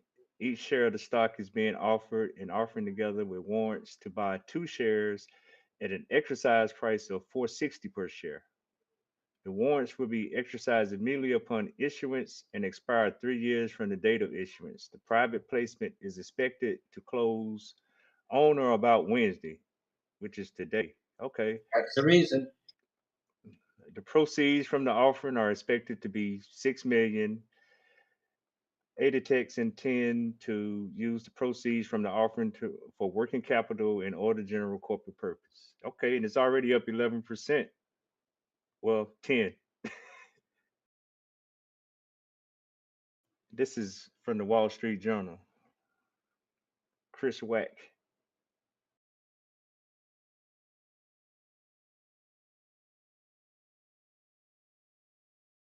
Hey, that's one way to raise some capital, huh? I'm buying 1,000 shares right now.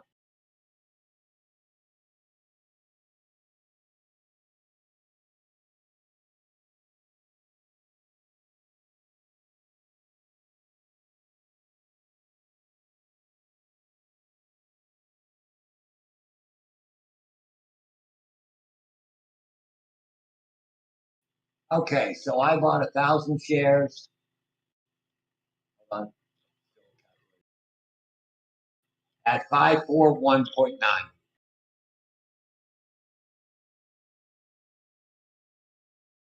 Now, what's the target on that? Is that still the Hold on, I gotta figure it. Hold on. Already up in there.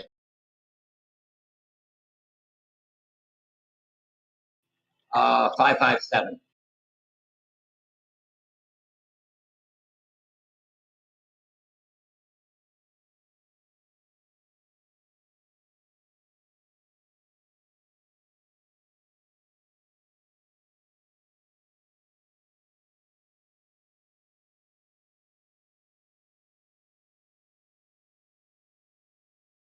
My target is 3,010.32.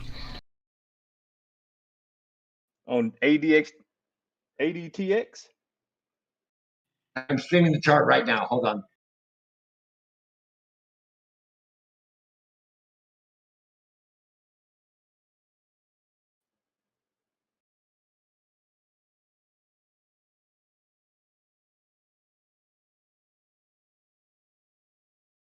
$19,000 is $5.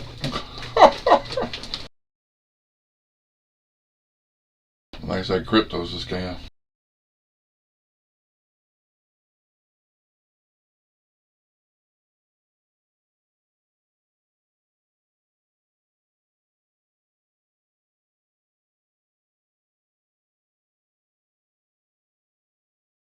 One daily candle, that bitch lost $10,000. Okay, I'm in it, and it's streaming right now.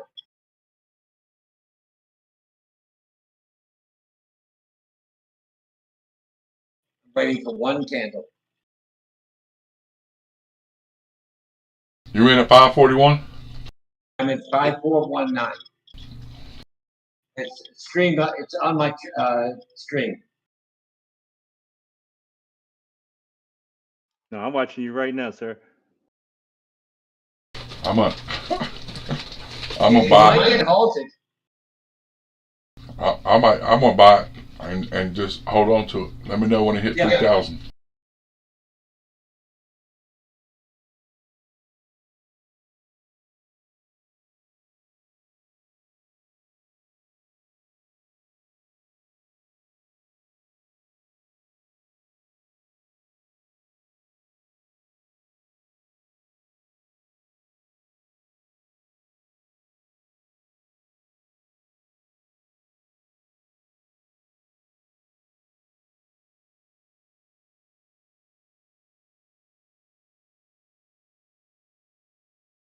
The gap on it is 16 cents.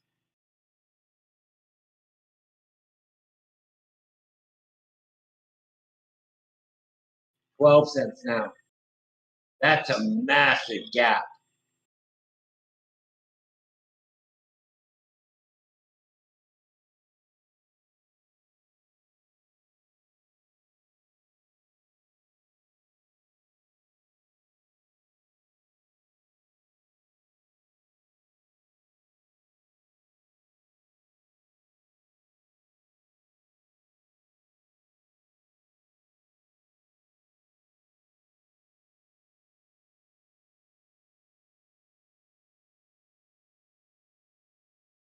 Got a 9-cent gap on Trade Station.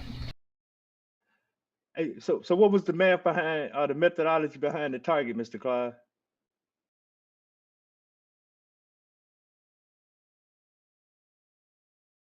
Okay, mostly the chart.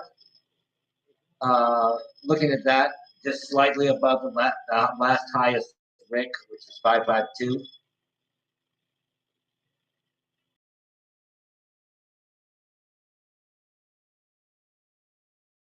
Okay, so I got you. Market structure, the percentage of whatever that. I mean, if I really want to take profit, I'd probably set it at 8 or 9, but I want to be out of that in the next 30 minutes. Got you. I got you. Oh, that made perfect sense then.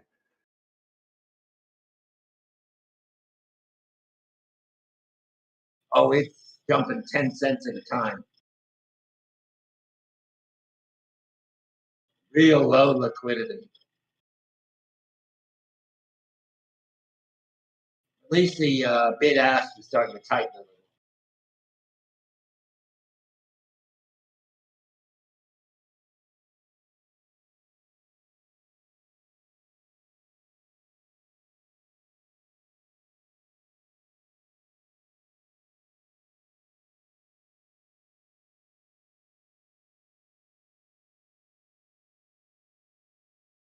Put my stop loss at $5.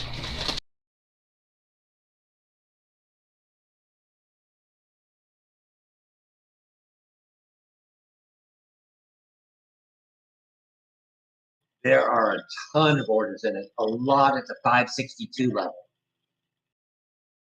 I got So I got in at 537.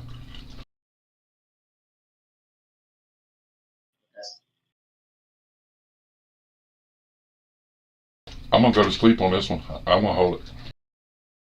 I'm not gonna short trade it. I'm gonna see if it'll sweep off the floor and give me some money. I just say you're gonna hold through the day, or you talking about like ho? I'll move my stop loss with it if it does walk like that. Right now, the bid is 522. The ask is 540. It has tightened up. It's 5 cent spread now. Well, I've got a 10-cent spread on TradeStation now instead of 9. 530, 540. I'm on Merrill. Oh, now I got 5 cents. 5 cents. 9 cents. Nobody's budging from the high and the low. They're just sitting there waiting. Yep. Either give it to me or I'm not selling. Some jackass will come in and buy $100,000 worth here in a minute and send it to the fucking moon. Right now, it's at 557. There's about 100,000 shares. It moves 20,000 a day. It's got like a month's worth of orders in one day. That's crazy. It is crazy. I can see all my orders too.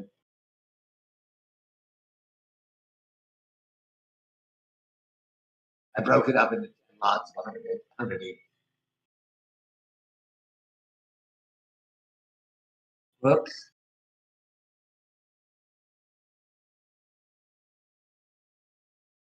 Starting to sell some.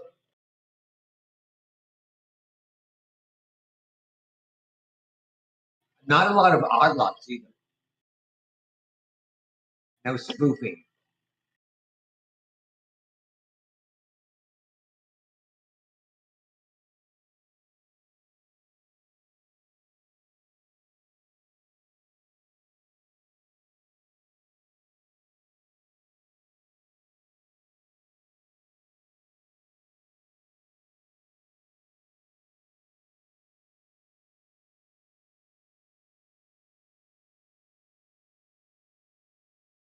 Look at the TQ. TQ just printed an engulfing on 15. Market is bounding. Yep.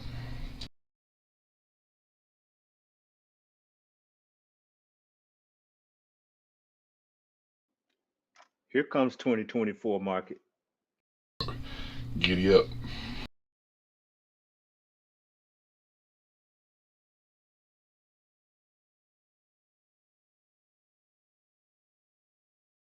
There's the TQ. Look at that TQ go. Yeah. That's full engulfing. There we go. Verizon now at 44. Fuck Verizon. I'm always to mention his last decimal points.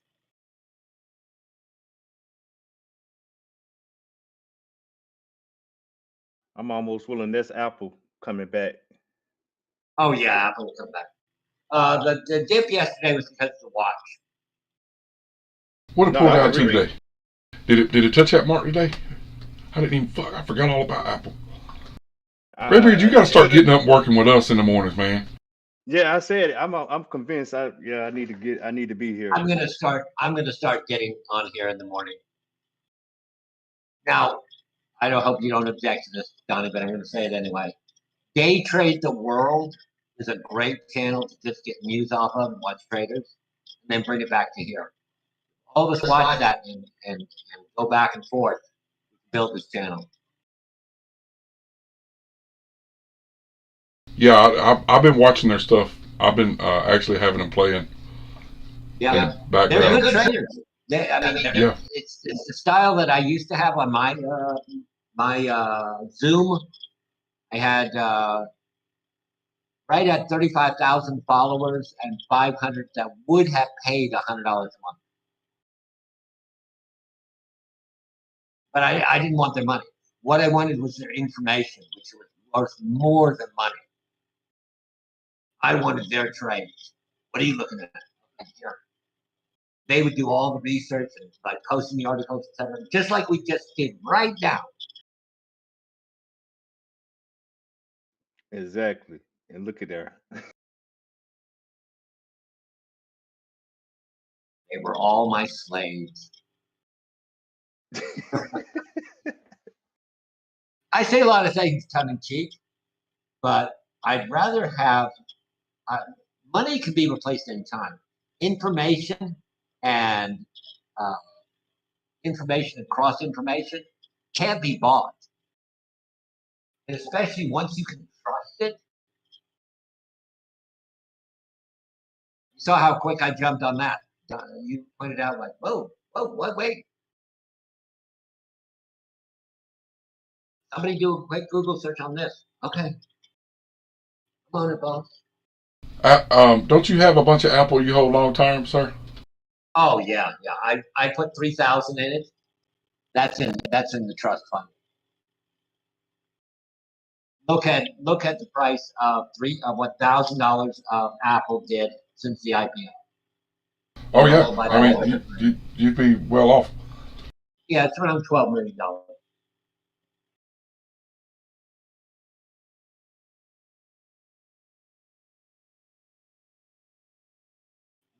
That's never touched money. That's for next generation. That's my thought right there, Mr. Clive.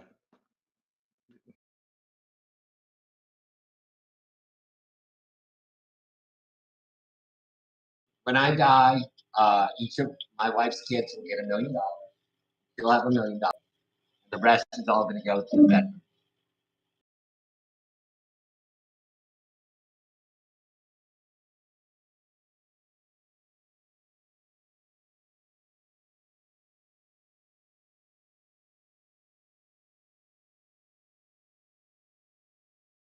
Be right back.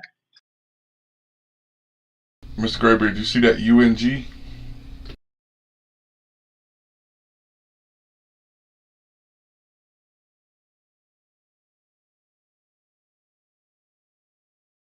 That time of year.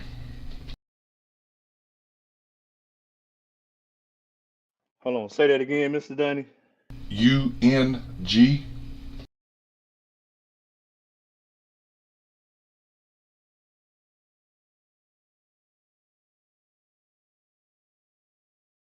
I got a 460 average on it. It's back up to 540 today. It was up a little higher earlier today. What is that? The United States Natural Gas Fund. I see LTD, but that's not an American stock. No. UNG. UNG. I got it.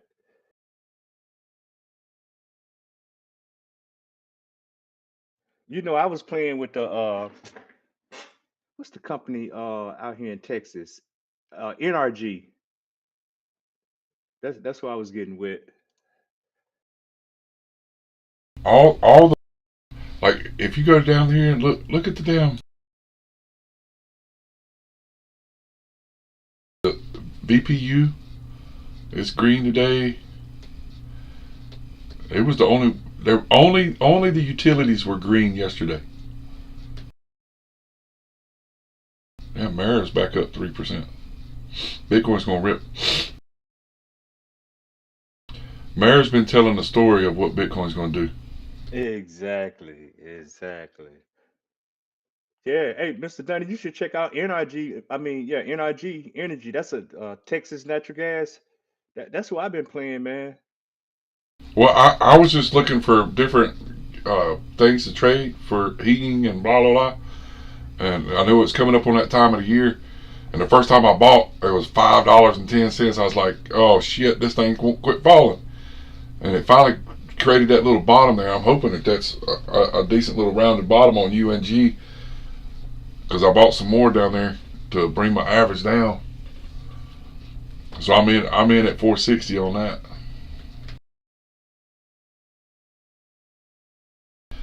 And I'll have some more funds to be able to throw at the market here in about 4 more days. Yeah. glad you reminded me about this, man. This thing when I wrote back out, I had got some shares down to like 32.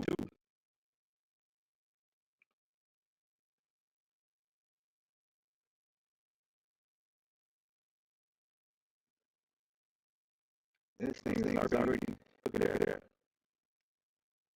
Yeah, see, it went all the way down to like $30 back in December. 12 December. It's already $50.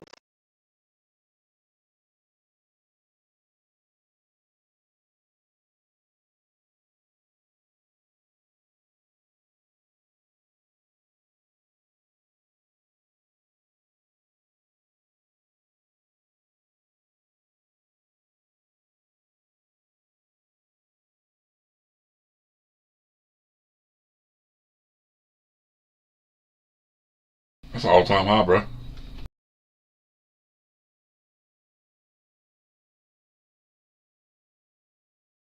Hey, man. I gotta do a chart on this. Hold on, let me get this bill right quick. 0.25. Hey, well, Mr. Clyde said this is the season for them. Like after February, he like, man, it's gonna, it's gonna make his move from, I guess, December to February. He's like after February, these guys have already made their money. Right. Right. I remember we kind of had this discussion like, well, I can't remember if it was this past summer or maybe a couple summers ago, but we was talking about that. The adage "go away in May" no longer applies. It hasn't in 6 years. So you think natural gas is something year round now? Oh well, natural gas. Here's the issue: is that Europe is a lot warmer than it has been, so I don't think there's going to be a big demand for natural gas. But that's what they're forecasting. Who knows what will happen? It could happen overnight that some big freeze hits Europe. Now they've gotten independence away from Russia almost completely now. Germany is building more and more nuclear plants, but they take 30 years. They're doing more and more storage, though, right? That's kind of how they mediated. Well, they have nowhere to store it. They are trying to do that, but where are you going to put them? I think last year they had barges, just Yeah, they were offshore. Yeah, I just remember. I think it was last spring we was having that discussion. He was like, "Nah, that money's already gone." And oil went to negative $30 a barrel. Because 1,000 tankers were sitting offshore, just sitting there. So oil was negative $30 a barrel.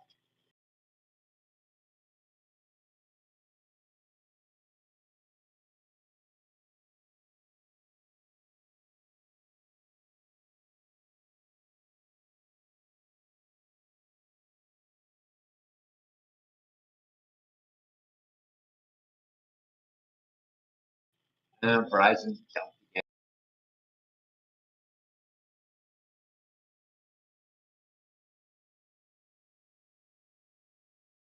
I sent you that message, sir. People are not moving off that 524 price rate.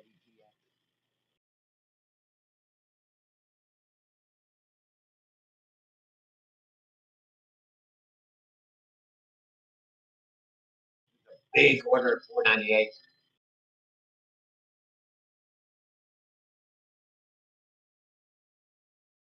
I don't think that thing's gonna play out until probably after hours. This that ADTX. Yeah. That's when limits are. There's no stopping. The circuit breakers are turned off.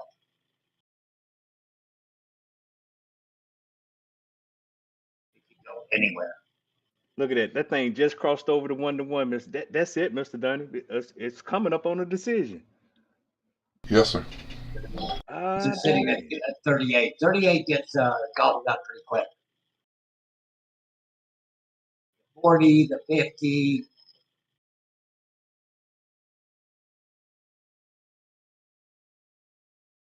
We might need to add that to a serious watch list there, sir.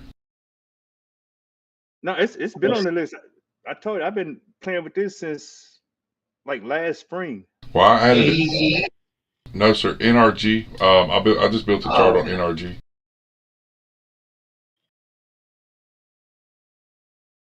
Hey, Mr. Clive down there in Houston, he very familiar with NRG. So if it breaks through, what I'll be looking for, Mr. Graybeard, is I'm hoping we can get a little pullback, just a little bit, back to about $50 or so. Sit down, maybe grab a bite to eat right there, and try to ride the breakout. And once we get past January 20th or so, it follow that line on up to about 57 and a quarter, somewhere in there. Yes, sir. Yep. It definitely is going to hit that second ring, but where it's going to be, I couldn't say back right now. Well, if you follow that line, right, that puts you back at April, so gas is coming off. So then that next line, it falls down and maybe rides sideways to this next ring up here. I would be gone. I would be done with it by then. Yeah. I would say be done with it. Yeah, I'll be done. You know, if it elevates up into this area, into that 54, and we stay above that 1-to-1, then I would ride it as long as it was above the 1-to-1. As soon as it broke the 1-to-1, I'd be out. Yeah, I'm glad you brought up gas. I just, I mean, it's like it's just crossed over. I mean, 5160, right, 5164 right now. If you could see a little pullback on it to make a nice, comfortable entry, I mean, I would set a stop loss pretty tight. But if it's going to walk up there, it's going to walk. It's going to go. There ain't going to be no stopping it.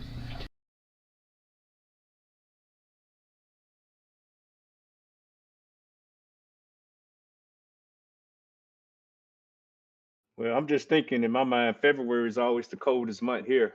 Yep. Pretty much anywhere I've ever been. So yeah, that's what we was just talking about. And look at the weather we got coming at us this week. You know, East Coast, it's going to be wrapped up. They're talking about 1 to 78 inches of snow. That's a meme. That's a joke. But they're talking about quite a bit of snow north of us here. Change cold coming to us. Maybe some snow in the Appalachians. So there's a lot of crazy weather getting ready to hit us and the whole north getting ready to get a big cool down. So it's time. 58 degrees here. 80 degrees? 58. Oh, that's nice. Very nice weather. Yeah, it's 56 here today, cloudy. I live at the beach too, Clive. I'm like literally 10 minutes from the water. Nice. man, Texas weather is super bipolar. It's subject to be 80 this weekend. Yeah. Louisiana and all them supposed to get a bunch of rain, bad storms this weekend. Yeah, I heard that. It's actually supposed to start today. It's supposed to start today, ain't it? Yeah, today's third. Yeah, today all the way through Sunday. Yeah, we had it yesterday, and it cooled off a little bit. Like it's probably low 50s right now, 51 degrees in Central Texas. So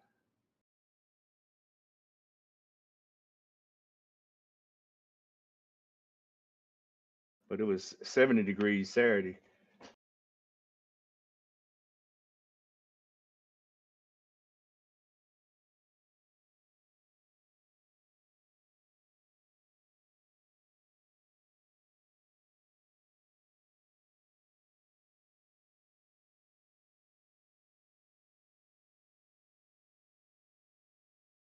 I learned something, and we're putting a theory to test. You want to help me do Elliott wave counts? Oh yeah, sure. All right. So on my screen, I have a date. I'm gonna give you a date and a price, and you'll be able to mark it yourself. Okay. So December 11th would be cycle low. Okay? You go out 13 weeks, which would take you to the 11th of March, right? And then your midpoint would be January 26th. So if we know that that's cycle low for this point, and you do your high before your midpoint, that means your second high, your lower high, will be before you get to the end of cycle. And then end of cycle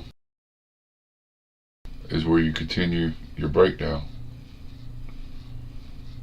Ain't that funny how that works out, sir? You plotting that's the distribution schematic. I don't know what to tell you, sir. But if you built it, all right, so let's say you do your Elliott wave from December 11th at 40,132. Let's say 48,200 is your top.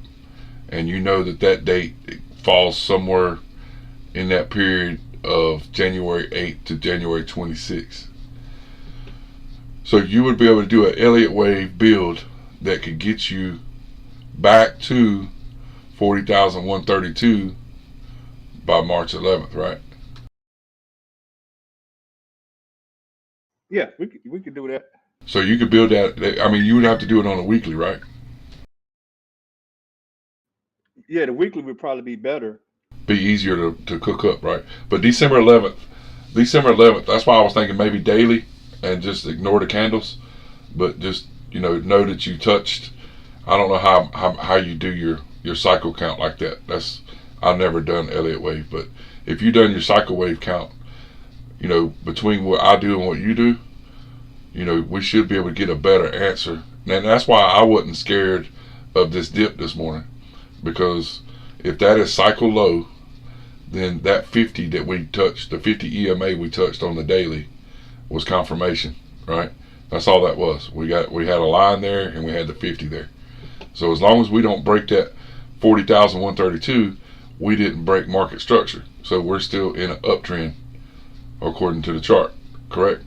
So if that cycle low holds through this cycle and then through the 13 weeks, then your next low will be after March 11th. We should have a lower low come in right there, or is what? No. No. Not a lower low. No. If you make a lower low, if you break 4132 right now, at any point between now and then, if we break 40,132, then that is wrong. Everything I just said is wrong. And that's what I'm trying to find out, is this cycle count right?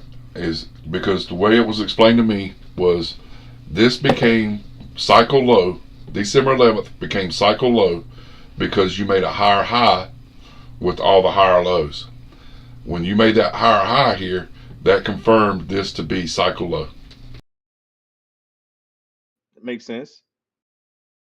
So if you use that as your start point and then follow that to your 13 weeks, and put whatever date you want for 13 weeks. I just crammed it over. I stretched it out and crammed a line on there, right? Yeah, I'm not trying to be precise. I'm just trying to get a thereabouts. But I don't know how to do Elliott waves. I suck at it. So I was trying to figure out how you draw up, down, up, down, up, down, down. Because your last, it should be down, should be here, right? Because you should be breaking market structure on the end. Well, think about it like this. That goes is like right there. Let's look at what you got. So we go 1, 2. I'm gonna make the chart. I got the data written down, and I'll plot it out. But if you start where you said the cycle low, from the bottom of that up to that first high, that's a 1. You come down to that wick, that's a wave 2.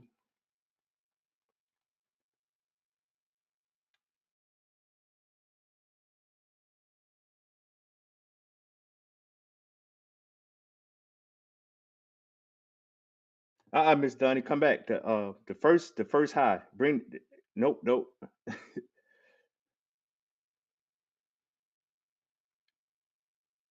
Nope, nope. Yeah, yeah. One, then that's a two, a three, a four, five. So that's 5 waves right within there. And then you should have some type of correction coming in. ABC or ABCD. Because really what instead of 5 ways, that looked like some type of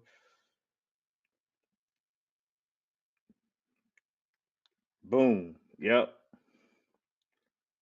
Freaky, freaky. So the only crazy thing about that, and like I say, it's kind of difficult from the daily, is it models better on the higher tower frames, but you can't do it from the daily. But it's going to always be some type of correction in between waves. You know what I'm saying? Some type of ABC, Right. ABC flat. So that may throw it off because on the daily we're kind of like these waves are intermediate waves. Like this, those Yeah, two it's sets it's of the waves. smaller waves to catch for the bigger waves to take bigger action. Exactly. Yeah. These are sub waves within the weekly Right. that are playing out. Right. But yeah, I see what you're gaming at.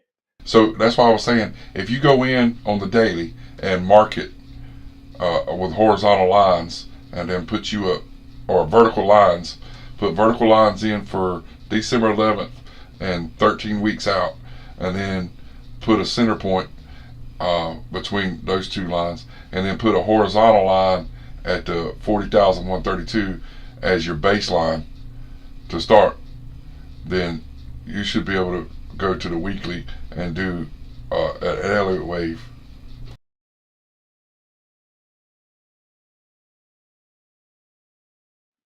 Gotcha. With with the assumption of 48K being, and see with the structure, if you need structure support, then that the 42, just say 42.5 for ease of reference, right? So if 41 is the floor, or 40,132 is the floor, 42.5 is your main structure, right? So, and then 48 or 48.2, whatever works out, would be your top. But you want your top to finish on or before the center point. Just funny that there's vertical timing right there, just saying. Now that is crazy. Got it.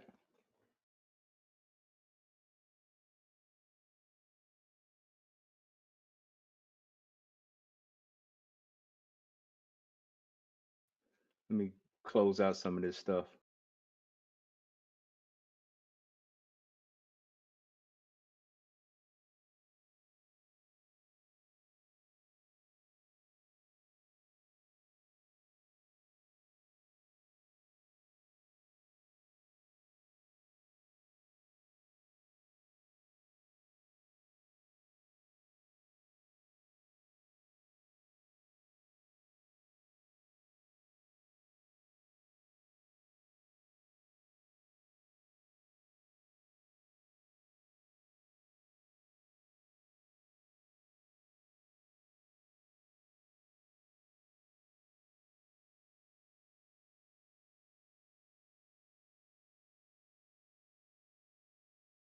Seven minutes to power hour.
Hey Donnie, how's it going?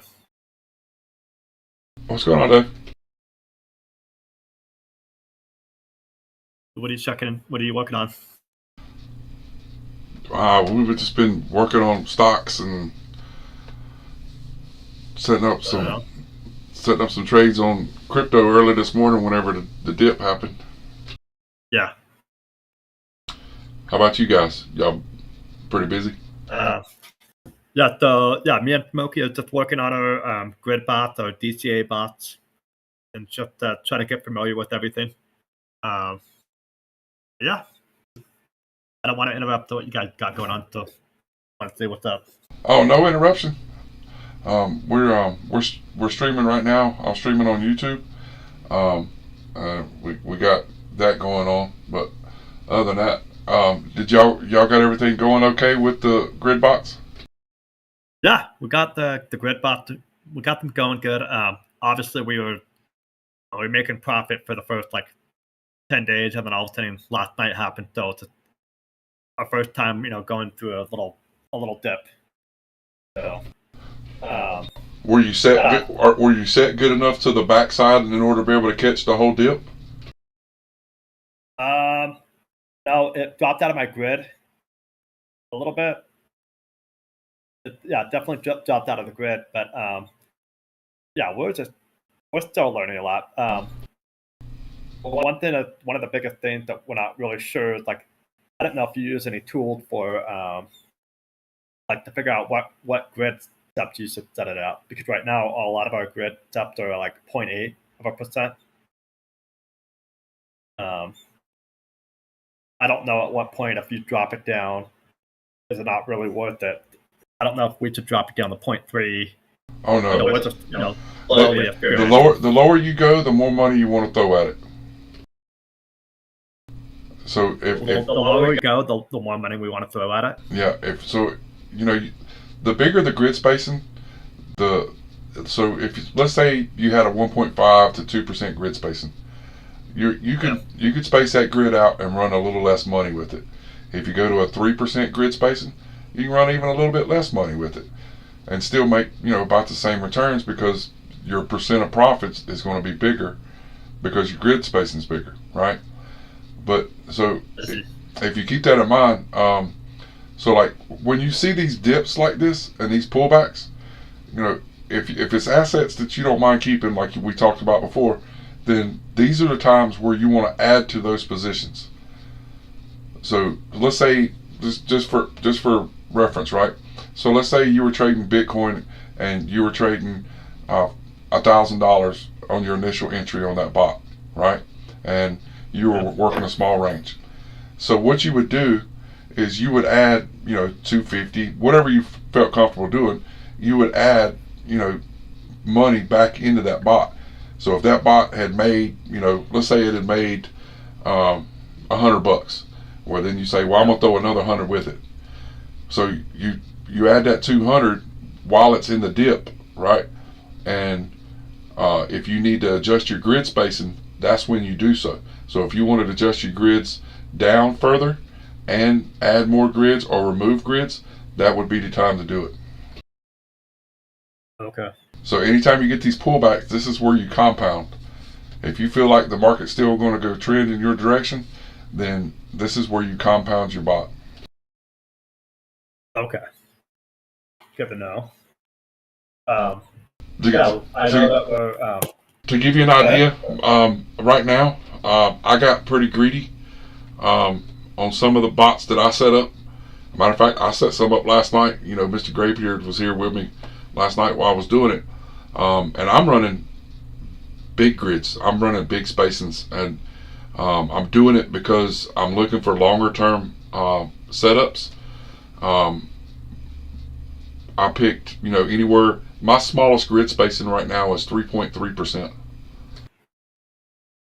Oh, that's the smallest one, 3.3. Okay. Yeah, but I'm also looking at, for long range. The reason I did that was because of I'm able to put less money in the bot and use less grids, but still make substantial amounts of money because of the bigger plays.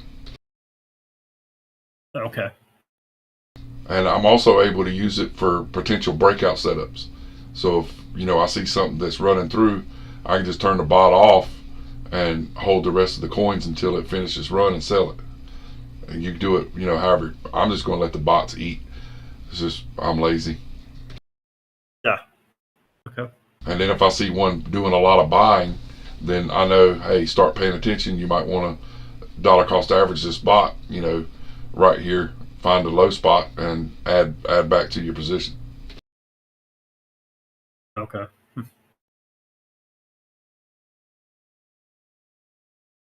But it sounds like you got things under control. That's good. That's good. But definitely learning. One thing that kind of like the DCA bot, it kind of hard sometimes. Like it shows that you're making a profit, but then all of a sudden sometimes it shows that there's stuff that all of a sudden you look up the report and you'll be like, oh, I'm negative $80.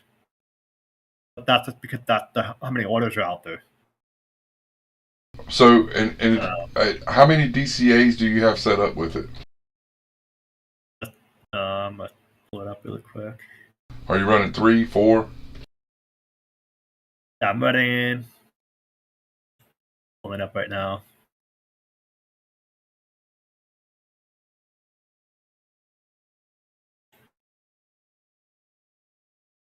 This one's running. I have 2 safety orders. Okay. Are they 1.5 and 4.5, or how far you got them down? Oh yeah, the deviations are 1.2.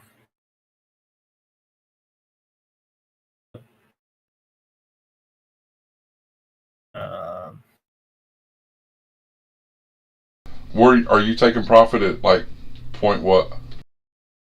Oh yeah, I'm taking target profit at 1.4. Oh wow, that's big. That's too big, you think? Yeah. I mean, it's okay in an uptrend, but in a sideways market or a falling market, you'll get slaughtered.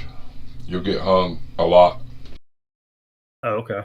The most I ever run, Defi, is 0.85. 0.85.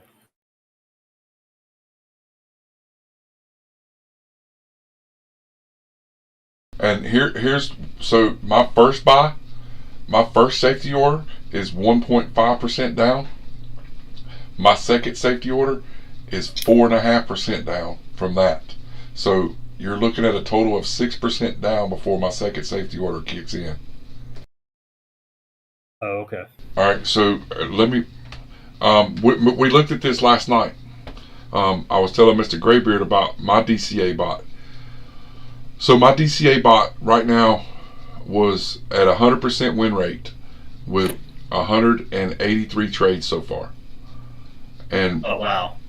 The thing with that is I'm very conservative. It don't buy, in random spots. It's a very conservative bot. It takes a substantial pullback for it to hit. 39% of my trades are taken off of the first initial entry. 49% of my trades are from one DCA.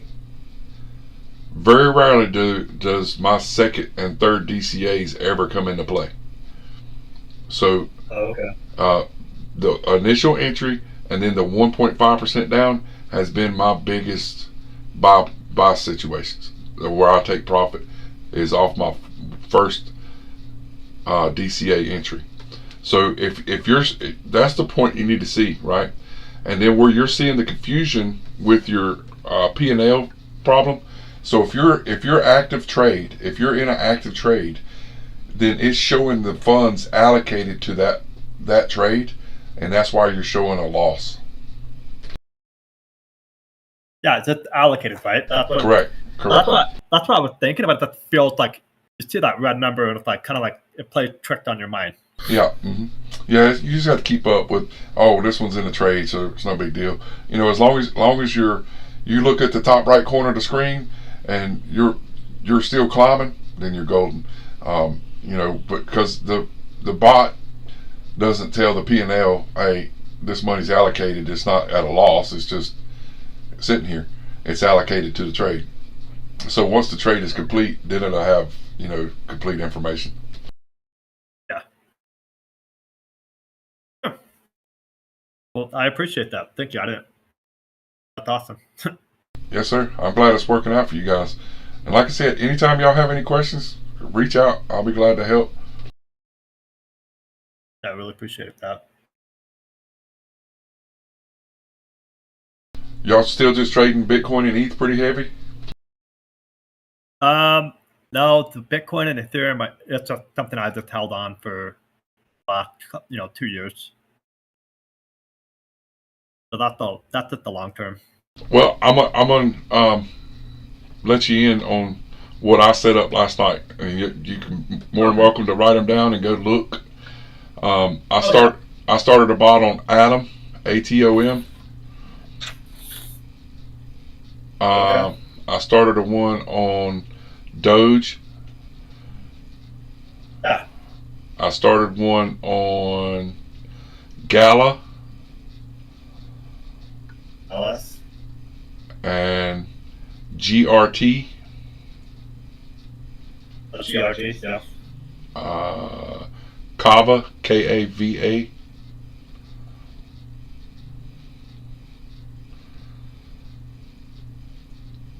What was it? Quant, QNT.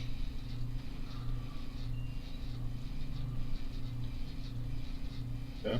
And Zcash, ZEC.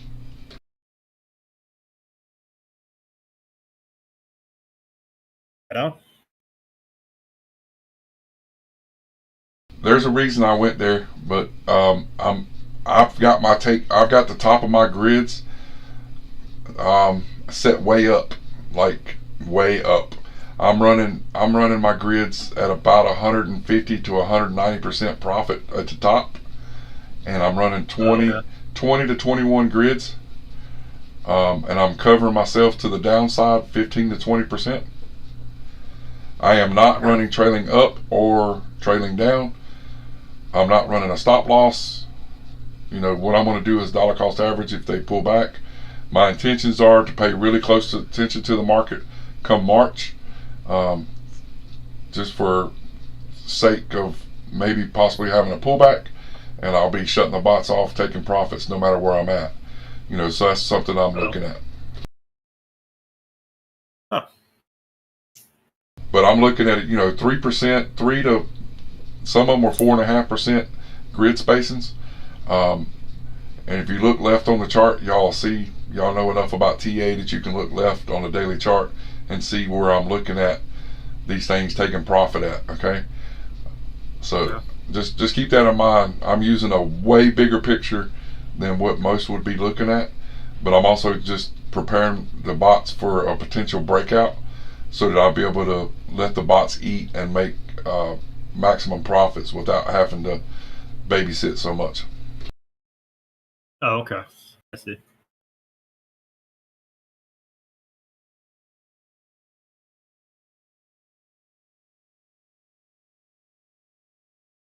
Then do you have is there like a general rule of thumb, like as far as what you do on how many percent of your money you put on the grid bot versus how many you put on your DCA bot?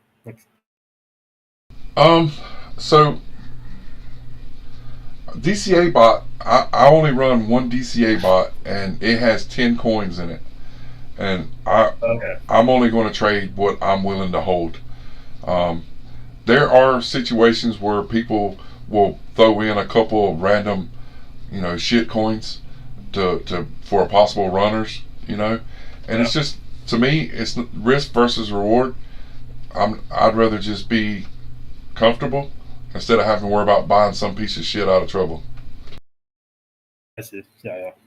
I mean, I'm risk versus reward, right? I'd rather be safe with the whole thing. Yeah.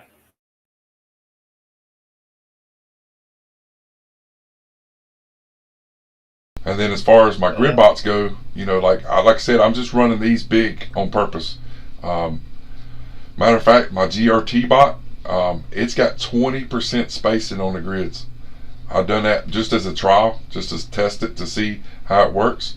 and I took profit the other day, and off a $500 investment on that bot, it made $20 on the grid profit, but it also made $79 profit on where I bought my initial buy.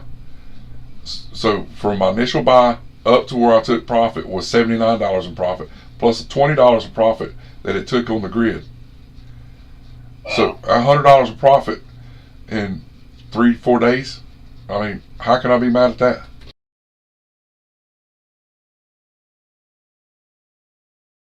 I mean, it's risky, but I wanted to test the theory, see if it would work. Something me and Mr. Graybeard was talking about doing, and I put it to action just to see how it worked. So, well, we're going to let it run for a while, and we'll know here come March what it done. Yeah, yeah.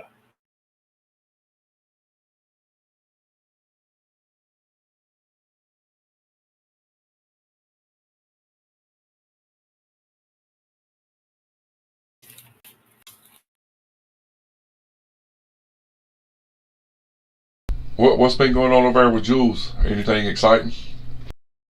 So I think we got a couple grid bots on. Yeah, we have a grid bot that's on Doge. It was set up at 0.8 grid steps, and then I just put $3,500 into it. And then until yesterday, we did a trade of $97. $97. God, what was it? Yeah, in 3 days. Nice. Nice. So, trying to get that, trying to run it like we're doing like an average daily of 0.68. Trying to, I don't know. That's the one thing that I'm trying to figure out if, running that 0.8 grid, if at a certain point, if we keep on dropping it down. Obviously, when we first started with Coinbase, they were charging high fees.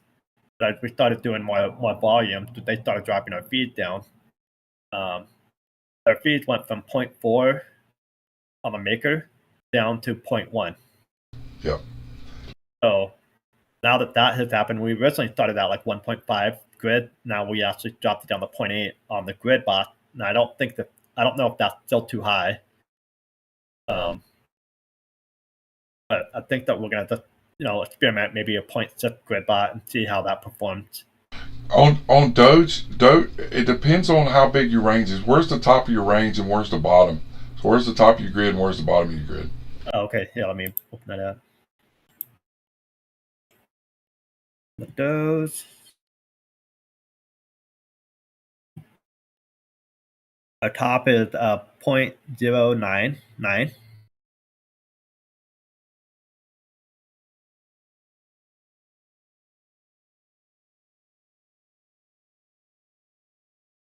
then our bottom is 0.0754.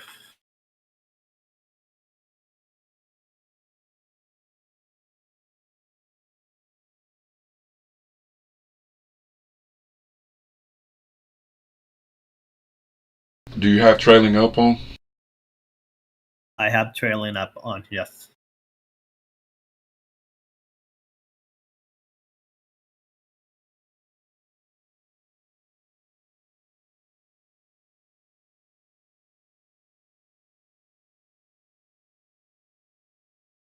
So that's roughly 32% grids, correct? Yes. All right. Yes, sir. So you're towards the bottom of your range. You're in the bottom 0.25% of your range, right? Yes, I am. You went through the bottom of it this morning. No big deal, right? You're gravy. Yeah. The thing that you're seeing right now, when you started it 3 days ago, you said? Correct. So you had a little bit of profit taken. You made a little bit of profit there, and then now you're probably red as hell because you bought that whole candle all the way down, right? And yes, but you had some good sales this morning where you sold back to profit. So your grid profits should be better than what, your P&L is going to look like shit because you bought up there at approximately, just guessing here, 3 days ago. I'm going to guess you bought around 8.9, somewhere in there, 8.8. Yep. So guess, just looking at that, so you originally made about 3% of profit, and then you lost all of it in that dip this morning. Okay. So, Yeah. but if you look at back,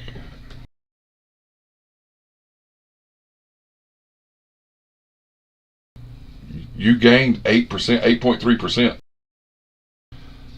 So you've run through 8.3% of your grids this morning with that dip and coming back up through.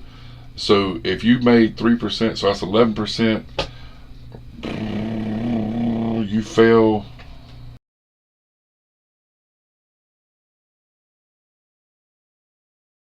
16. So you're only 4% negative right now. Yeah, the overall, I made 97 on the trade, and then actually down 166 on the coin action, which is negative. Overall, if I take the split away, let me take my.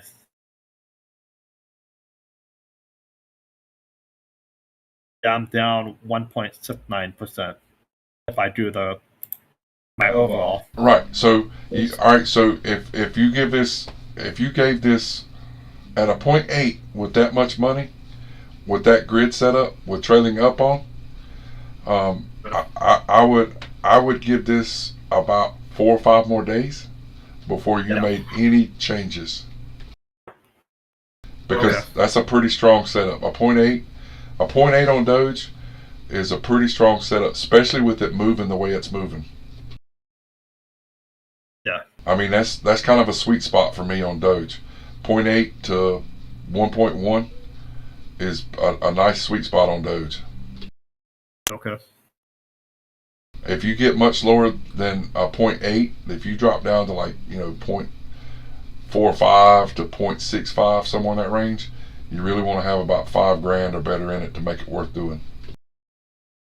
And if you were dead sideways, so if you looked at Doge and it was barcoding, then I would say, yay, that you might want to pay attention and maybe set your grids up, But when you're in this latter part of the chart and we're looking at bigger swing candles like this, you definitely want to set yourself up where you got a little more breathing room. Understood.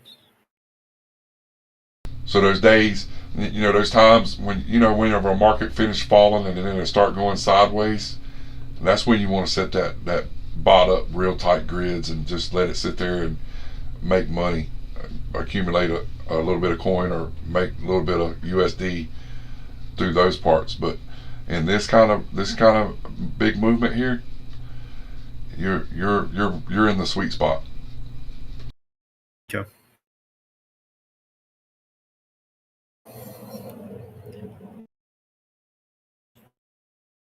But I would definitely give it a couple of days. Let this play out, and see. I'm assuming you have your stop loss set and all that jazz. Yeah.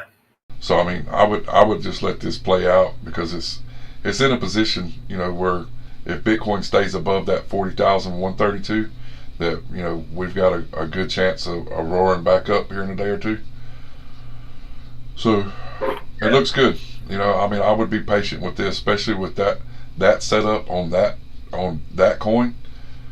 Yeah, because my TBO breakout's got resistance at 10844 or 846, 10846. Oh, okay. So just be kind of patient with it. See what happens.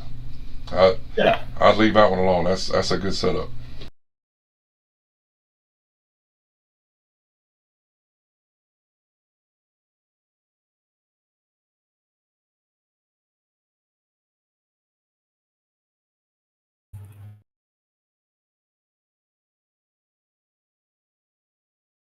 Yeah, I'm kind of jelly. That's a real good setup. Mine ain't that good.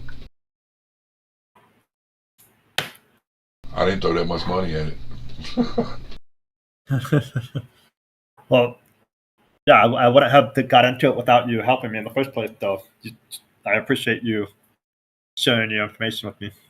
And then, me and Moki are trying to understand the day trading stuff, and then we can hopefully start designing our own, coding our own bots.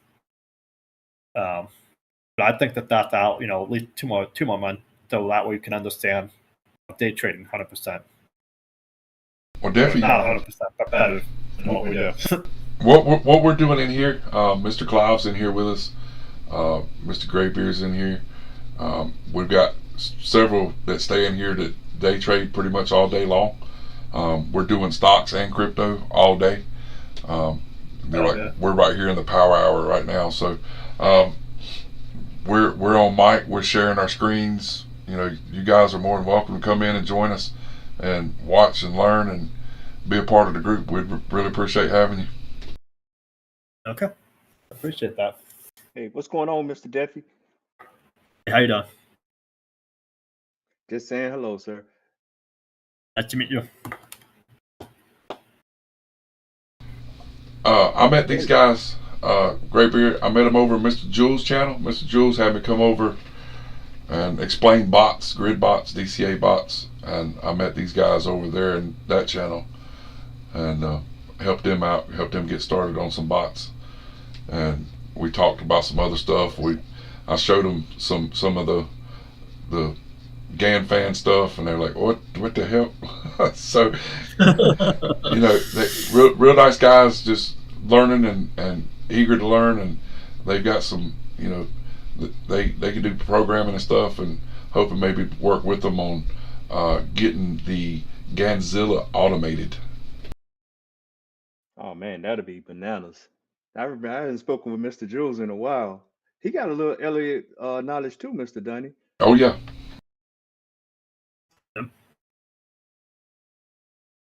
Hey, so I threw the screen up, and I just let me make sure we're meshing everything together.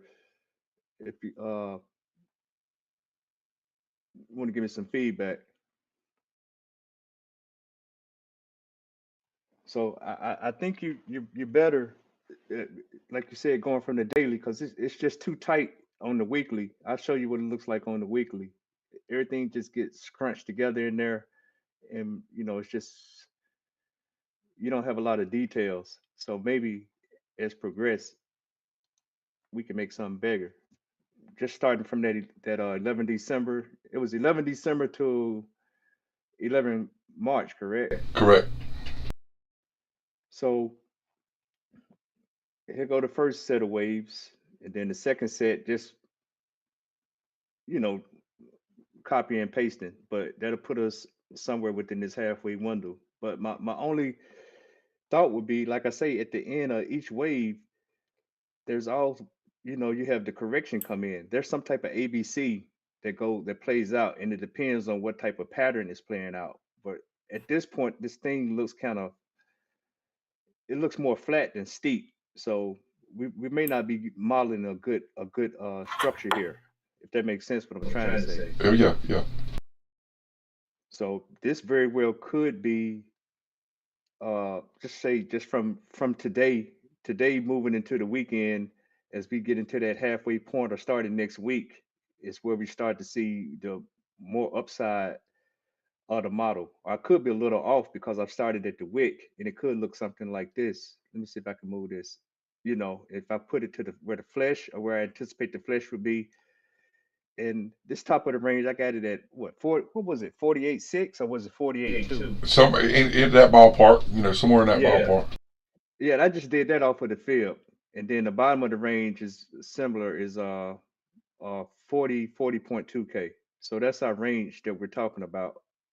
But it sounds like I thought I heard you say that we would expect to do some type of peak up in here. Well, there's two scenarios, right? So scenario one is that you make your high before. So if you go and put a center line in between December 11th and March 11th, if you had a center line between those two, if you make the high before the center line, then the low, your number 5 would actually be down right there. But if you do like what you just did, is scenario number 2, right? Scenario number 2 is where the high comes in at the market cycle, and you have an extreme drop on that cycle, at cycle end. Okay, I'm tracking what you're saying. Then well, I'm getting a clearer picture of because see, here's the end. The beginning are these green lines. You see those? Correct, And then correct. here's that range of 8 January Right. and 26 January. So I had a thought as we modeled this out. I would expect, and just think in Elliott theory. Remember we was talking about like these two sets of wave would make up one wave on a higher level. This would be like a wave one, Correct, correct, on a higher level. correct. So after that, with what you're saying here, it would make sense for some type of correction to come in on a higher level. I don't know what they would model out, but we would, we could see something like this, 5 waves of this right here coming back down to the bottom of this range. And then you lower high.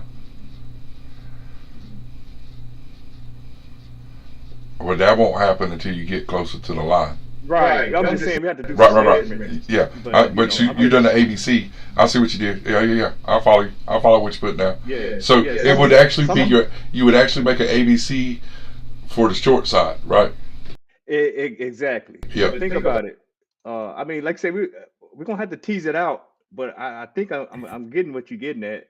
We're merging thoughts and stuff here. But look at what they would just if we go to the top of the range and just make a trip back down to the bottom of the range. That's about a 17% Yes, drop, sir. and that's enough to scare the hell out of a lot of people. Yes, sir. All right, so go ahead and pull 35%. That's twice as long. Boom. Where's it finish you off at, sir? That's our 31 target. Oh my God, Mr. Graybeard, don't tell me that. It is. It's 30. I know. I already done the measurement. I know. What did I tell you back then? You gonna give it to me now? Or you gonna give it to me later? Yeah. You're either gonna give it to me now, or you gonna give it to me. I'm gonna get my 31,000 one way or another. But that would be the perfect time to make somebody shit their pants. Yep. But now I got to model out the other half of this of what that would look like. It could be some flat action, and it could be ABC after ABC, correct down, correct up. Kind of run flat, maybe right. ABCDs. You're right. So here's what I wanted to point out. So what you're looking at, so that 40,132 is your baseline. So when you get to March 11th, that is where you would be back to that 40,132 and then going through to the downside. So you would be doing a 3-wave down structure from your lower high. Yes, sir. Yes, sir. Something similar to that. So you would be working on a 3-way structure down. So then you'd be doing, inverse head and shoulders with the lower right shoulder all the way down.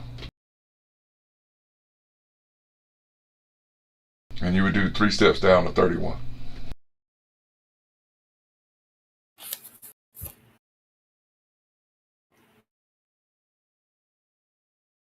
But that would be after March, 11th, according to if I've got the cycle count right.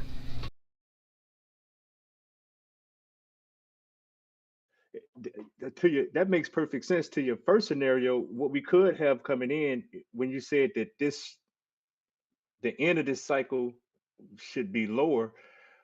That's the correction that if we just completed 5 waves here, some type of correction should come in, and I may need to be trying to do some type of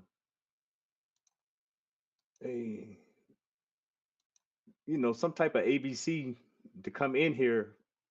I mean, it's kind of hard to predict Elliott waves, Mr. Dunny. So Well, and that's I why I was think wondering if it would help you if I gave you that information. If we know that if the possibility of 40,132 being our floor, right, for this cycle, and we've got a good idea that 48 plus is our top, right? And we've got vertical timing of January 8th, January 12th, January 22nd. You know, we've got all these different vertical timings. Does that help in order to be able to maybe make something like that work? You know what I mean? it certainly does. So just to model that out, let's say we completed that fifth wave back here on yesterday's close, and today we've started some type of correction with this flash crash. So that's going to be a A, and we have some type of B or some type of flat scenario come in here.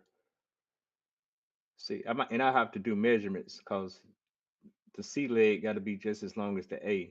You know, let's Right. say if we run a little flat up in here, and you get some type of ABC just to come back and fill in some of this wick. And then do another 5-way behind it. Exactly. And then, Where I you mean, could just mirror, you could just clone your other 5-way and move it in. Yeah, just move that right in. Boom. Get out of my house. Get out of my house. so that would help us a little bit over it. Like I say, I'm drawing this free-handed, but yeah, you see, we're a little bit beyond this coming in more like on the 24th. Yeah, I mean, I and mean, the 31st. none of it's precise, right? We're just trying to, hey, here's what we got here. Here's what we got here. We know this is about 13 weeks. We know this is about the center waypoint. We know if we do our top here, if we finish our top before here, then our low starts here, and we break our low here. And with the news that we know that's coming in March, it lines up pretty good. You know what I mean? Yeah, it really does. It really does. Yeah, I'm gonna play with this for a while. Let me say this and go ahead and rename it now. But so I think I'm tracking. Rename it Dumbass Donnie's Stupid Shit. No, this is I'm gonna call it. That's what I'm gonna name it. Special Ed TA.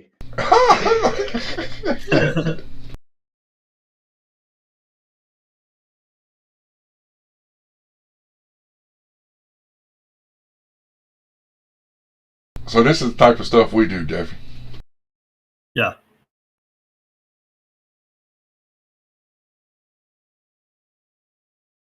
That's a very pretty good interesting. idea. I mean, it's a damn. There's some cut up in here. Don't get me wrong. There is some cut up from time to time, but it's a pretty good think tank in here.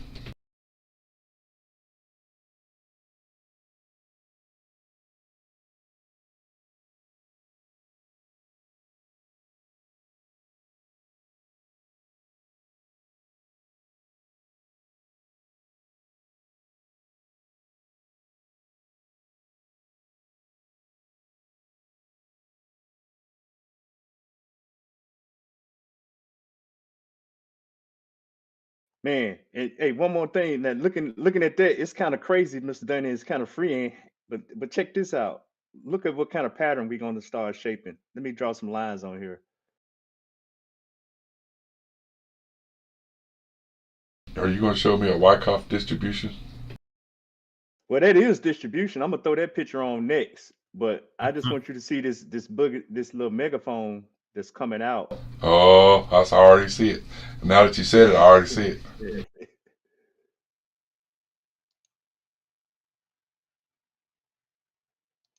It's not a Picasso, but you get the idea. Yep.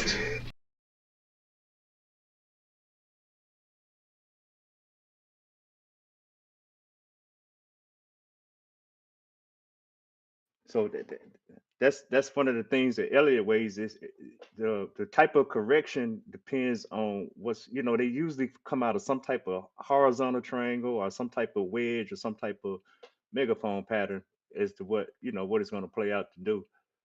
and it's some measurements that's supposed to be done. But I'm a little rusty, so you got to be a little patient with me, friend. Well, I figured since you like doing that stuff that I would throw that information out there and see if maybe you wanted to play with it and be able to do a little forecasting and have them just ghosted in there and be like, looky here, look how close that played.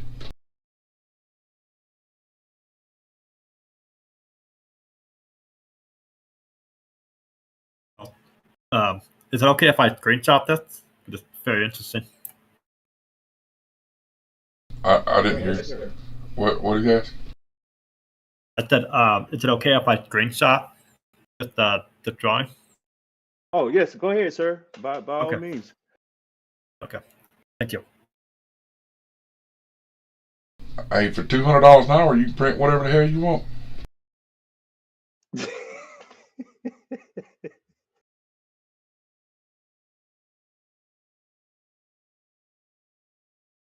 Oh, I'm sorry. Let me clear this so you can get your shot.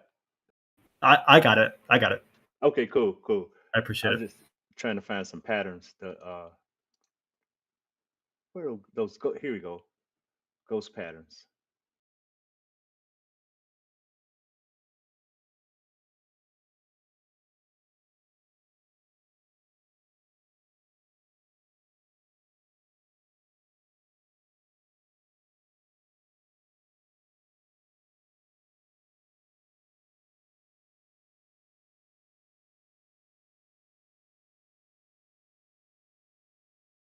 You had to grab the end of it. Yeah, I'm gonna play with it a little more because that's not gonna fill in like I wanted to.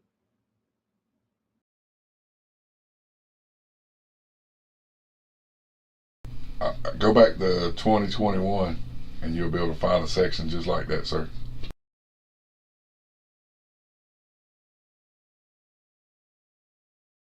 Exactly right. Let me see what this one does first. No, that's not it.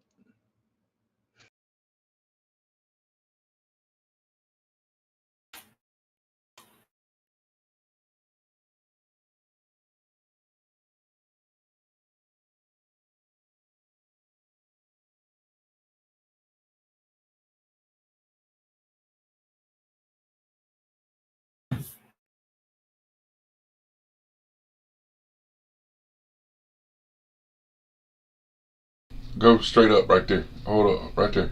Straight up to the right. Back to the left. Left hump down. No, right in the middle. Go to your right. Go right, roll right there. Check that area right there. At the top. That top middle right there. Yep. That whole area right there. Yes, sir. Ghost. Get your ghost feed. You want ghost feed. Yep. Right there, that whole top section.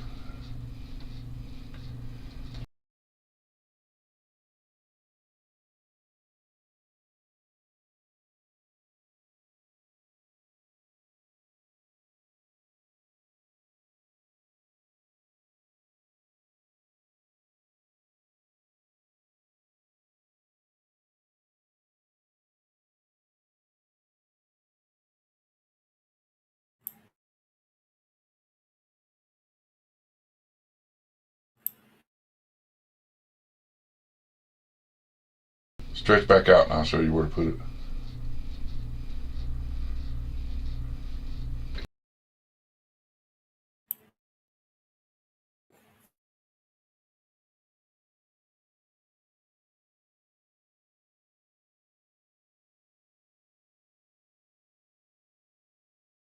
Is that too far? No, you are.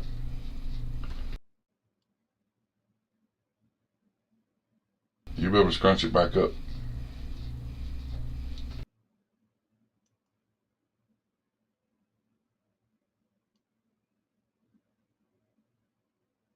You can almost move that all the way to the right, sir.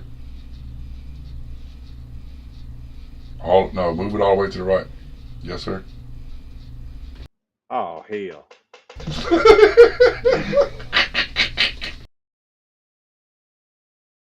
That's the whole thing right Shh, there. shh. Don't tell nobody my secrets, man. What the hell is wrong with you?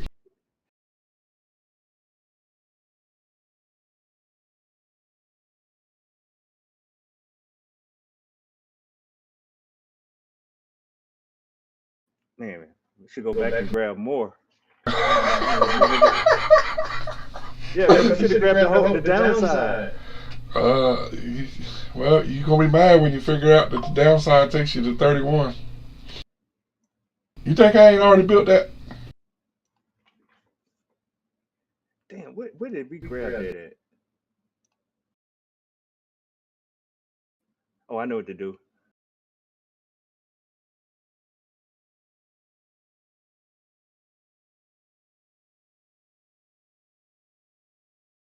It's already in there.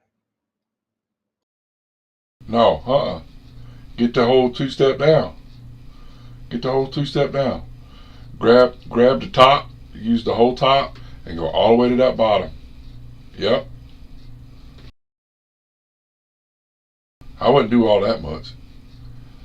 I would just do, Yep. Yep.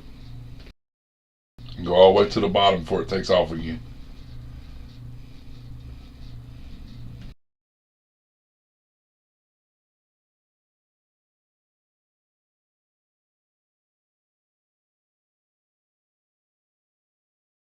He gonna put a mark. You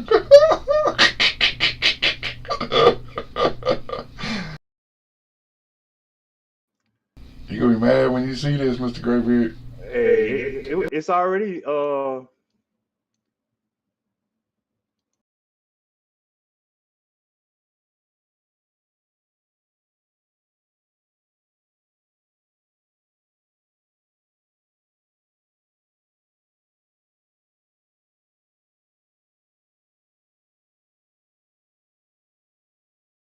So what you want to do is make it skew it out a little more. All right, like put your that needs to pull down. Where's your 48 at?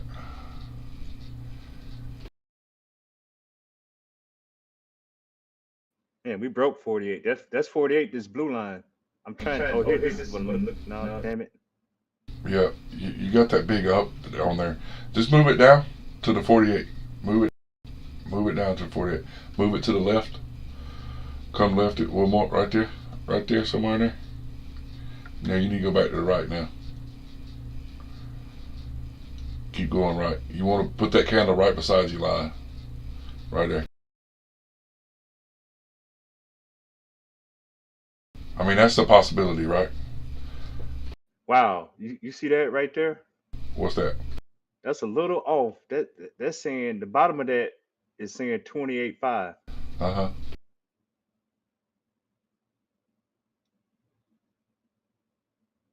Cyclical.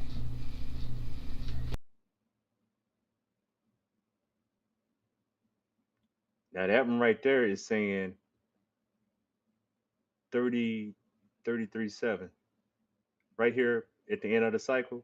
One candle, sir. One candle. You notice that, right? Yeah, a huge candle. Let me measure that.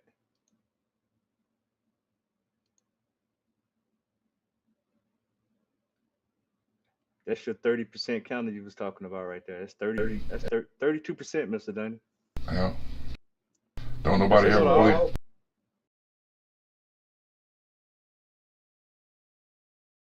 But then your launch, I mean, I have to play with the vertical on it, right? But what's your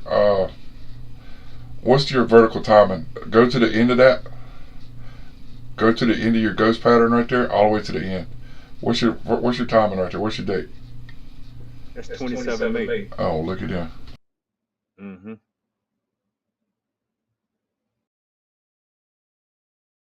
So it may be a little bit faster than that. So you may be able to scrunch that up a little more and move that. I mean, you have to play with it, right? But it gives you an idea, right? So if you what's April? If you scrunched it to April and then slid it up a little bit, right?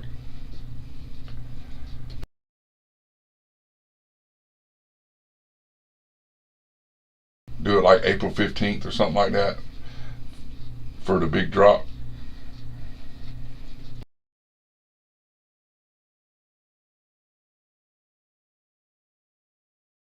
That probably measures out a little better, don't it? 31.9. I'll be damned. Spot on. And you still making a megaphone. Oh yeah, it's in there. It actually it loses the megaphone on 19 February. And that's almost halfway between, this is like in the third quarter. You know what I'm saying? Because this is the halfway point here on Right. 26. Right. And then this is halfway between there to, yeah, that's bananas. I mean, it's just little pieces that you can put together the puzzle, you know what I mean?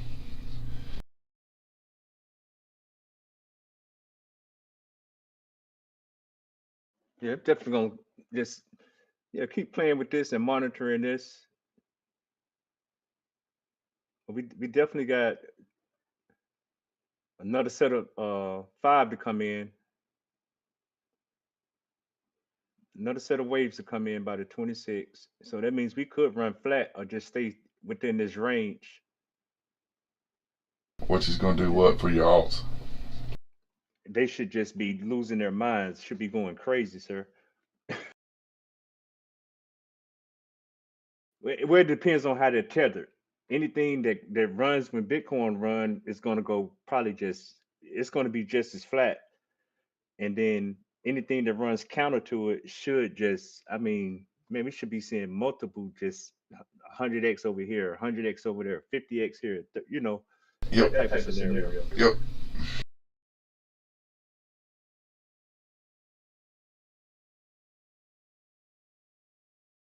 But no way that I build it now, Mr. Graybeard, since I didn't get the dip back in December like I wanted, right?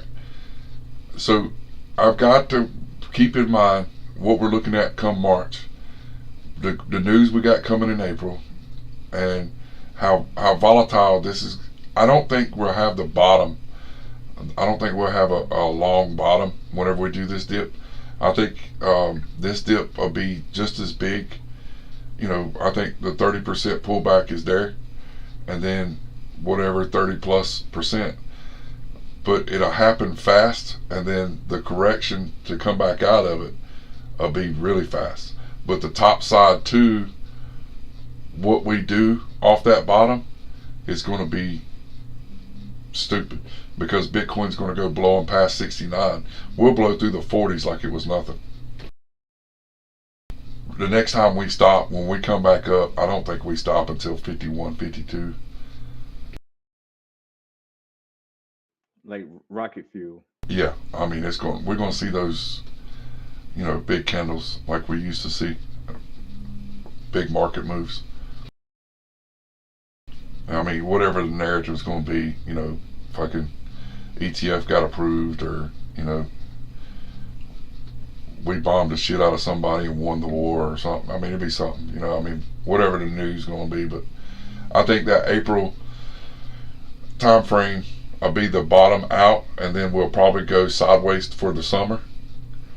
And then, September, October, we start to ramp back up again. November, coming into December, selling off distribution again.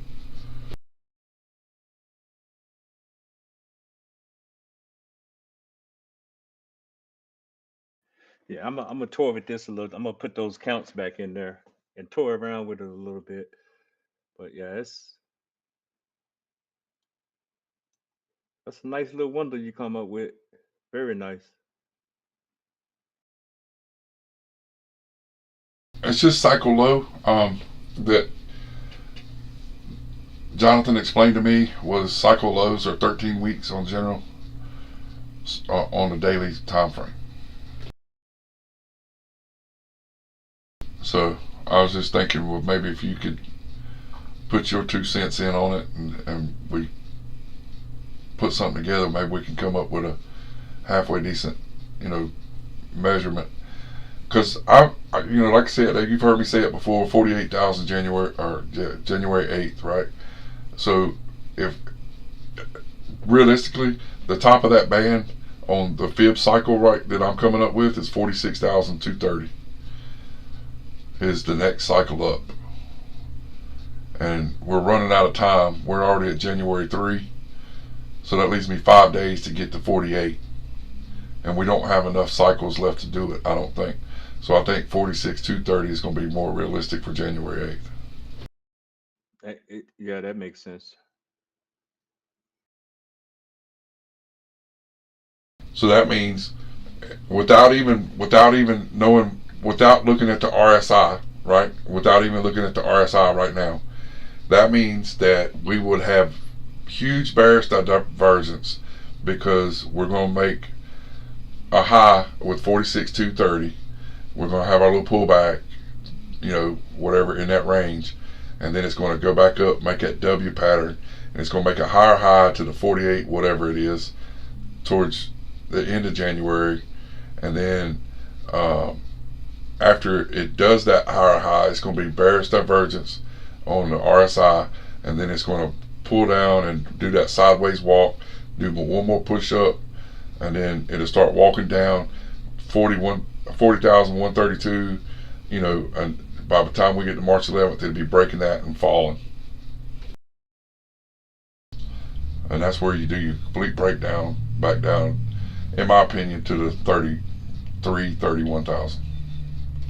Since the 200 is going to be around 33,000, 34,000, probably be more realistic with a wick down to 31.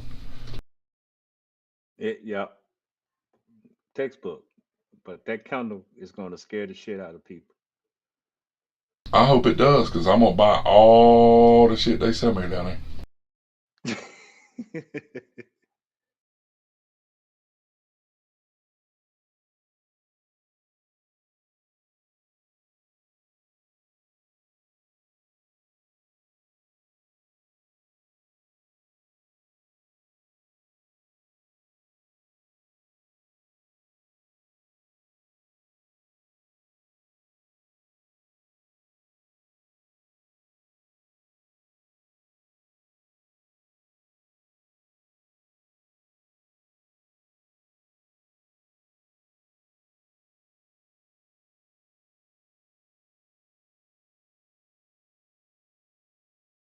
So I'm at the close. I just want to see what it does at the close, and then I'm gonna do some research on what type of correction comes in. You know, after what type of pattern.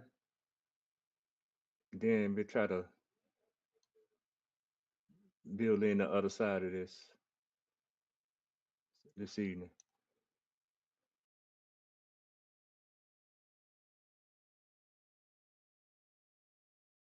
You're going to have to get some liquor, Mr. Graybeard. No, this is a pretty interesting thought. I mean, it's crazy how this stuff is lining up. But we're right here now. What's today? Wednesday. Yes, If this is a direction, and if we can just have this thing play out over the next 3 days, you know, A, B, C. Yeah. By Sunday evening, that's going to be the 8th technically on the chart. If we can get that correction to play out by then, a little small ABC in between now and then.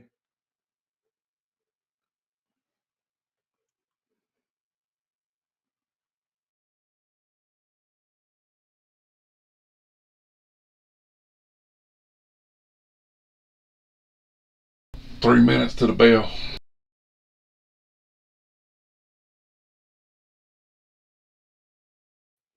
I'm gonna step away for a few minutes, but we'll be return.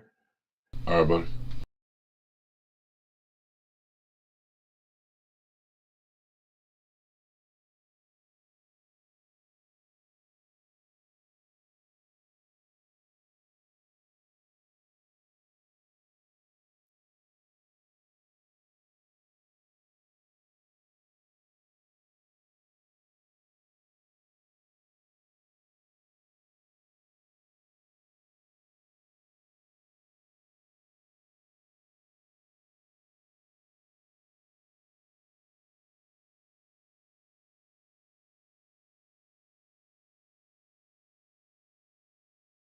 Man, that went good today.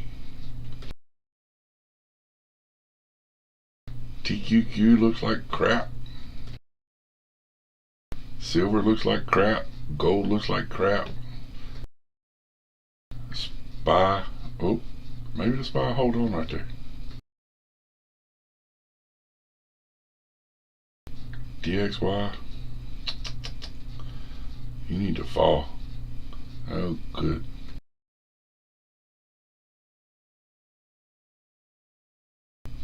Well, I'm glad I got out of that gush play. Sheesh.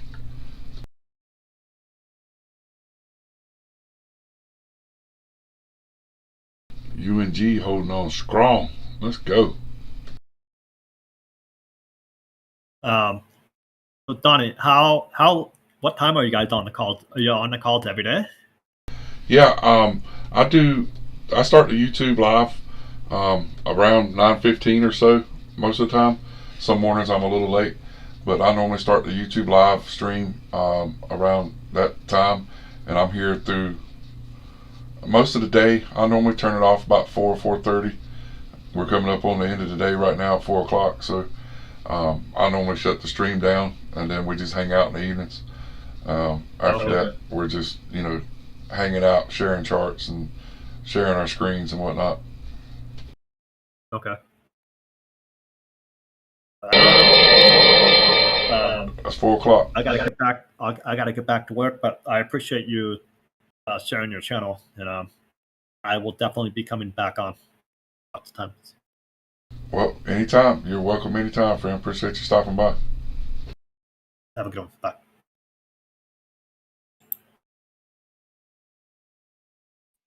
Yeah, what up, Donnie? You get my message? Yeah, are you on them right now?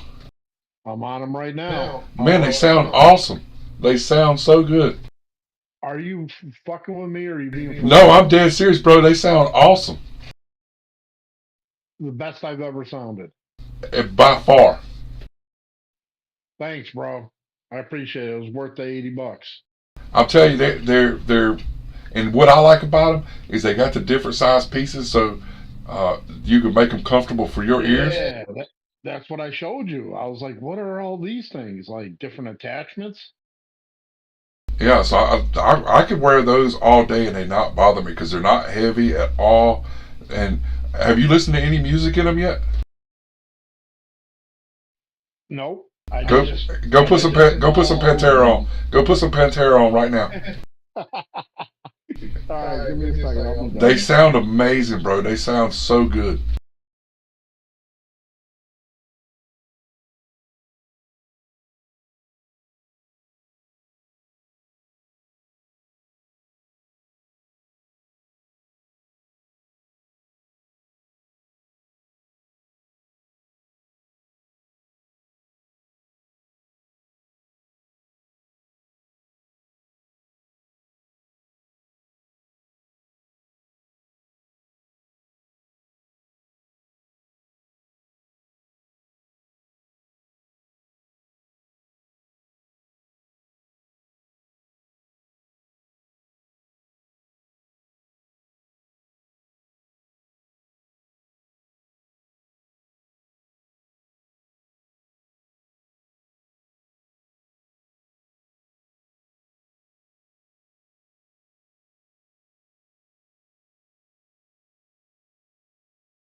All right, YouTube, y'all have a good one. We're done for the day here.